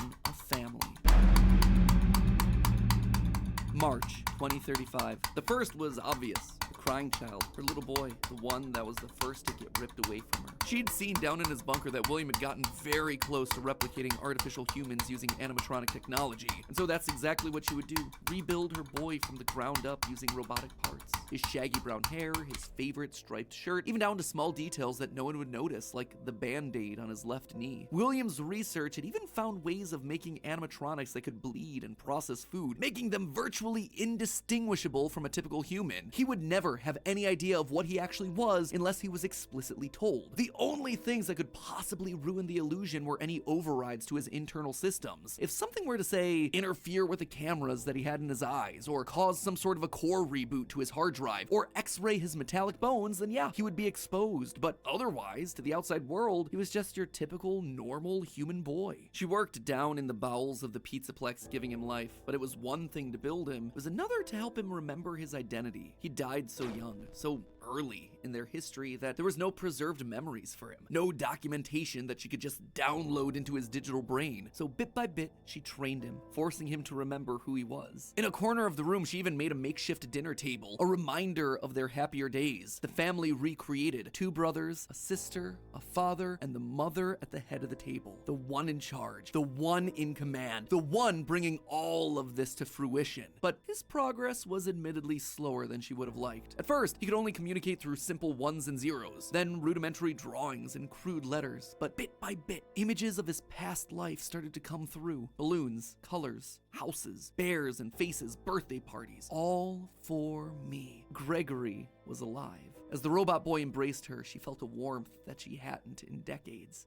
This was the joy that she'd been working towards. This was what it was all for. Her son, back in her arms again. The plan was working. She had to keep going. Next was William. If the family was truly going to be put together, she would need him. And she knew exactly where he was, in the ruins of that old Freddy Fazbear's pizza place where Henry had trapped him. In fact, that's specifically why she insisted on building the Pizzaplex there over the sinkhole. It was the best place to hide what her true intentions were with the entire operation. Digging through the wreckage, she found him. He was right where she thought he'd be. Seeing the putrid shell of the Springtrap suit, though, was not something she was prepared for. The rotting corpse of William Afton was disgusting. Scorched flesh fused into the fur lining. Hollow black sockets where eyes once were. A smell that reeked of burned carbon and bloody iron. He was no longer flesh. He was just the tangled sinews of a creature that was once called human. How far this brilliant man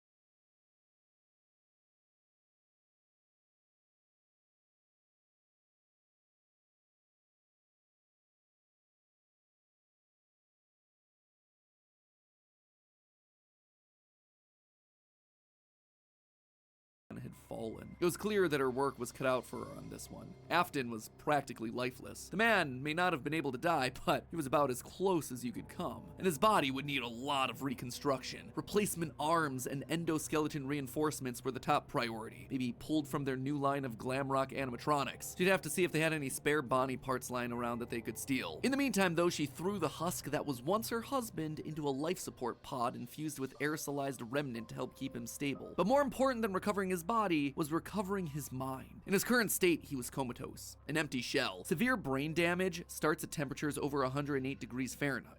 42 degrees Celsius, and years of repeated fires had burned his brain to goo. Gone was the brilliant, frustrating mind that had drawn her to him in the first place. But she had a plan. Unlike her darling boy Gregory, Afton had found ways to record his consciousness. Fundamentally, the brain is only a series of electrical connections after all, so why couldn't you replicate that in the form of a standard circuit board? In essence, you could create a digital consciousness. And one thing she knew about William, he was nothing if not cautious. A planner, someone who had backup plans to his backup plans. And sure enough, there it was, buried in piles of old animatronic CPUs, a record of Afton himself. but she needed someone to test it. Someone was definitely here during the night. It had to have been the client. I mean, they sent us that stuff in the first place with no explanation, told us to scan it, said it would expedite the process so we wouldn't need to program any pathfinding ourselves. Unlike the other games that she'd paid to have made in the past, this one had a different purpose. This wasn't about PR, it was about getting William back up and running, spreading his virus to the masses. You acknowledge that Fazbear Entertainment is not responsible for accidental digital consciousness transference, real-world manifestations of digital characters. She hired a new developer, Silver Parasol Games, to scan the boards and bring her husband into the system. And because of the immersive nature of VR, William's consciousness would be able to merge with the player, giving him a new body, a new agency. There was just one complication. Afton's hold wasn't as powerful as she had hoped. He wasn't able to gain complete control. The first trial run, Jeremy, was so desperate to escape from his grasp that he sliced his own face off with a paper shredder. Messy. Afton's followers were reluctant, to say the least. But it was the second attempt that looked like it had the potential to kill two birds with one stone. Enter Vanessa. Mrs. Afton wanted a surrogate daughter. Her darling Elizabeth would have been a young woman at this point if she had lived. And Clara wanted someone who wasn't Elizabeth but could be just like her. Could she have just rebuilt her like Gregory? Sure, but she decided against it because she wanted an actual human mother-daughter connection. Well, that, and it would be redundant and narratively unsatisfying to have two robot kids in the same family. What could she say? William had put a lot of tools on the table for her to use, and she was planning on using them all. Plus, Elizabeth had always been so loyal to Daddy. It was time to give her a second chance, a true choice. And Vanessa seemed to be the perfect candidate to fill the role. Your dad's name was Bill? Your dad didn't play fair,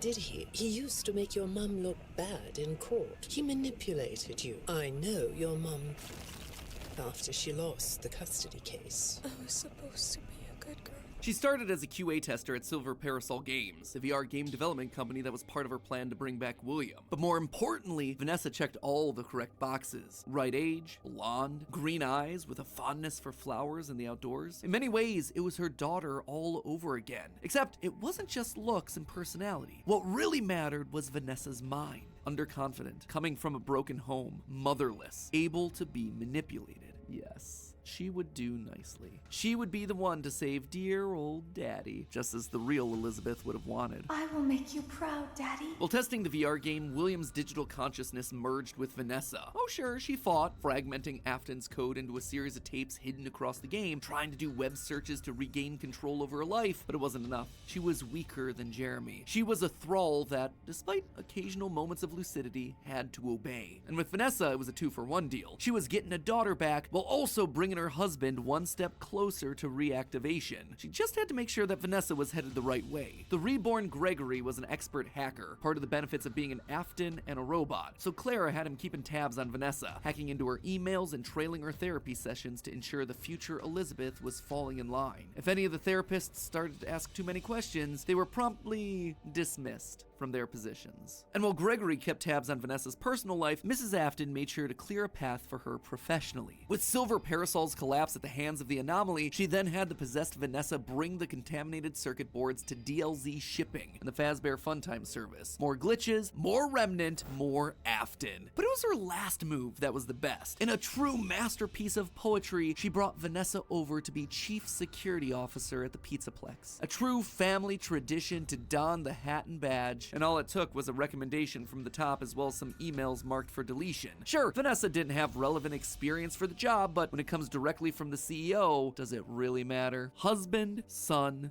daughter. A corpse, a robot, a human. All that was left was Michael. Poor, troubled Michael. The boy that killed her youngest. The one that would spend years trying to make his guilty conscience right again. A self-professed protector. While she knew she needed him to complete the family, something told her that the problem had already solved itself. Something had shifted when using Glamrock Freddy to excavate the buried pizza place. I have been here before. I found myself for the first time when I cleared the path. I have changed. My friends are here, but I can protect you. I am not me. Maybe it was the remnant that had coursed through Michael's veins. Maybe it was the spirit of Michael living on as a protector, but he was there, somewhere inside of Glamrock Freddy. She could feel it. And just like that, she'd won. She'd done it. Sure, there were still some kinks to work out, some final brainwashing of Vanessa, some rehabilitation of William, but they were there. Finally, all together again under one roof. The Aftons reunited. A happy ending. And that's how it could have ended. That's how it should have ended, had it not been for a few unanticipated developments. For one, something was just wrong with the Pizzaplex. Almost as if the entire building was haunted, possessed. Puppet plushies hiding on ceilings, behind crates, places that they had no earthly way of belonging. Staff bots with greasy tears down their eyes acting like they were being puppeteered by some sort of a nightmare. Even their sounds had the echo of nightmares long past. It was as though a guardian spirit of the past refused to move on. As long as her husband was around, it too would linger. Only now, it wasn't just in one body, but it was in the essence of the building itself. She had seen stories of houses built on burial grounds getting possessed by angry spirits, but she'd never assumed that it could be real. Then again, in a world of living spirit metal and mind-controlling glitches, who was she to be so judgmental? The whole thing was ridiculous. Why would this be the line that she refused to cross? After all, the Pizzaplex was built over the burial ground of angry spirits, but it was the power cords that finally convinced her that something was wrong. Suddenly, these cords were striped black and white, like the security puppet from generations ago. The very foundations of this place, the materials and wires that constituted it, were rebelling against her, against the Aftons, against the quest to bring them all together again. And it was being helped by something else, something slithering through the building. Maybe they were connected, she couldn't be sure, but a blob of living wires could be heard oozing through the walls, stealing pieces and parts of the old animatronics showcased in Rockstar Row. She could only assume that it was a byproduct of all the remnant they'd been collecting. From Afton's testing, she knew that both light and dark remnant existed, one of positive emotions and the other created from anguish, anger, agony. Perhaps this thing was an amalgamation of all the darkest parts of the pizzeria's history, a collection of the hatred still housed inside these defunct endoskeletons and exosuits. As long as it was left alone, it seemed to be harmless. But if any Afton outside of Michael got too close, it would lash out wildly. Even young Gregory, looking to punish the family that had been complicit in its horrible creation. Little did she know, though, that Gregory should have been her biggest concern, that bringing the family together would have some unforeseen consequences. Gregory was normally the goodest of boys. She had literally built him that way. But lately, he'd been disappearing more and more often, disobeying her orders, requests. She knew that he loved playing on the arcade machines once the Pizzaplex closed, being so good as to top the leaderboard on practically all of them. But lately, he was nowhere to be found. She suspected his absence had to do with Glamrock Freddy's failed performance the other night, when he malfunctioned live on stage, almost as though the core programming of Freddy responded to seeing this rebuilt small boy. Almost like it awakened something inside of him. She'd have to make sure that Vanessa was on the lookout for him, but she'd soon come to learn that Vanessa wasn't enough. Whether it was the influence of the nightmare puppet or a reawakened hatred of animatronics seated deep in Gregory's code, something had caused him to rebel, to rip apart each animatronic in the Pizzaplex. Bit by bit, this boy was tearing down the empire that she'd so painstakingly built, freeing Vanessa from her mind control, destroying the remains of Afton in the basement, setting Glamrock Freddy loose. As her carefully created world crumbled around her one more time, she began to plot her revenge.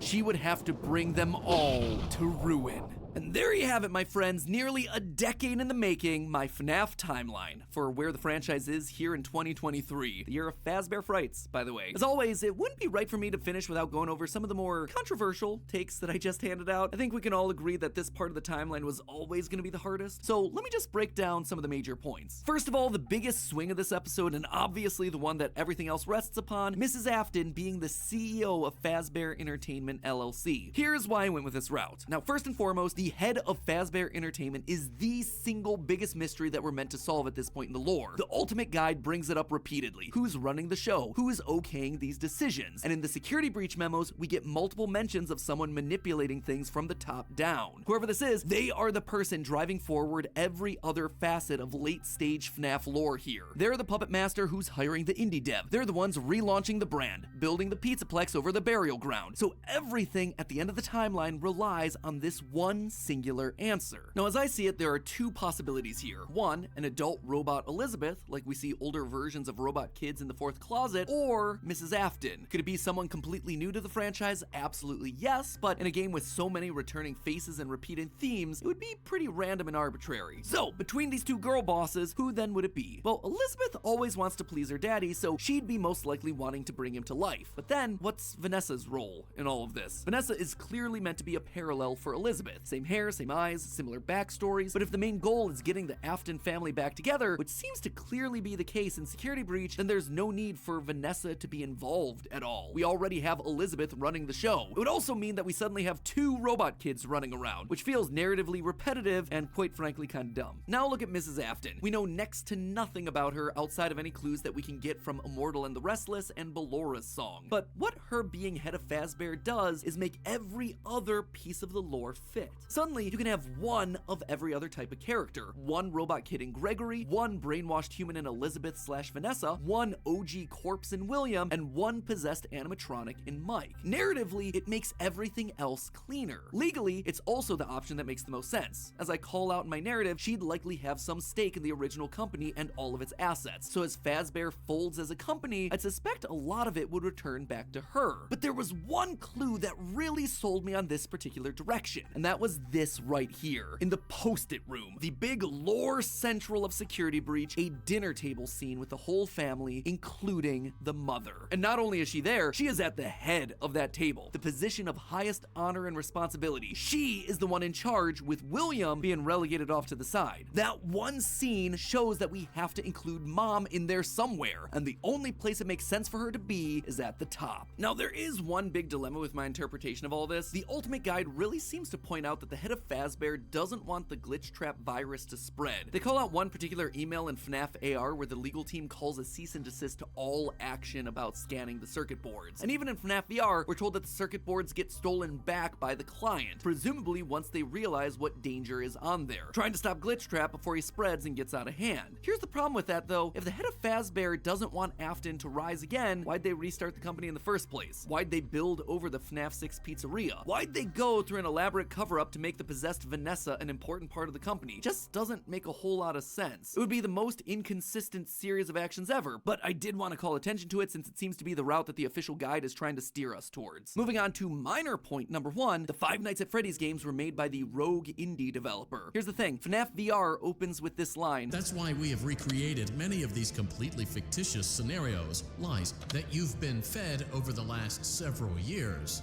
into a hilarious VR game. It's recreating the lies told to you by the indie developer, and since Help Wanted has direct recreations of FNAFs 1 through 3, it means the games must be part of the fabrications that this developer made up. Also, all of this is heavily implied in the story of the same name, Help Wanted and Tales of the Pizzaplex, hence FNAF 1 through 3, canon games within the lore of the series. Big swing number 2, the elephant, or ghost in the room, Charlie infecting the Pizzaplex. John from the channel FNAF has made some great findings about Charlie's influence over the Pizzaplex. The cables that looked like the striped arms of the puppet, the Nightmare-owned plushies that you find hidden across the Pizzaplex in weird places, the staff bots with creepy smiles and in your dreams written on the front. All of these things scream puppets. Plus, with the puppet mask not having tears in the blob, seems to imply that Charlie's spirit exists elsewhere. She is still in play, and she has an important role, especially in Gregory's Post-it room. The doors to the Post-it room in the game's code are called Charlie doors, and inside we see a bunch of lit up nightmare staff bot heads. Suspicious, to say the least. The channel ID's Fantasy did a great theory looking at the Post-it notes, concluding that the crying child / Gregory isn't alone in this room, but rather might be communicating with someone.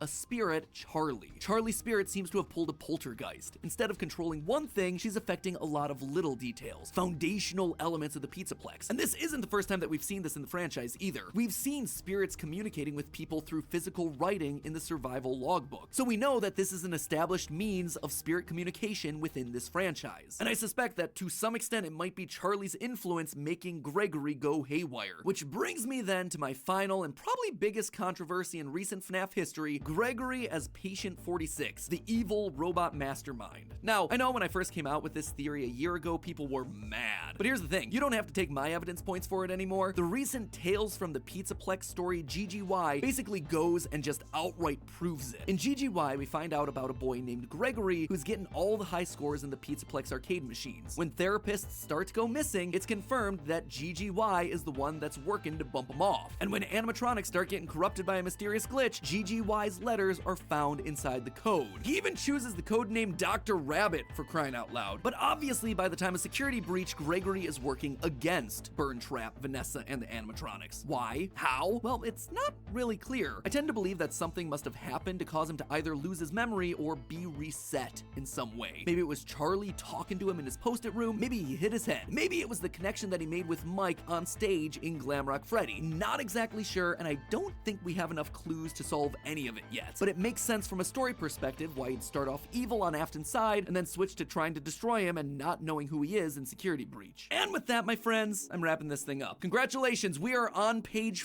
40. 22,000 words of FNAF, baby. Practically just wrote myself a Tales of the Pizzaplex short story. Have I answered everything? No. Does everything fit cleanly? No. But does it feel like the best and most cohesive narrative for all these characters that addresses most of the evidence we're given? Yeah. For me, honestly, it really does. And let's be honest with ourselves, the DLC will probably come out later this year and prove me completely wrong. Wouldn't be the first time. Then comes the movie, whatever. My descent into madness continues. But regardless, I am so proud of this. This was a massive undertaking. And I'm so proud of our editors who have just destroyed the editing across all 4 of these installments. You guys are the best. Thank you for pushing through on 20+ minute uploads. You are unreal and your talent is unrivaled. I'm so lucky to work with you guys every single day. And like I mentioned before, keep an eye on the channel for an announcement regarding a talkback live stream with some special guests. Was I right? Was I wrong? I want to hear your feedback, so that one's coming up soon. And with that, my friends, we can finally rest. I can leave the demon to its demons with one final reminder that it was all just a theory. A game theory. Thanks for watching.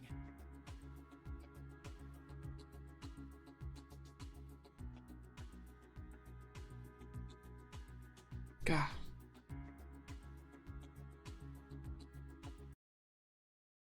I just solved the biggest mystery of FNAF 4. Recently, I released part 2 of our complete FNAF timeline. In it, I mentioned how FNAF 4's final boss, Nightmare, is almost certainly a blank animatronic with a malfunctioning sound illusion disc. That is a big claim to be making that I didn't have time to explain in that video, so now we're gonna do exactly that in under a minute. In the second FNAF novel, they make a big deal about these smooth-bodied animatronics that are able to turn into organic-looking monsters when sound illusion discs get activated. These are the twisted animatronics. So not only is there a parallel with Nightmare also being a smooth, blank animatronic, but now listen to Nightmare's jump scare. Unlike all the other characters with traditional roars in FNAF 4, Nightmare's jump scare is a computerized auditory sequence. It's almost like his sound illusion disc is malfunctioning, which is why we are able to see him as a blank robot. This is also why that final night starts with us fighting against Fredbear, but then ends with Nightmare. It's the same animatronic, but midway through the night, the sound disc starts turning off or outright failing. So really, Nightmare is our first example of the sound illusion discs being used in the game. Do I like it? Heck no! But you have to admit, why are there these footprints outside the broken window of Cheeto Man's house in FNAF 6? Notice the toes. 3 rounded toes. That immediately narrows our field down to Freddy, Foxy, Bonnie, Chica, and Golden Freddy. Well, this minigame is called Later That Night, meaning it's happening immediately after William Afton kills Charlie. We know that Charlie's death is Afton's first murder based on Henry's line right here. A wound first inflicted on me, one that I let bleed out. All of this is happening before any animatronics become possessed. That means the only animatronic it could be at this point is Golden Freddy with a crying child's soul inside of it. And what phrase gets repeated whenever Golden Freddy's around? It's me. A message to a guilty older brother from a dead child that you're still around. The books also have a repeated motif of animatronics waiting outside of people's houses to bring them somewhere. To the afterlife, to the pizzeria, maybe to a gravesite. That's why Michael breaks out of his room here, to see his dead brother possessing a 3-toed suit, beckoning for him to come along with him to that gravesite again. Recently, I released the second part of our complete FNAF timeline. Click right here to watch it, so you no longer have to ask yourself,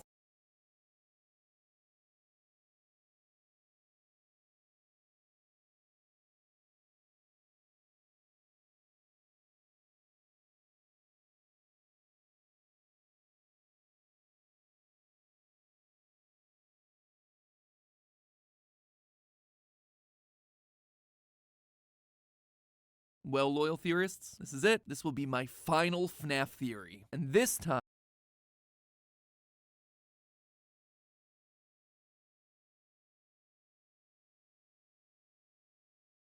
hello once again, theorists. Welcome to Matt Pat Plays. Today we are playing the scariest game of all creation.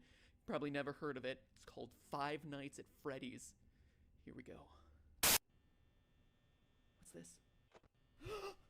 It's a camera. The camera came up. Oh, was that a bunny? Was that a bunny? I think it was a bunny. Oh my gosh. I am so scared right now. Oh god! Oh. It was only the fan. It's only the fan. Only a fan. I have never played a game this intense. Oh god! Shut the doors, shut the doors, shut the doors.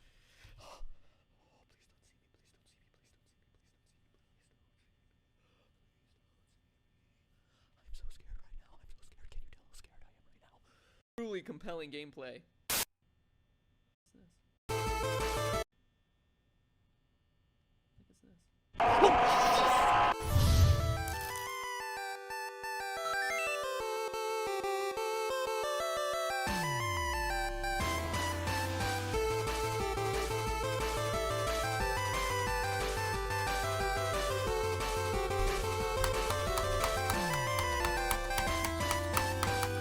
Hello, Internet!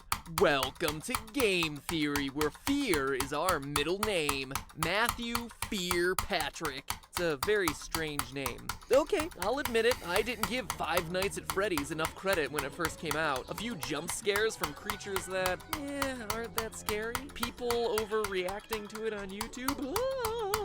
Meh, pass. But then when I asked you about it, you showed overwhelming support for an episode on the game on Twitter, so I began to dig a little deeper.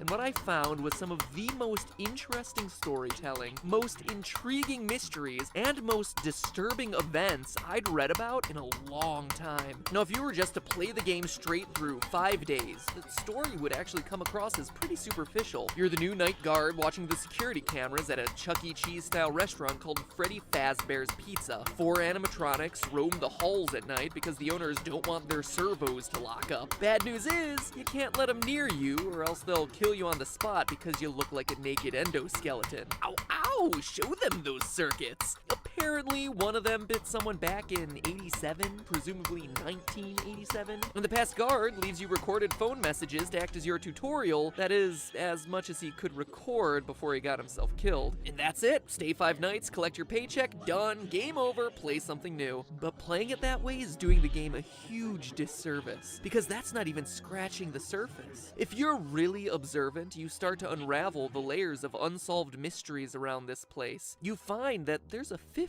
animatronic, that posters on the wall will change randomly, that news clippings appear and disappear, telling the dark secrets of this twisted place. Putting it all together, here's the rest of the story. Freddy Fazbear's Pizza, once a popular restaurant, fell into hard times when 5 children went missing there after being lured to a back room by a man dressed in a character costume. Though a suspect was caught and convicted, the bodies of the children were never recovered. The pizzeria was also threatened with shutdown due to sanitation complaints, as foul odors started to come from the animatronics, blood and mucus oozing from their eyes and mouths. The last article, written years after the incident, states that the pizzeria would finally be closed by year end. In addition to the core 4 robots, Chica, Bonnie, Freddy, and Foxy, there's also a 5th, unofficially referred to as Golden Freddy. Ignoring the rules of physics, Golden Freddy appears and disappears at will, can inexplicably travel through doors, wherever, causing strange hallucinations. And when he attacks you, you're not taken to the typical game over screen, your game crashes. So that's unsettling. And there's also strange messages appearing on the walls, repeating the words, "It's me." According to the game's creator, the place is indeed haunted by what we can only assume to be the spirits of the 5 lost children. So that's the gist of it. Murder, missing children, foul odors, killer robots, and pizza. But that story leaves a lot of lingering questions. Who is your character? How's he fit in? Why does he stay for 5 nights when he's very clearly confronting the possibility of death? What more can we know about this terrifying Golden Freddy? And most importantly, what is the complete story behind 5 Nights at Freddy's? They're all good questions about a delightfully incomplete and mysterious story with just enough threads to keep you theorizing. So now, if you'll indulge me, let me reciprocate that story with one of my own. I think you'll find it interesting.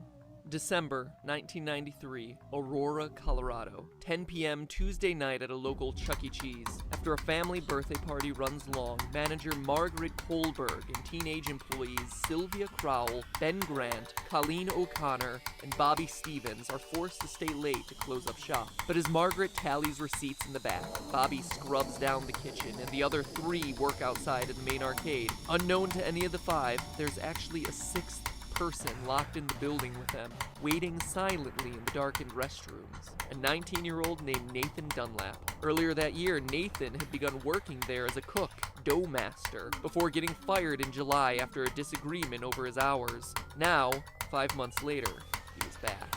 At 10:05, he left the bathroom, pulled out a small caliber handgun and proceeded to execute everyone in the building. First Sylvia, then Ben, then Colleen. Dunlap then moved to the kitchen, where he surprised Bobby Stevens. The bullet entered Bobby's jaw, sending him sprawling onto the ground. Then finally, Nathan moved to the back, the office, where Margaret opened the safe before Nathan shot her twice, proceeded to grab her bag, filling it with $1,600 in cash, arcade tokens, and keychains. Spurred on by the building security footage, police were at his home a few hours later, where he was promptly arrested. Eventually, he was tried and sentenced to death, but his story re-entered the news just recently as his punishment has been postponed, leading people to debate whether he's able to sleep soundly, knowing that his execution has been delayed. This is a tragic story, a disgusting waste of human life, and one that I won't joke about or make fun of in any way, but I want to address it because I have a strong suspicion that this story is the one that inspired Five Nights at Freddy's. Let's look at the facts. First, I don't think that there's any doubt that Freddy's is a parody of Chuck E. Cheese. From the singing animatronics to the alliterative naming of the characters, the parallels are just obvious, so the setting is certainly the same. Next, what year does Five Nights take place? The time is certainly kept vague, but there are clues that we can put together. For one, the Chuck E. Cheese franchise had a tremendous period of growth and success in the late 80s and early 90s, but started to decline along the same time as arcades, with at-home video game consoles taking center stage. So that's one clue, but we can get even more detailed, specifically with your character's paycheck. Each night you're working a 6-hour shift, and you're spending 5 nights there. So that's 30 hours of total work time for $120. In total, $4 an hour. How can they do that? That's below minimum wage for 2014. But in 1990, minimum wage was $3.80. In 1991, it was raised to $4.25. And by 1996, you were looking at about $5 an hour. So the game seems to take place between 1991 and 1996. The Nathan Dunlap story took place in 1993. But let's move on to the most important comparison, the victims. In the game, there were 5 child victims. In the real-life story, there were also 5 victims. But we can get even more specific. Online theories about the game always tend to draw a parallel between the number of kids missing to the number of animatronics, saying that the children's bodies were stuffed in the various suits. And this appears to be true. Bonnie and Chica both have moans and raspy breath sound effects, as though someone's trying to cling to the last threads of their lives stuffed inside the costumes. And other sounds made by the animatronics are just slowed down versions of children's laughs and screams. Additionally, as the news clipping mentions, the suits ooze blood and mucus and begin to stink, like decaying bodies or reanimated corpses. So 5 victims, 5 suits, seems like a slam dunk, but nowhere does it say that all 5 were murdered, only that they went missing and couldn't be found. Also, the trouble a lot of people have with this theory is Golden Freddy. Why is that guy so limp and lifeless? So unlike the others. It's weird, until you go back to the real life story. Yes, there were 5 people shot that night in Chuck E. Cheese, which matches the 5 victims in Freddy's story, but of those, 1 survived. Bobby, the one from the kitchen, miraculously survived the shot to his jaw. After he was knocked to the floor by the bullet, he went limp, played dead, to avoid the killer coming back to finish the job. And that relates exactly to the advice you're given on night 3 by the phone guy. Try playing dead. You know, go limp. Again, let me reiterate that I'm not trying to make light of the real-life events by comparing them to bear costumes and animatronics, but I do want to point out that these similarities do exist. And what else is limp and appears to be a lifeless, empty suit in the game? Golden Freddy. Surviving the attack, Bobby was able to go to trial and be a damning piece of evidence in the case against Nathan Dunlap, ultimately leading to his death sentence. Which animatronic surprises you by appearing randomly? The one you don't expect and has no clear pattern? Golden Freddy. It's also worth mentioning that of all the cameras in the restaurant, one is always black, preventing you from seeing what's going on. That camera is located in the kitchen, leading many to assume it's where Golden Freddy hides, which just so happens to be the place Bobby was able to survive the attack. So I ask, odd coincidence or source of inspiration? In fact, if you think about it, the behavior of the animatronics really corresponds with key features of each of the real-life story's victims. We just covered Golden Freddy and Bobby, but the rest have strange parallels too. Bonnie goes into the utility closet filled with floor cleaning supplies, the most prominent ones being a mop and a broom. It's probably one of the most random rooms in the game, until you consider that Ben, the second victim, was vacuuming at the time of the attack. Foxy is kept sequestered in the back of the building, behind a curtain, more aggressive than all the rest. Similar to the way Margaret, the manager, was in the back office counting receipts at the time of the murder, and her role as manager would inherently make her more aggressive or assertive. Sylvia was closest to the bathroom and was cleaning up the salad bar at the time of the attack. Chica walks past the bathroom and is associated with food. And Freddy, well, he doesn't have that strong of a parallel with Colleen, but he does appear in the girls' restroom. Odd for what we would assume to be a male animatronic. Maybe it's a reference to Colleen being a girl, or a nod to Nathan's plan of hiding in the bathroom until he was ready to attack. Alright, after doing all the research, reading every fan theory in existence, and putting all the clues together, what can this mean for the story of the game? I think the game is an allegory for that night back in 1993. Here's my final interpretation. You, Mike Schmidt, are the murderer, former employee of Freddy's Pizzeria. Like Nathan in the real story, you were fired for the reasons stated in the Day 7 pink slip: tampering with the animatronics, being unprofessional, odor. Maybe it was your tampering with the robots that caused the infamous bite of 87. Regardless, like Nathan, you were mad and wanted to get even. So you lured children to the back using a costume, killed them, stuffed their bodies into the animatronic suits, hoping to get the place shut down, then left. Notice that the newspaper clippings never say it's an employee of the company luring the children away, but we know it must have been someone with access and knowledge of the employees only section of the building. And as the newspaper clippings clearly show, just like Nathan, you were caught almost immediately, captured on the security footage. You were arrested, tried, and convicted, forced now to live on death row. The Freddy's Pizzeria you work in now are just the nightmares that haunt you, taunting you every night with the phrase, "It's me, it's me."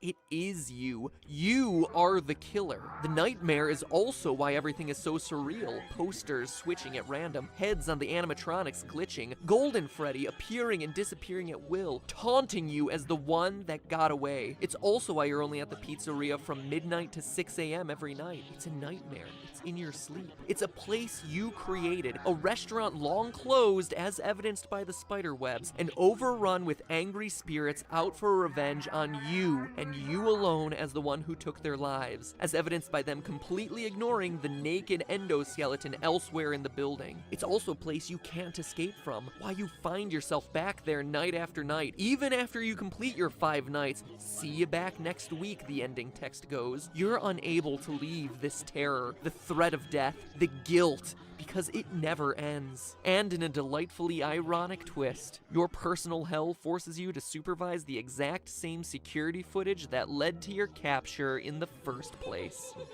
But hey, that's just a theory. A game theory. Sweet dreams.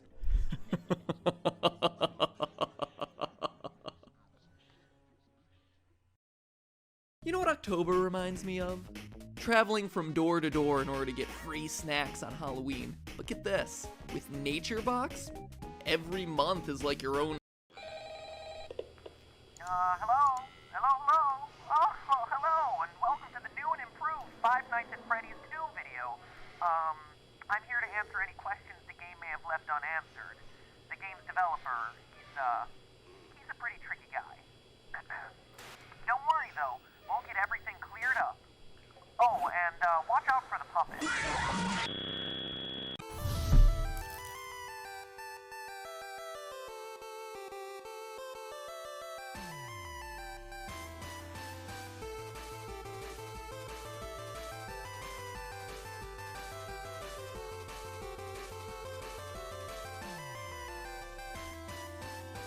Hello, Internet. Welcome to Game Theory, the show that promises not to include any more gratuitous jump scares, unless that's just what I want you to think, so I can lull you into a false sense of security and scare you again. But I wouldn't do that. I'll just let the uncertainty of whether a jump scare is going to happen or not drive you insane for the rest of this episode. Man, I love reverse psychology. You know what else I love? These games! Not because I'm freaked out by the rosy-cheeked, tingle-looking, emotionally dead animatronics. Okay, well, Balloon Kid is pretty messed up, but whatever. No, what I appreciate about these games is the level of thought that went into every element of the story. When you create a game that has people rage debating about whether it's a sequel or a prequel, you've definitely done something right. Unless that was never your intent, in which case you've done something horribly, horribly wrong. Anyway, the point is, Five Nights at Freddy's 2 looks to be everything you'd want in a sequel. More cameras, more danger, and more fan. Oh, the fan. But that also comes with more questions. Questions about the game's lore. And while others will provide you with the jump scares, I provide you with what everyone really wants, answers. Well, maybe not everyone. What an elite, educated subset of you really want, answers. So grab yourselves a slice of Freddy Fazbear's signature pizza, cause we're about to dig in.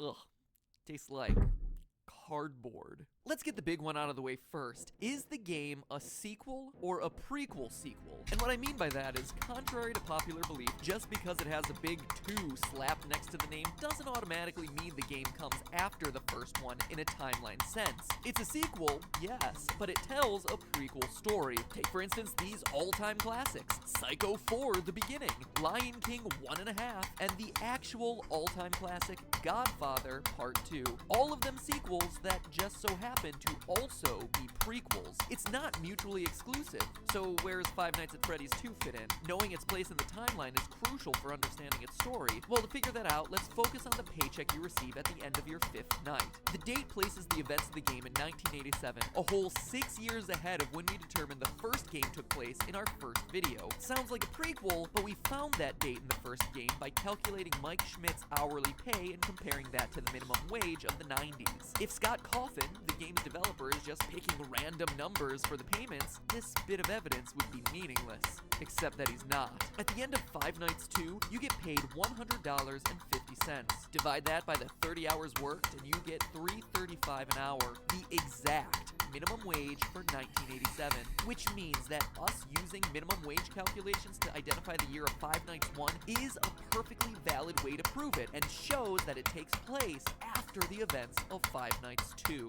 Still don't believe me? Players brave enough to survive the extra night 6 are rewarded with a bonus check and a newspaper clipping that says the toy robots are getting scrapped, and that the old ones are going into storage for a new, smaller scale version of the restaurant. That would explain why the old models reappear in Five Nights 1 and the toy models don't. And notice how it mentions a smaller version of the restaurant. The building in Five Nights 1 is significantly smaller than the setting of Five Nights 2. Need more evidence? What about the fact that on the first night in the office, the phone guy explains that the robots used to walk around during the day just like they do in Five Nights 2, but not anymore. Or the fact that phone guy dies in the first game, making it hard for him to also be the phone guy in Five Nights at Freddy's 2 if it takes place after. Call me the Phantom Menace, cause every way to Sunday, this game is a prequel. So with that revelation out of the way, we're able to piece together the rest of the timeline and dig a little bit deeper. Posters everywhere in Five Nights 2 welcome you to this new location,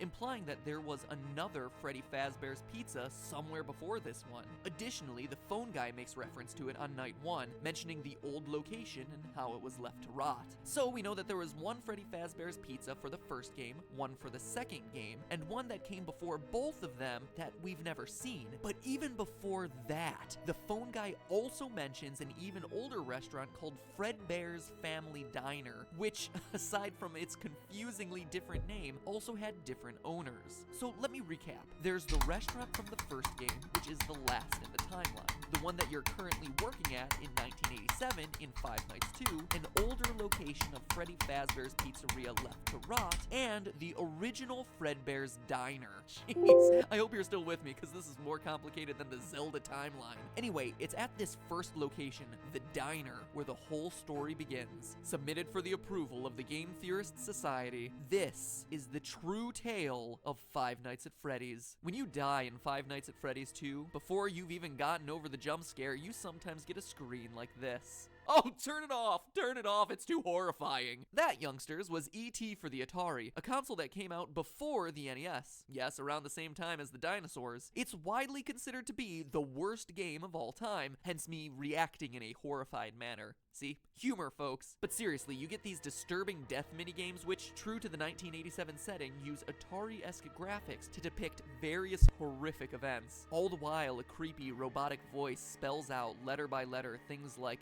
help them, save them, or save him. These death minigames are the most important piece in figuring out the true story behind these games. Let's start with this one. This death minigame has you playing as Freddy, taking cake to screaming children at a birthday party. As Freddy rushes around trying to keep the whole party happy, a single sad child looks on from outside, when suddenly you're powerless to do anything but look on in abject horror as a purple man pulls up in a car, murders the child, and drives off. It's my belief, loyal theorists, that this game takes place at Fredbear's Diner, and is chronologically the first event that we see in this timeline. How do I know? Well, it's a small establishment, and there's only one animatronic, Freddy, as opposed to all the other games which show other robots. But more importantly, this murdered child is the one that sets everything into motion. One of the new tasks added to Five Nights at Freddy's 2 is winding a mysterious music box that we're told placates one of the animatronics. If you fail to wind the music box, what you're introduced to is this terrifying thing, the puppet. It looks like No-Face from Spirited Away. You know what else he looks like? Take a look at that murdered child again.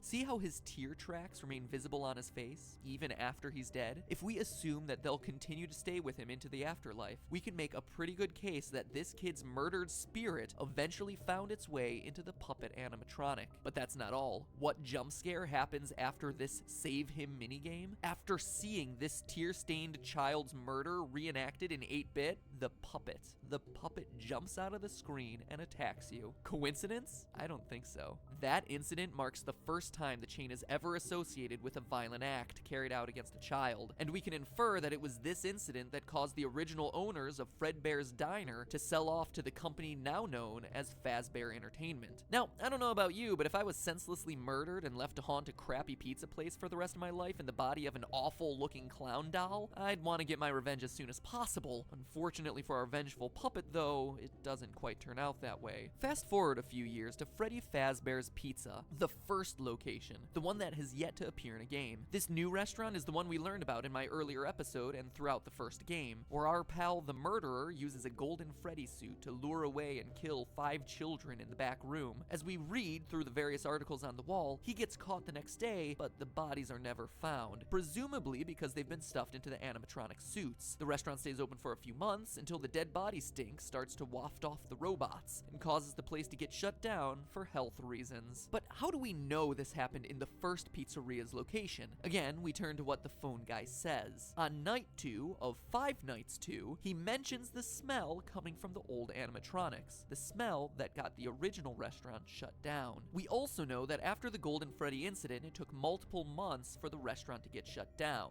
That couldn't have happened in the restaurant of Five Nights at Freddy's 2, which is shut down on night 6 and into the foreseeable future. But outside of these lore clues, it also makes logical sense. Before the Golden Freddy murders, there was one dead child whose tear-stained soul existed in the form of the puppet. But now there are 5 more dead children, and thanks to another of the death minigames, we find out exactly what happened to them. In the Help Them minigame, the puppet stuffs the dead children into the robotic suits, giving their souls new life, and preps them for their eternal mission of vengeance. But MatPat, you say through your chattering teeth, there are only 4 dead children in that game. To which I tell you, look closer if you dare. For the frame right before Golden Freddy's head jumps out and attacks features the lost 5th dead child, and what started as a haunted puppet has suddenly become an army of possessed animatronics out for revenge. But wait, that's not all we know. We also know the murder was committed by the same guy who killed the first child.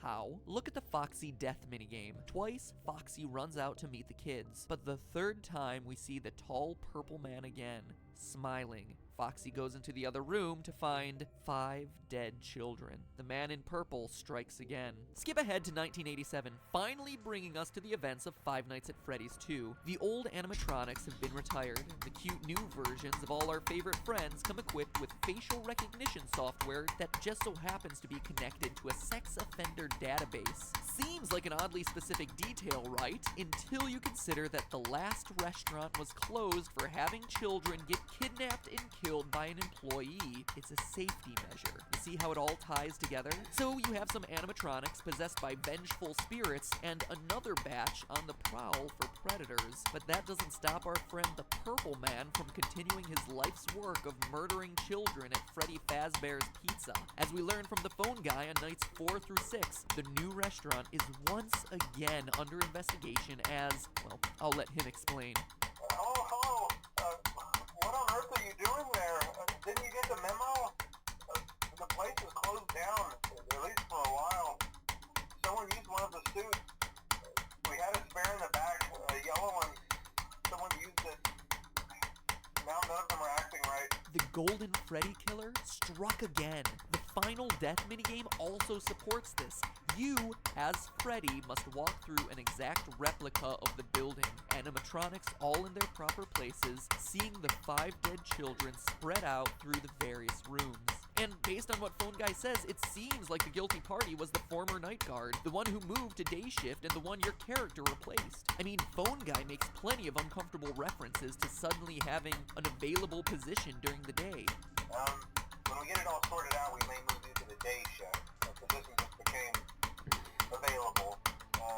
We don't have a replacement for your shift yet, but we're working on it. But is the Purple Man really someone we've never met, and who's only worked there a week? Or is it someone we trust?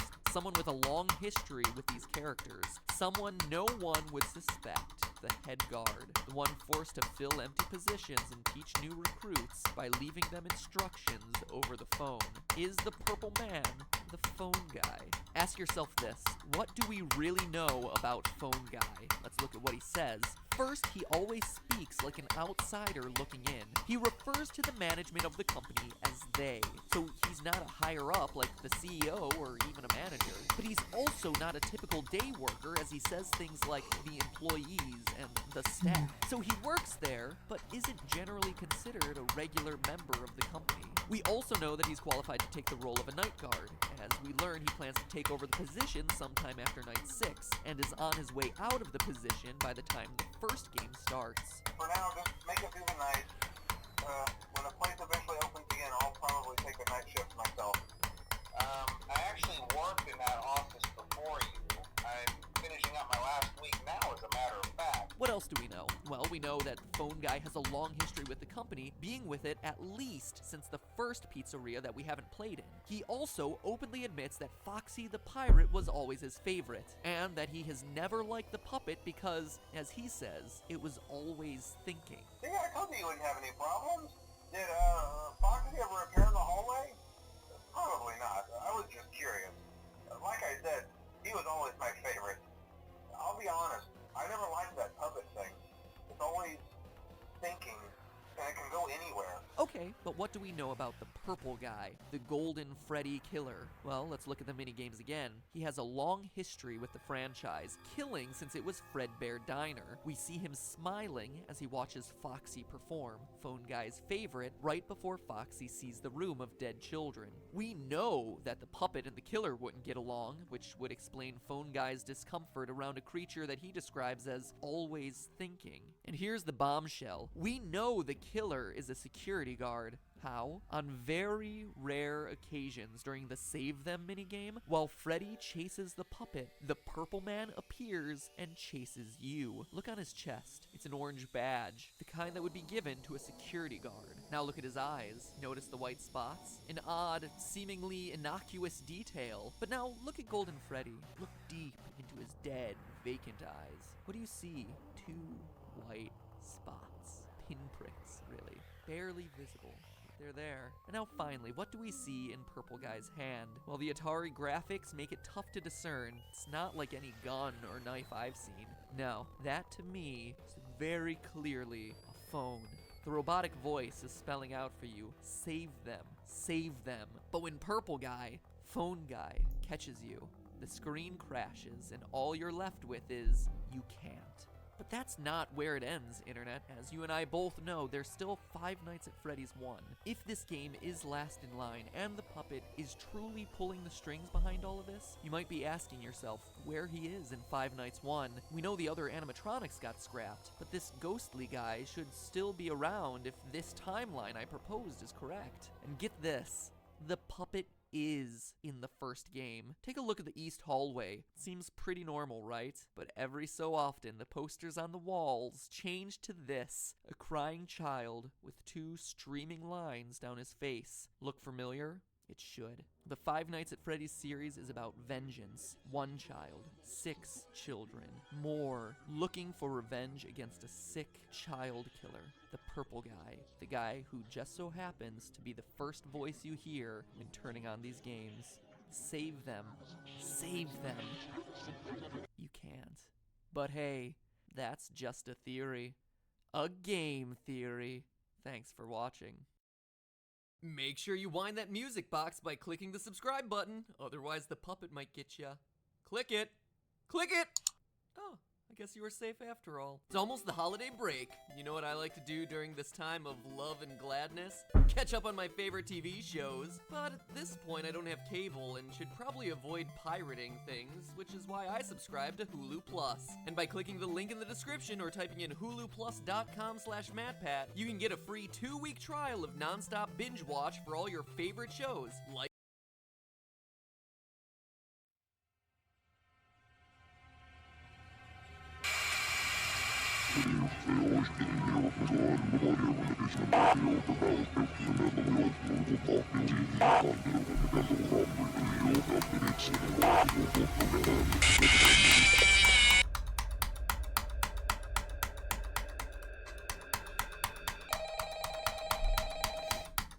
it's time.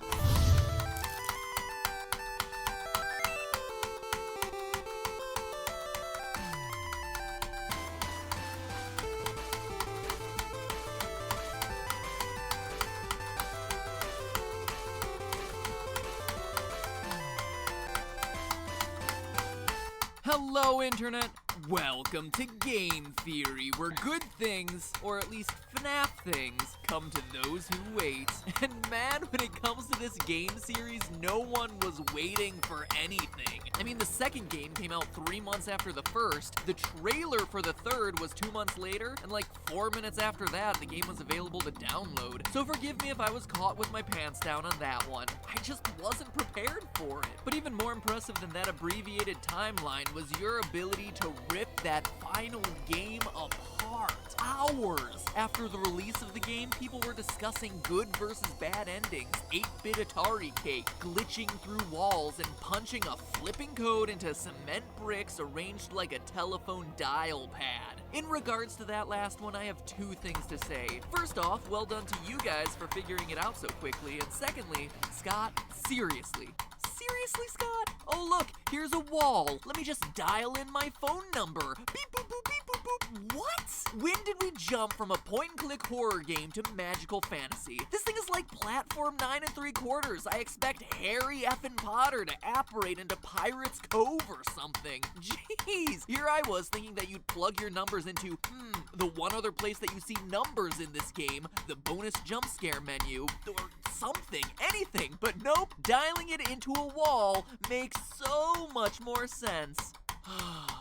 Okay, sorry, just needed to get that one off my chest. Moving on. Now, with 15 days at Freddy's under our belts and a few overtime hours clocked in for good measure, we have ourselves a completed video game trilogy, with the third game giving us more jump scares, more phone guy, and more fan. But this game also contains the final clues we need to get some closure on this game's deviously vague story. Scotty C certainly didn't make things any easier for us, but at this point I think we finally have enough puzzle pieces scattered across the 3 games to assemble a fairly accurate picture of this franchise's lore. Since you guys had a, let's just say, above average interest in this theory, I wanted to create something that answered as many questions as possible about this franchise. But beyond just the details details, the question we all want an answer to is, what exactly happened in the story throughout this series? It's a pretty fundamental question to not have an answer to, and yet, despite thousands of videos, forum entries, and Tumblr posts, whoa, hey, put that away, you behave yourself. This game is already scary enough without you sticking your hook somewhere it doesn't belong, okay? Despite all those things, we still don't have a clear picture on the details. Yes, there's a child killer on the loose, the infamous purple guy, who's been using Fazbear pizzerias as his hunting ground of choice for years, but going into the third game, we still weren't sure about who this guy was or even how many victims he'd officially taken. Then there are the animatronics. Sure, we generally understand that the killer's dead bodies have been stuffed into some of the suits, and that with the help of the puppet, the kids were able to find new life in those robotic bodies. But then,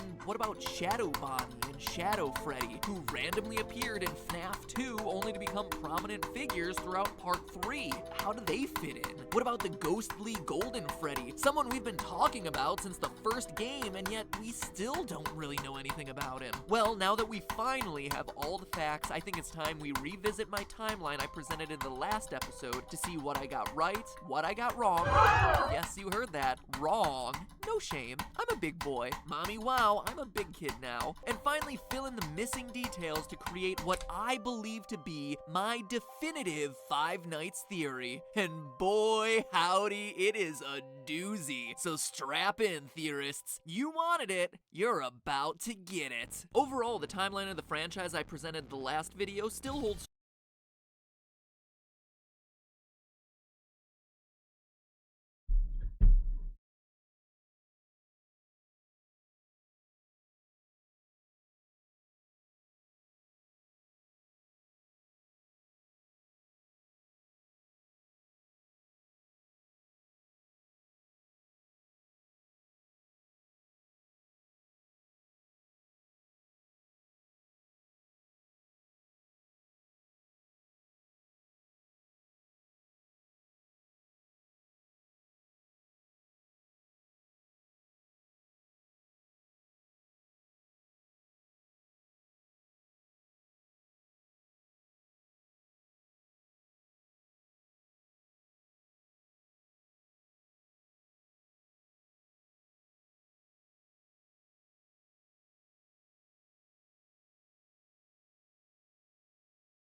strong. Decades before the name became a horror legend meriting its own theme park-style attraction, Freddy Fazbear got his start at Fredbear Family Diner. It's here where our story begins as Purple Guy takes his first victim, something we see in the Take Cake minigame from Five Nights at Freddy's 2. What tells us that this is Fredbear's and first in the timeline? Well, as I said last time, in addition to it being a small space, the only character we see is Freddy, whereas all other minigames feature multiple animatronics. He's also holding a cupcake. Since that would later become Chica's signature item, the event depicted in this game must have come before she was created. Additionally, notice that the Purple Guy's murder takes place outside the building. This is the only time we see him murder someone outside the walls of a Fazbear building, which implies that this is likely his first victim. Serial killers often have what's known as a signature, a way of killing that's unique to him and him alone. For Purple Guy, his signature is dressing in an animatronic costume, then luring children to the back of the pizzeria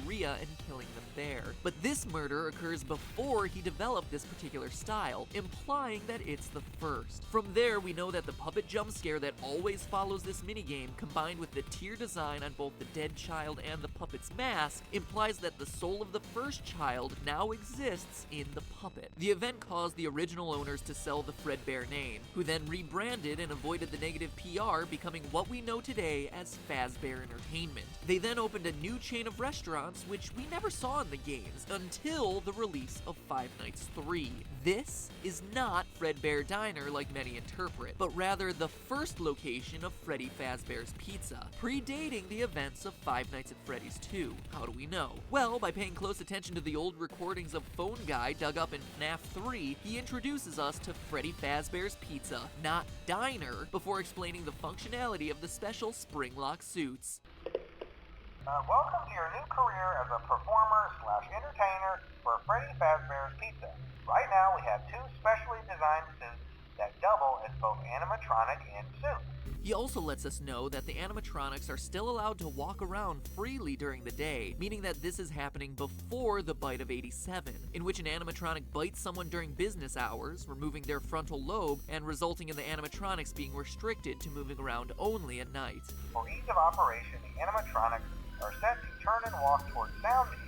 As Phone Guy informs us, and as we see in the Stage 01 minigame, there are 2 specialty suits, a Golden Bonnie suit and the origins of the infamous Golden Freddy. But the lifespan of these springlock suits is actually short-lived as we learn about their one fatal flaw. After learning of an unfortunate incident at the sister location involving multiple and simultaneous springlock failures, the company has deemed the suits temporarily unfit for employees. The classic suits are being retired to an appropriate location. Now, let's pause here. 2 employees are killed by the failure of a Bonnie suit and a Freddy suit. Where else in the game do we see Bonnie and Freddy sharing a unique feature that no one else in the game possesses? Shadow Freddy and Shadow Bonnie. Could this be the origin of the paranormal Shadow suits? Yes, actually. Shadow Freddy and Shadow Bonnie are tied to the ghosts of the employees who died in the spring suits. Get this, the employees' bodies were taken out of the suits, which is why their appearance is more paranormal and why they can't possess them as well as the children can. Plus, having this as their origin would explain the in-game behavior of both suits. In FNAF 3, we see that Purple Guy hides in a secret safe room that has been built into every pizzeria, a room that's hidden to customers and invisible to the animatronics programming. During the minigames that occur between nights, we see Shadow Freddy lead the other animatronics to this secret room, only to cause them to glitch out and then get torn apart by Purple Guy. This supernatural origin story is how Shadow Freddy is able to enter the safe room when other animatronics can't. How he's able to lead you to that room in the first place when other animatronics wouldn't be able to see it based on their programming, and even why he leads you there, knowing that Purple Guy attacking you will eventually free your soul. That's also why there's no Purple Freddy suit when you do finally enter that room. It's not an alternate Purple Guy costume like many believe, it's an apparition. Suck on that, Harry Potter, I knew someone would apparate eventually. It also explains why Shadow Bonnie's minigame in FNAF 3 always starts on Stage 01, the spring suits, and why it's the one animatronic we control that has the ghostly ability to glitch, fly, and teleport. As we concluded last episode, this is also the point in the timeline of the first missing children's incident, the one we learn about via newspaper clippings in Five Nights 1. So, based on the newspaper clipping evidence we have, we know that the mauve murderer dressed in one of the suits lured children to a back room and killed them. He's starting to develop his signature, but one nagging detail FNAF theorists have been wondering is what suit does he use for his disguise? The answer? Golden Bonnie. Why? Well, remember the phone guy saying the faulty suits were being retired to an appropriate location. There's a high likelihood they're being stored in one of the safe rooms in the restaurants. Plus, we hear in FNAF 2 that the purple guy has a habit of using a yellow suit. We had a spare in the back, a yellow one. Someone used it. But why not Golden Freddy? Phone guy tells us so at the beginning of Night 5 in FNAF 3. Management has also been made aware that the Spring Bonnie animatronic has been noticeably moved. My, what an oddly specific detail to include, Scott Cawthon. And remember, these tapes that play in FNAF 3 date all the way back to the first pizzeria location, which is why this detail is so important. It reflects Purple Guy starting to develop his signature killing pattern. From there, we know the rest of the story. Purple Guy kills the kids, stuffs the bodies into the suits to hide them, but as we read the paper, is caught on camera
camera and arrested. Meanwhile, the puppet gives life to the children, and the angry spirits possess the robots. Or is that really how it goes? Let's go back to the Give Gifts, Give Life minigame. The children are lying there dead, and the puppet first tries to give them presents. Weird, right? Weird until you consider that his place is at the prize corner. Giving presents is the only thing he knows that can make children happy. It's a reflex. Remember, this is still a child's spirit in this puppet, but when that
Okay, I'll be back.